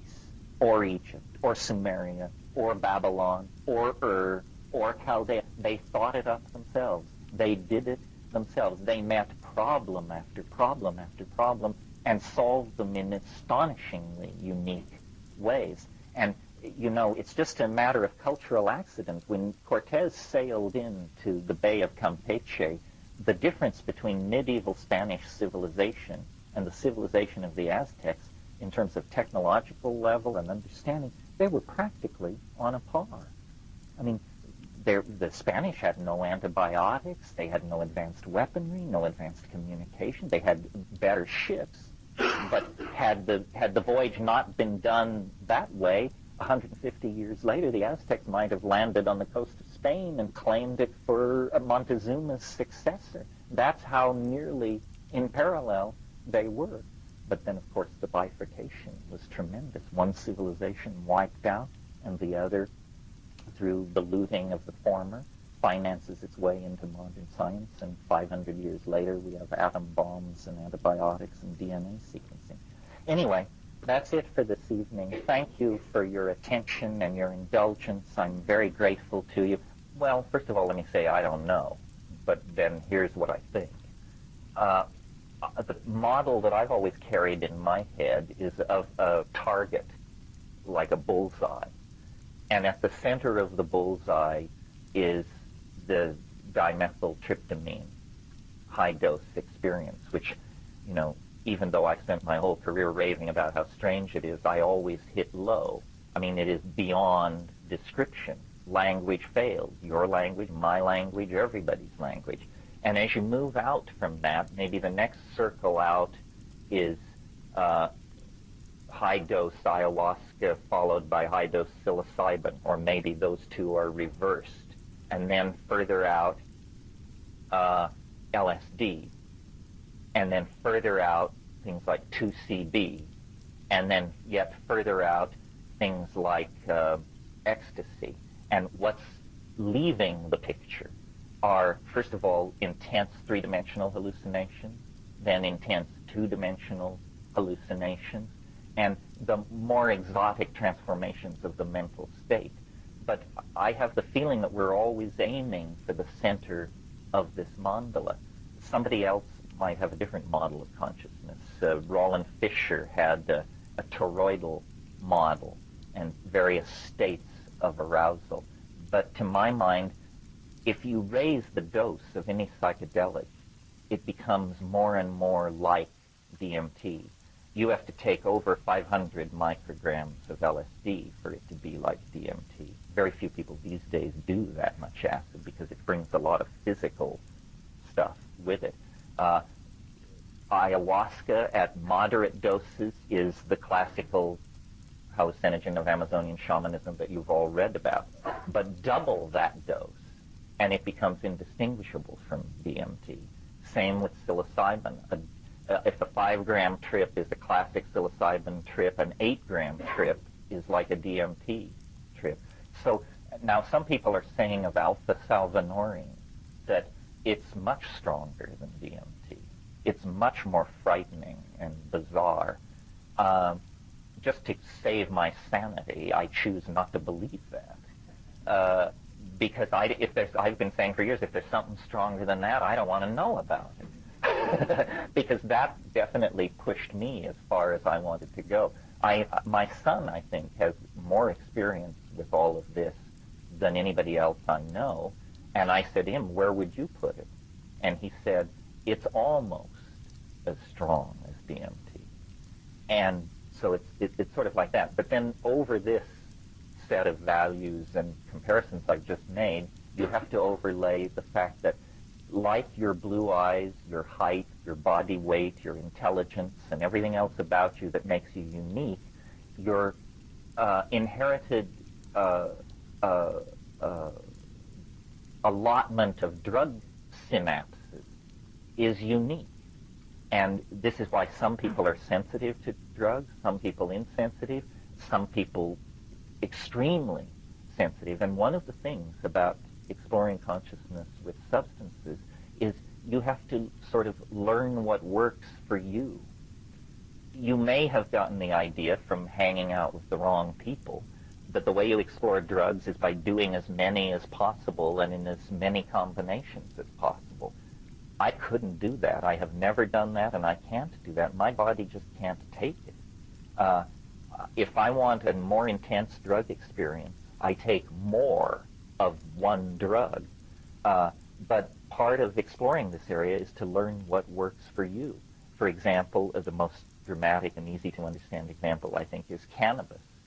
Most people, after a preliminary brush with cannabis, which may last years, tend to decide that it somehow interferes or that they have memory problems or feelings of social paranoia and abandon it. Some small percentage of people experience no short-term memory loss and basically can't live without it. I speak from first-hand knowledge of this condition. So learning what works for you is very important, and then push that to its limits. What fascinates me, I'll just unload my personal opinion on you, are the tryptamine hallucinogens. I always found LSD too, what I call abrasively psychoanalytical. I don't want to endlessly reflect on my childhood upbringing and whether I'm a good or a bad person. I mean, I'll do a little bit of that, but I think I got that under control. I'm not interested in myself in quite the way some people are interested in themselves. What I'm interested in, and what's always been the holy grail for me, are visual hallucinations. And people have said you're a nut on this subject.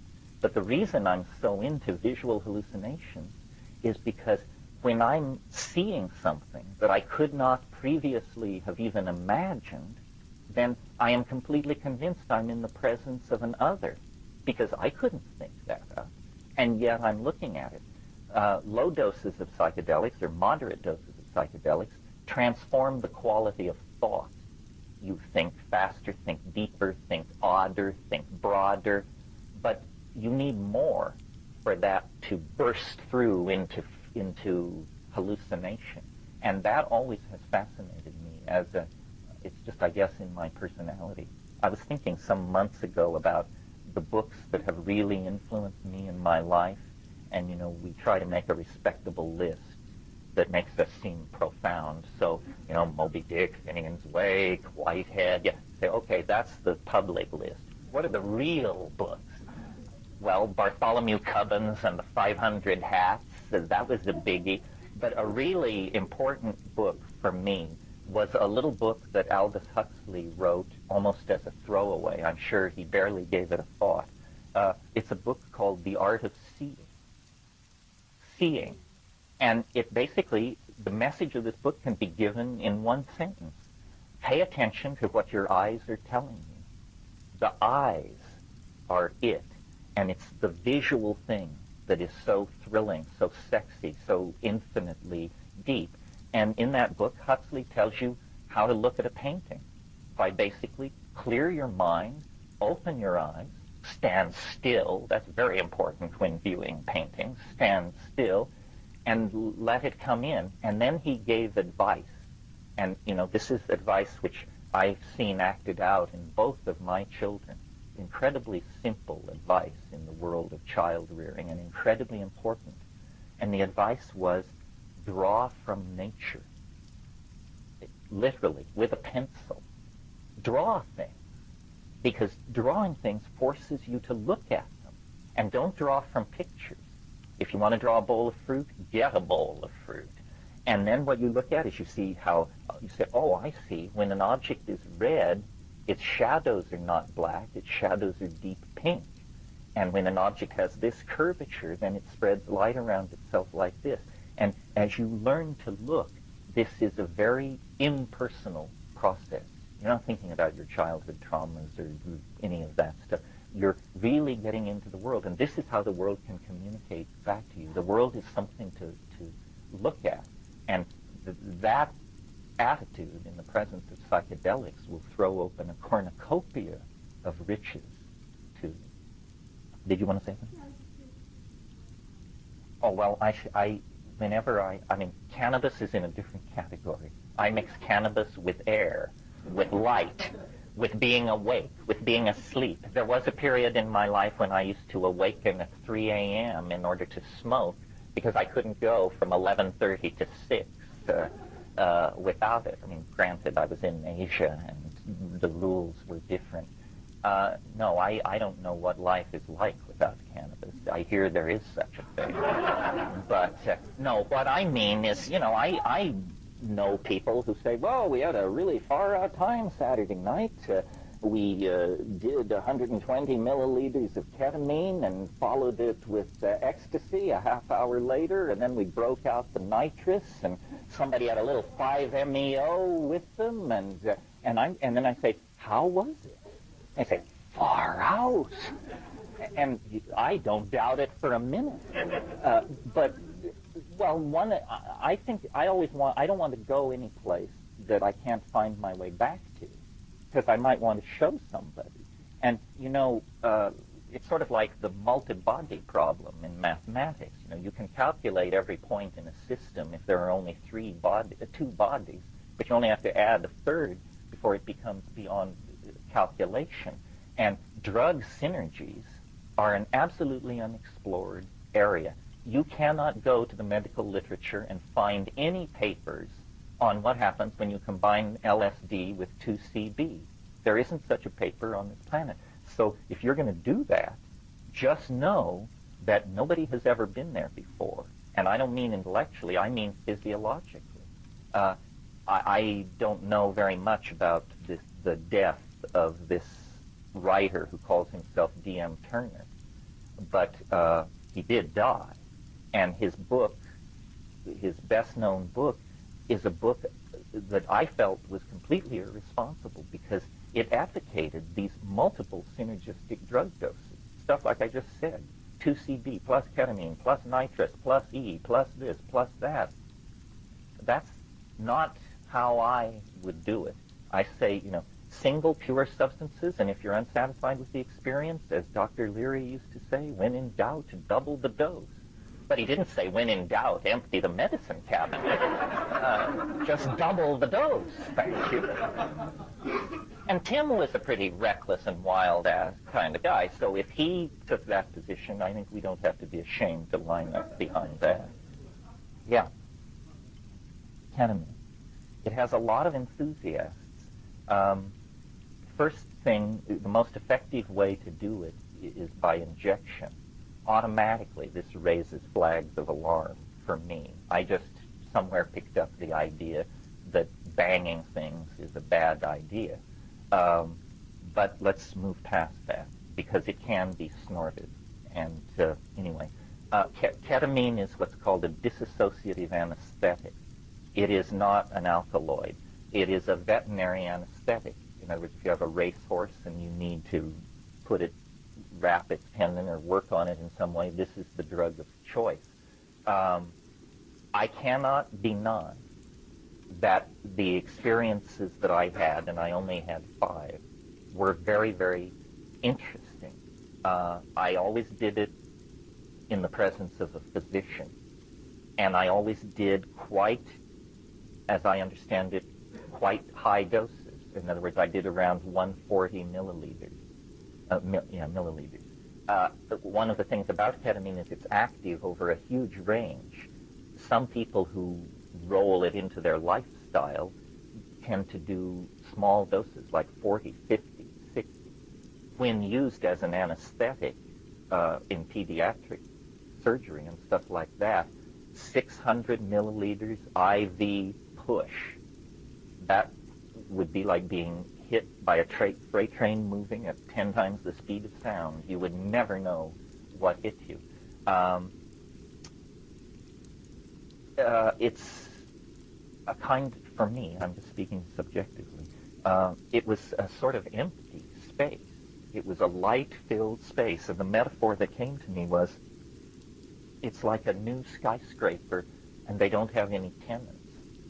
So there are these endless hallways lit by fluorescent lights and wonderful water coolers every 300 feet, but there's nobody there. And I talked to Rupert about this because one of the things we've kicked around over the years is the idea that drugs are like morphogenetic fields. And so, for instance, when you take psilocybin, it takes you. And in a sense, you are participating in every psilocybin trip anybody ever had. And because it was taken for thousands of years by Mesoamerican shamans, it's been decorated by them, in a sense. It has their mark on it. And so the morphogenetic field is extremely stable. Nothing you can do in there. You may be able to carve your initials on a picnic table or something, but you're not going to be able to make major changes in that landscape. But suppose you're a drug chemist, and suppose you read one of Sachs's papers where he tosses out the thought that the O-methylation in the 4 position of the trimethoxy isomer of the this and that might be hallucinogenic, and you make it. Nobody has ever taken this drug. It's a synthetic drug. You have made it, and now you're going to take it. And in a sense, if you come down saying, this was an incredibly beautiful, visionary experience, the next person is very likely to have a beautiful, visionary experience. If you come down saying, it was nightmarish, and I felt bugs crawling under my skin and stuff like this, what's happening is the morphogenetic field is crystallizing around this drug. And the feeling I had with ketamine was it's really pretty undefined territory.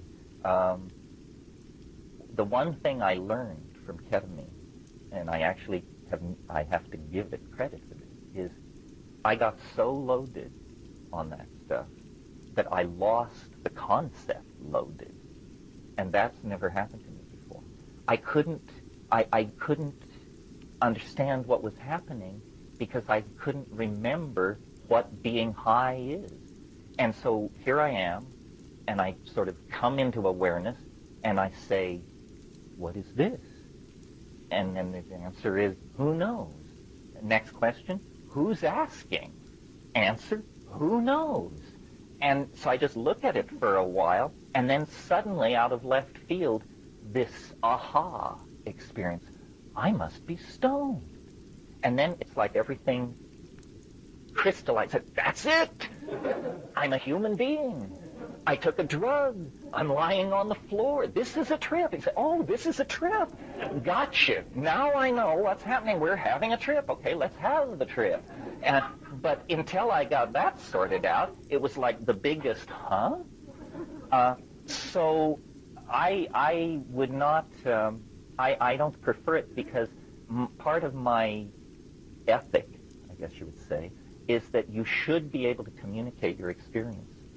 It's almost like an obligation. It's like if you go fishing on our lake, you should give some of the fish to the village. If you go fishing and catch a lot of fish and eat them out in the boat and come back with nothing but bones for the village, then this is kind of bad behavior. So I stay clear of ketamine. I have a bias, it used to be stronger, against synthetic substances. But again, in fairness, I have to say, these drugs, people have different kinds of experiences. Like I've said to people on ketamine, you don't really hallucinate in the way that I want to hallucinate. People say, oh no, I had fantastic, it was beyond DMT. So again, the individual thing. And then what's the final thing? And then just physical things about ketamine. I don't like a drug so strong that the house could burn down around you and you would never bat an eye. And that could certainly happen on ketamine. At height, you have not a clue. They could remove your head and you would not bat an eye. And the other thing I noticed about ketamine is it really sticks to your ribs. In other words, the experience lasts an hour, you come down, but the next day you're driving on the freeway and comes a wave where you say, oh my God, what is this? And I think it sequesters in fatty tissue or something. And so that makes it a little dicey. Hope I didn't rain on anybody's parade here. The people who are into it are passionately into it. I accused one guy one time of being a monopharmaphile. I said, my God, you won't take a drink, you won't have a hit, you won't do... But this stuff, 5 times a day. Well, I'm as interested as you are. I don't have any special information. I did talk earlier in the weekend about this model of the hyperdimensional object intruding into three-dimensional space-time and through the miracle of metabolism, wrapping matter around itself for a few years, and then when the hyperdimensional form retracts out of this lower dimensional matrix, the matter that it's organized simply falls apart. I like that model. My DMT trips, as I think I mentioned this too, I've given it to some Tibetan guys, and they said, you can't go further than that and return. What he actually said was, it's the lesser lights. The lesser lights appear at the beginning of the bardo. The thing about DMT, and we didn't talk about it much this weekend, is that it is an inhabited space. A huge percentage of the people who take it encounter entities of some sort in there, not entities like wombats and foxes, but entities with intelligence of some sort, with language of some sort. Well, remember I talked about the principle of parsimony, of preferring the simplest explanation first? Well, when you have a drug which conveys you into an inhabited space, even the simplest explanation is going to be pretty baroque.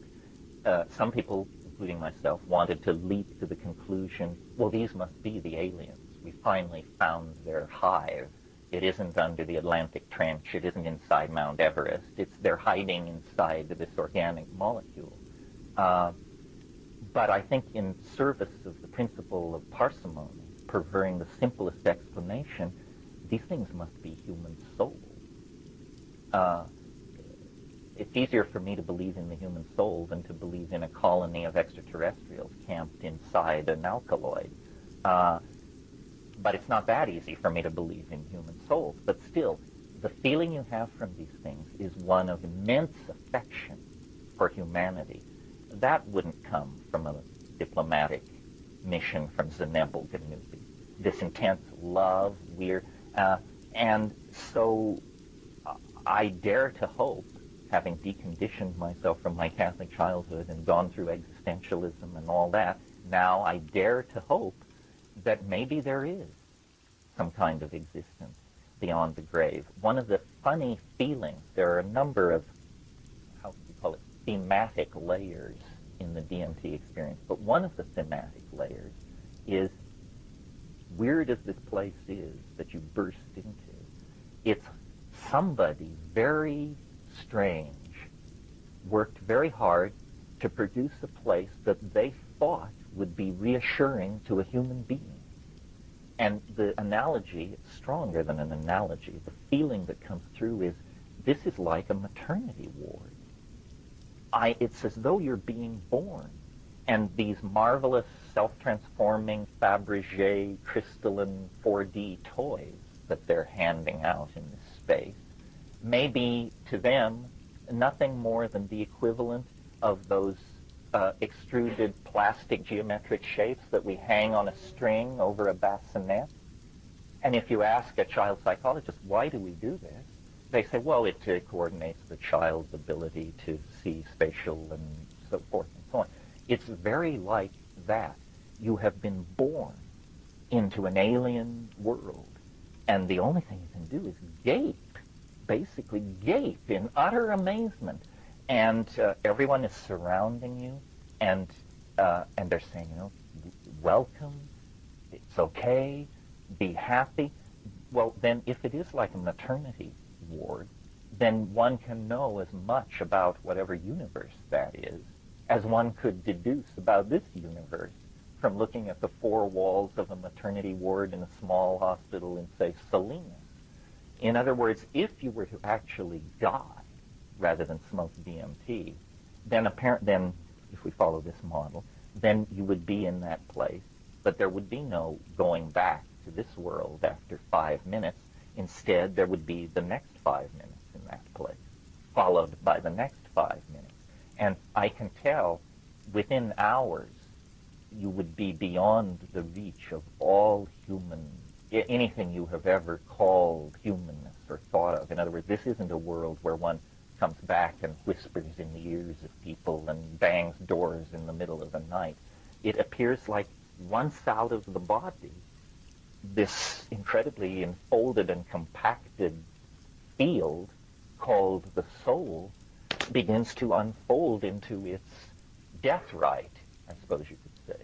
And quickly one would become incomprehensible to this world, and all that is retained is the affection for us in our limited situation. Of course, thinking along these lines, I've looked at the literature of near-death experience. What those people are describing is something far more mundane than a DMT trip. Either they are dumbing down the DMT trip and suppressing the oddness of it, or they're having a quite different experience, because what's being said in the near-death thing, generally, is a tunnel, and then loving relatives, reassuring and familiar people. The DMT thing is a tunnel, but it isn't loving relatives waiting at the end. It's a welcoming committee of professional midwives, and they help you through. So I would suggest, with great heat, that if we want to study the near-death and after-death experience, that actually you come far closer to dying, whatever that means, on DMT than you do in drownings and things like that. Well, any situation can be looked at from a point of view that reveals the whole fractal. In other words, what it's saying is experience is holographic on one level, but linearly sequential on another level. In a way, this leads into, or this is a continuation of this discussion of death.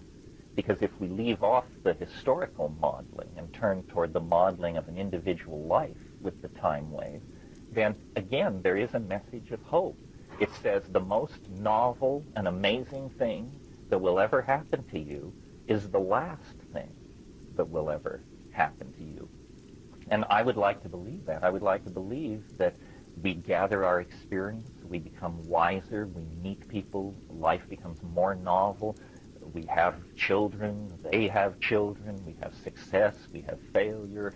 Our life, you just get, if you're living right, your life should just get more and more baroque, beautiful, complicated, mysterious, and then you die. And then it really gets interesting. That's what this all seems to want us to believe. Let's put it that way.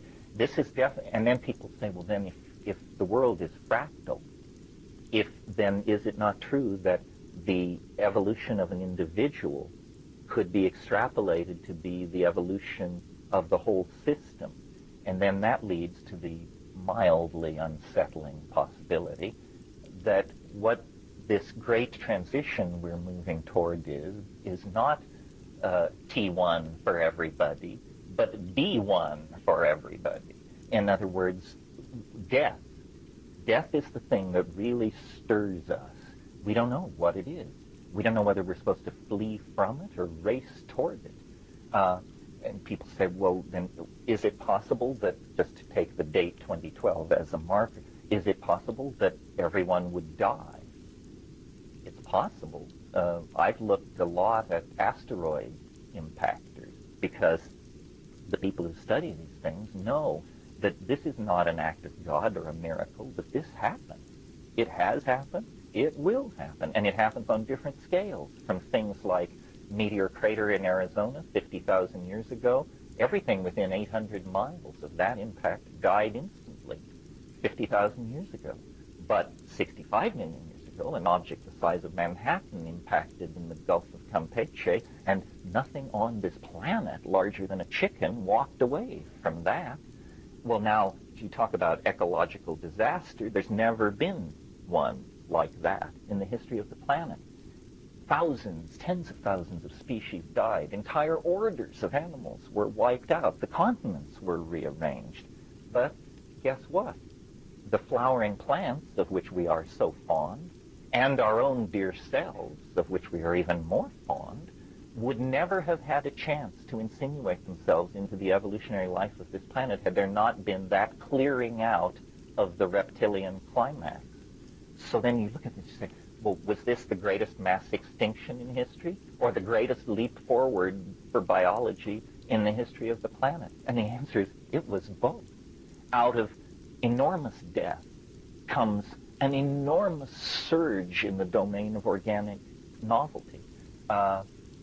I prefer to think that it is not a planetary catastrophe or a mass dying. And I'll tell you why. And this is a place, now we're working from the notebooks. In other words, this is not prepared for public consumption. This is something I meditate on in the baths. I can't help but notice that as novelty increases in time, according to this model, that the spatial domain of its focus narrows. So, for instance, in the early phase of the time wave, the stars are condensing and the galaxies are forming. We could say that the entire universe is moving toward novelty. But once carbon chemistry appears, the cycles of fusion in stars and production of heavy elements and things like this are stabilized. And the domain of novelty becomes biology. And for 1.5 billion years, biology evolves and adumbrates its forms and moves from the prokaryotes to the eukaryotes to the multicellular. The conquest of the land begins. But then, with the emergence of language-using and tool-using higher primates, in a sense, novelty leaves the domain of organic life. And organic life becomes metastable and evolution and mutation happens. But where the action has moved to is into the epigenetic domain entirely defined on this planet by human activities. And so the human beings are the carriers of novelty. And that has gone on until about, pick a number, but basically 3,000 to 2,500 years ago. And then the novelty seems to concentrate itself in southern Europe. The Greeks take some kind of step that no other people have ever taken. You know, even today, if you go around the world and visit tribal people and ask to see their art, they show you, if you ask to see depictions of human beings, they show you symbolic depictions of human beings. That's what an African mask is. That's what a Sepik River carving is. These are symbols of human beings. The Greek mind crossed an invisible boundary, and somebody said, let's take a block of marble or some clay, and let's not symbolize a human being. Let us make a perfect topological simulacrum of a human being. A face that looks like a face. Flesh that looks like flesh. It was as though the Greek consciousness rose to the surface and left the unconscious behind, and the eyes were open and no longer saw through symbolic filters, but instead said, nature in and of itself. This is the foundation for science and art as we know it. So the novelty then was largely in the hands, and largely, I'm rushing here, exceptions are obvious, in the hands of what we call the Greco-Roman mind. And so it has been for a couple of thousand years. Well, then pick a number, 100 years or so ago, it further contracted the novelty. It further contracted itself into the high-tech industrial democracies. And now it has further retracted. One of the problems we're having in our society is there's a bifurcation going on in society. Part of us are going with the new novel technologies that knit us together and make us dimensionless telepathic creatures through the internet. And some people are digging in their heels and saying, oh, no, beyond newspapers I can't go. And so those people are being left behind. They are practicing old-style culture in an equilibrium state. So now it isn't even all of the high-tech populations of the industrial democracies. As we get closer to 2012, if this process proceeds, then the source of novelty will constrict even further.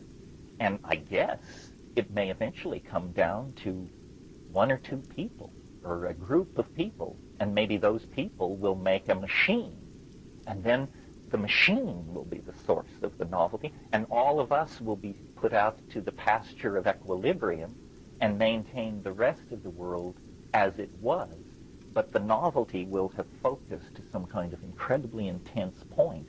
And so, looking at it from that model, it's hard to see how it could be an asteroid impact or something like that, because that would affect all biology, all geology. It would completely violate this long-standing tendency of the novelty to concentrate itself. Well, now the Buddhists have an interesting perspective that maybe has something to do with this. There are many schools of Buddhism, and I don't want to get into that, but there are schools which hold the following doctrine, that if a single person could attain enlightenment, then all sentient beings in the cosmos would attain enlightenment instantly. In other words, that only one person or one being has to break through the boundary for the entire state system to collapse and rearrange itself. It's December 21st, 2012, and through the worldwide VRML hookup of the internet, everybody with an IQ above 10 has gathered in the great collective space to witness the first attempt to send a human being through time. And at the World Temporal Studies Institute at La Chirera in the Amazon, the president of so-and-so makes a speech. The lady time traveler makes a speech. She straps on her helmet. She steps into the machine. The fanfare for the common man is played. A button is pushed. And off she goes into the future. Now, what has always been put against time travel schemes is what's called the grandfather paradox. And this is easy to understand. It goes like this. If time travel were possible, I could travel back in time and kill my grandfather. If I did that, I wouldn't exist, so I couldn't do it. Therefore, there's a closed loop of paradox. Therefore, time travel is impossible. I put this to the mushroom, and it said, well, time travel is possible, but you can only travel backward in time as far as the moment of the invention of the first time machine. You can't travel further back in time than that because there were no time machines before that. So it's a kind of barrier. Well, so then I thought, so then here was my model of what would happen when the Lady Temponaut sails off into the future. Let's forget about her and ask the question, what happens next in our world? And my first guess was what happens next is thousands and thousands of time machines arrive from all points in the future. They have come back through time to witness the first time machine take off. It's as though you had a Piper Cub that you could fly to Kitty Hawk, North Carolina, to that windy morning in late December when the brothers Wright rolled it out of their bicycle shop and fired her up.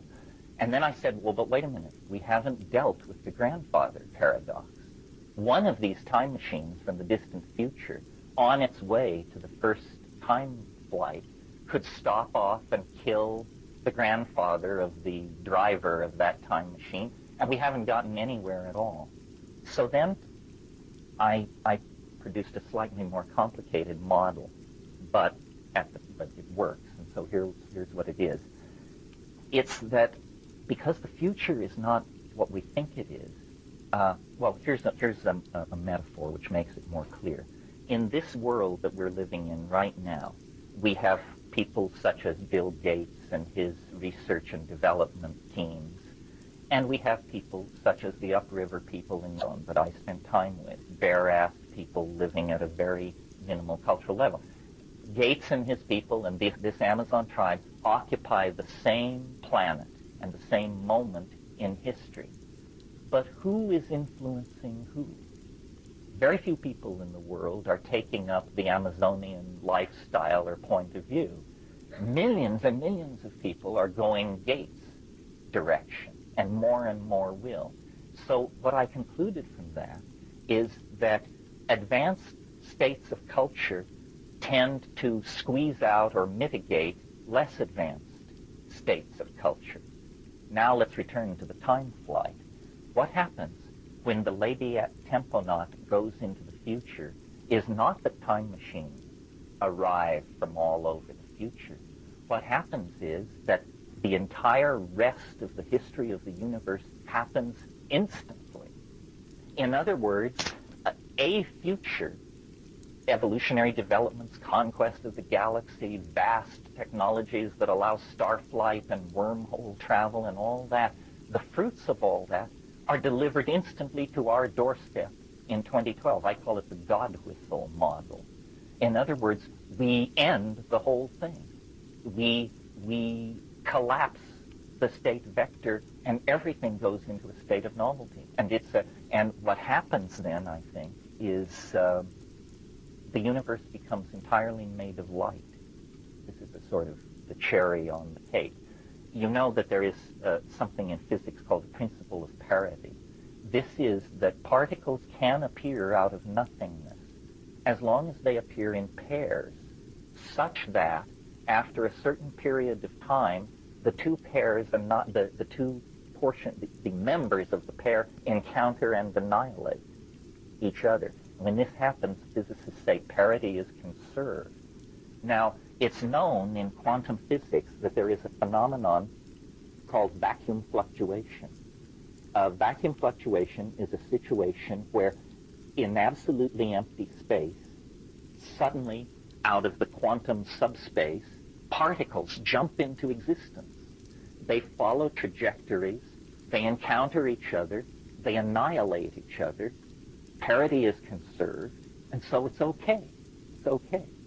Well, so then you talk to these quantum physicists and you say, well, how large can one of these vacuum fluctuations be? And they say, well, they last milliseconds, nanoseconds. Say, well, is there a theoretical upper limit on the size of a vacuum fluctuation dictated by theory? And they say, no. It's simply that the longer the fluctuation lasts, the rarer it is. So in other words, the longer a fluctuation lasts, the less likely you are to encounter one. Well, then you say, well, is it possible that this entire universe is such a vacuum fluctuation? You say, well, yes, but that would be very rare to have such a long one. You say, well, hell, you only need one. Calculating the probability of a unit event is a fool's game. I mean, it's either 100% sure or zero sure.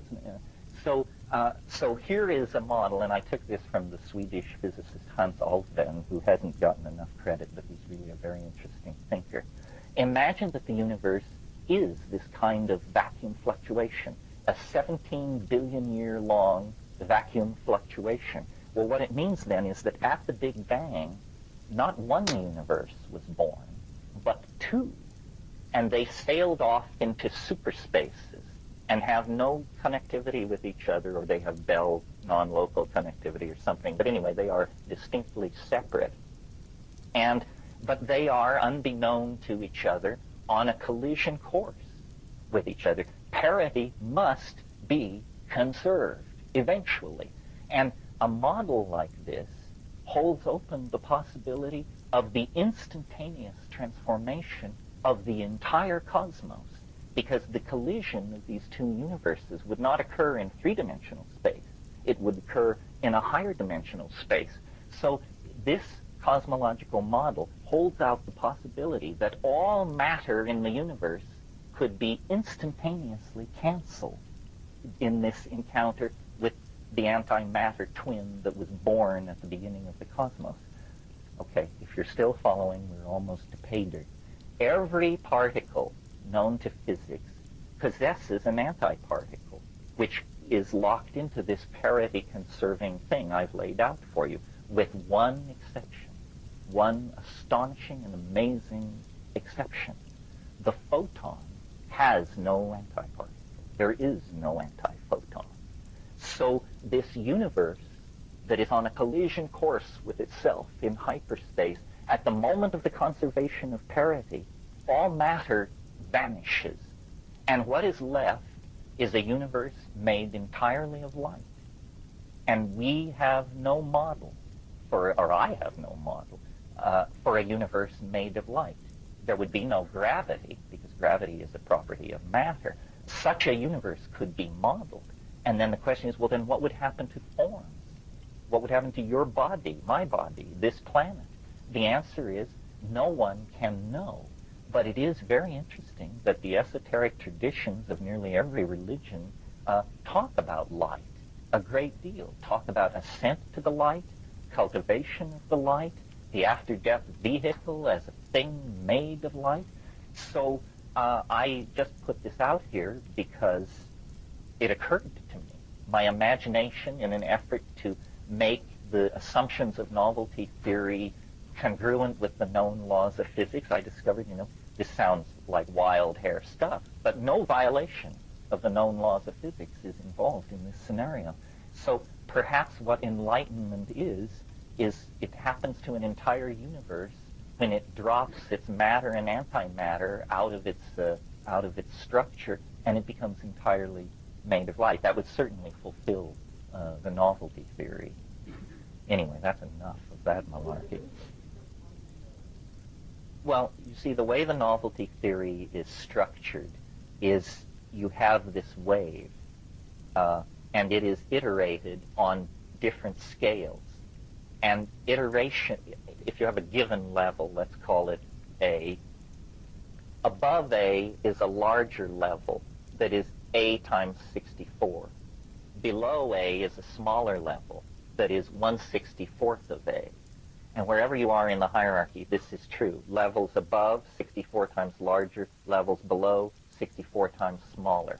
Well, modern astrophysics says, they're arguing about it right now, that the universe is under 20 billion years old. Everybody agrees on that. And the question is it 9, 12, 13, 14? But it's under 20. The time wave has a cycle. The largest cycle I have found necessary, except for the prime number research, is a 72 billion year cycle. So let's call that the top cycle, the A level, a 72 billion year cycle, plenty of time for the universe to evolve to its present state. Below that level is a cycle 1/64th that size. What would that be? Roughly 1.2 billion years. At the initiation of that cycle, I don't know, some dramatic thing happens in biology. Below it is another cycle. If the B level is 1.2 billion years, then the next level is 1/64th of that. I think it's roughly 275 million years. Next cycle, divided by 64, whatever it is, 750,000 years. That next cycle, and you see where I'm going. Well, eventually you get to a cycle that's 4,306 years in duration. That is basically the cycle of late history. I mean, certainly there was history before 4,000 years, but the continuous march of global civilization over the last 4,000 years. Well, then the next cycle down is only 67 years long. And I mentioned it last night, from 1945 to 2012. Each cycle begins with a bang, literally. Below the 67-year cycle, there is a 384-day cycle. And that will run from late 2011, somewhere in November 2011, to the end of 2012. And I call that the year of the jackpot. It's a 13-month year, but the entire history of the universe will be reprised in that 384-day period. Well, then comes a 6-day cycle. By this time, either I will have gently bowed out, or the entire world will be aware of what is happening, because the novelty will be so intense. Imagine a 6-day cycle in which the entire previous 67-year, 4,306 year, up to the top level, are all being compressed and replayed in 6 days. Well, then comes the hour and 35-minute cycle. Then comes the minute and a half cycle.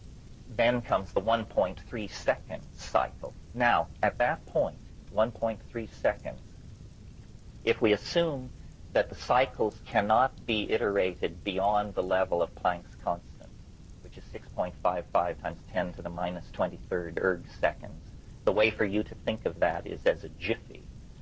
It's the grain of the universe. We don't feel the need to go to discuss lengths of time shorter than that because there aren't lengths of time shorter than that. Time comes in those packets of that size. Well, if you're at 1.3 seconds cycle, you still have 13 cycles to go through before you reach the realm of Planck's constant. And you have come through 13 cycles. So the universe is only half done 1.3 seconds before its end. That's why asking what will happen in 2012 is preposterous. The mind fails. Half of the universe's evolutionary unfolding will occur in the last few milliseconds of its existence because of the asymptotic acceleration of the expression of novelty. So it's this thing which began very gently, very stately, the march of the atoms, the condensation of the stars and the galaxies, the emergence of biology, the emergence of higher animals, the emergence of, and just into then a screeching photo finish where all the stuff is bundled together, squeezed together, connected, transformed, lifted into higher dimensions. And see, this is not a process we can take responsibility for or discuss our guilt or innocence. This is the cosmos itself tearing loose from its previous constraints and moving ever faster toward ever greater freedom with ever more appetite and momentum until it achieves its goal, which is infinite novelty throughout all space and time, holographic connectedness, God-mindedness, whatever your vocabulary is, yeah. Oh yeah, this is a completely legitimate move. I mean, it's mind-boggling to think of this in human scales of time, that half of the universe's becoming occurred in a few milliseconds. But dig the fact, that is the position of orthodox physics as we sit here. It's simply that they say it happened at the beginning. I say it'll happen at the end. What they're saying in physics now is that the universe came in, the Big Bang occurred, and then a few nanoseconds after the Big Bang, there was this thing called the inflationary expansion phase.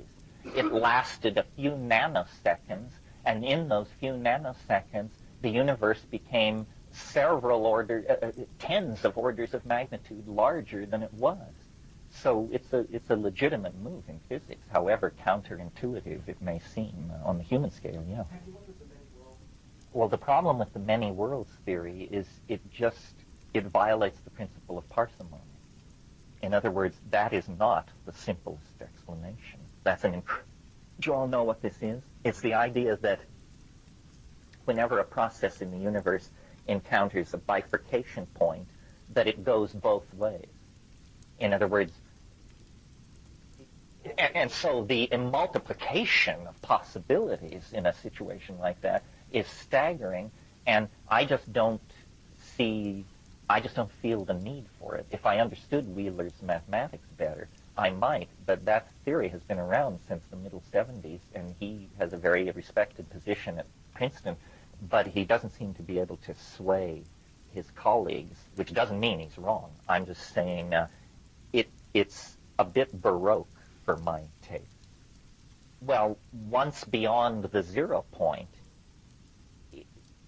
by definition, novelty must mean the simultaneous realization of bifurcations of all sorts. In other words, what ultimate novelty must mean is anything we say it means. There are no limitations when novelty soars to infinity.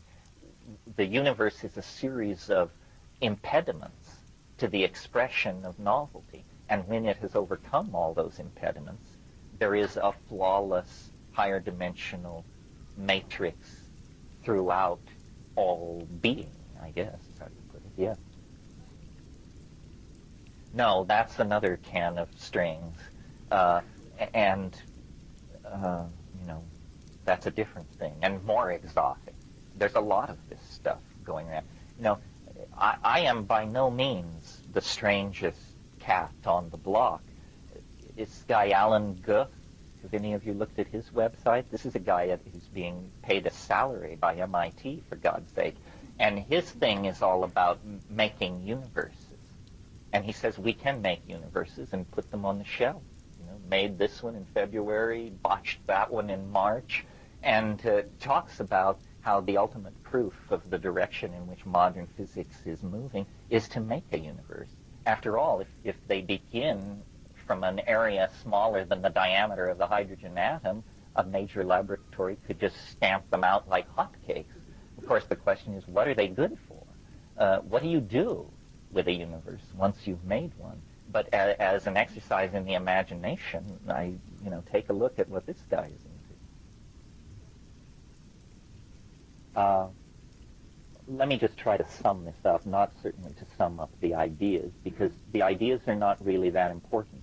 They may be true, they may be untrue, they may reside in a domain where those rules don't apply. The feeling that I hope you take away from all of this, when you are most self-reliant, maybe you don't understand 10-dimensional vector calculus, then don't use that tool to understand. Hone the tools that you have and try to create models and understand that all models are provisional. This is the antidote to the idea of ideology. Ideology is when you believe something passionately. Models are when you dispassionately attempt to define the operation of a system, and the word model implies that you are perfectly willing to discard the model when a better model comes along. I mean, get a grip, people. Where is it writ in adamantine that talking monkeys should be able to understand the universe? If you met a termite who told you that he was on a quest to understand the universe, a certain lip-curling cynicism would ensue. Well, do you think you're better positioned than that termite to undertake that? So the thing is to understand what one understands, and then to build outward from that. And the tools are mathematics, drugs, attention to phenomena, intuition, community, and inspiration. And these things may not solve your marital problems or increase your earning power, but they will put you in touch with the larger dynamic of being. I think being is most appreciated when it is understood. That's why worship raises my hackles. Worship is what animals do to the mystery, because they can't assimilate or understand it if they even deal with it at all. But true religiosity is signified by honest intellectual efforts to model and understand. And it's by that process that we increase our connectivity to the universe and the depth and richness of our connectivity to our community. That's what it really is all about. That's our glory, to understand, to model, to describe, to explore, to appreciate. So meet me at the waterfall at the top of the river. Thank you very much.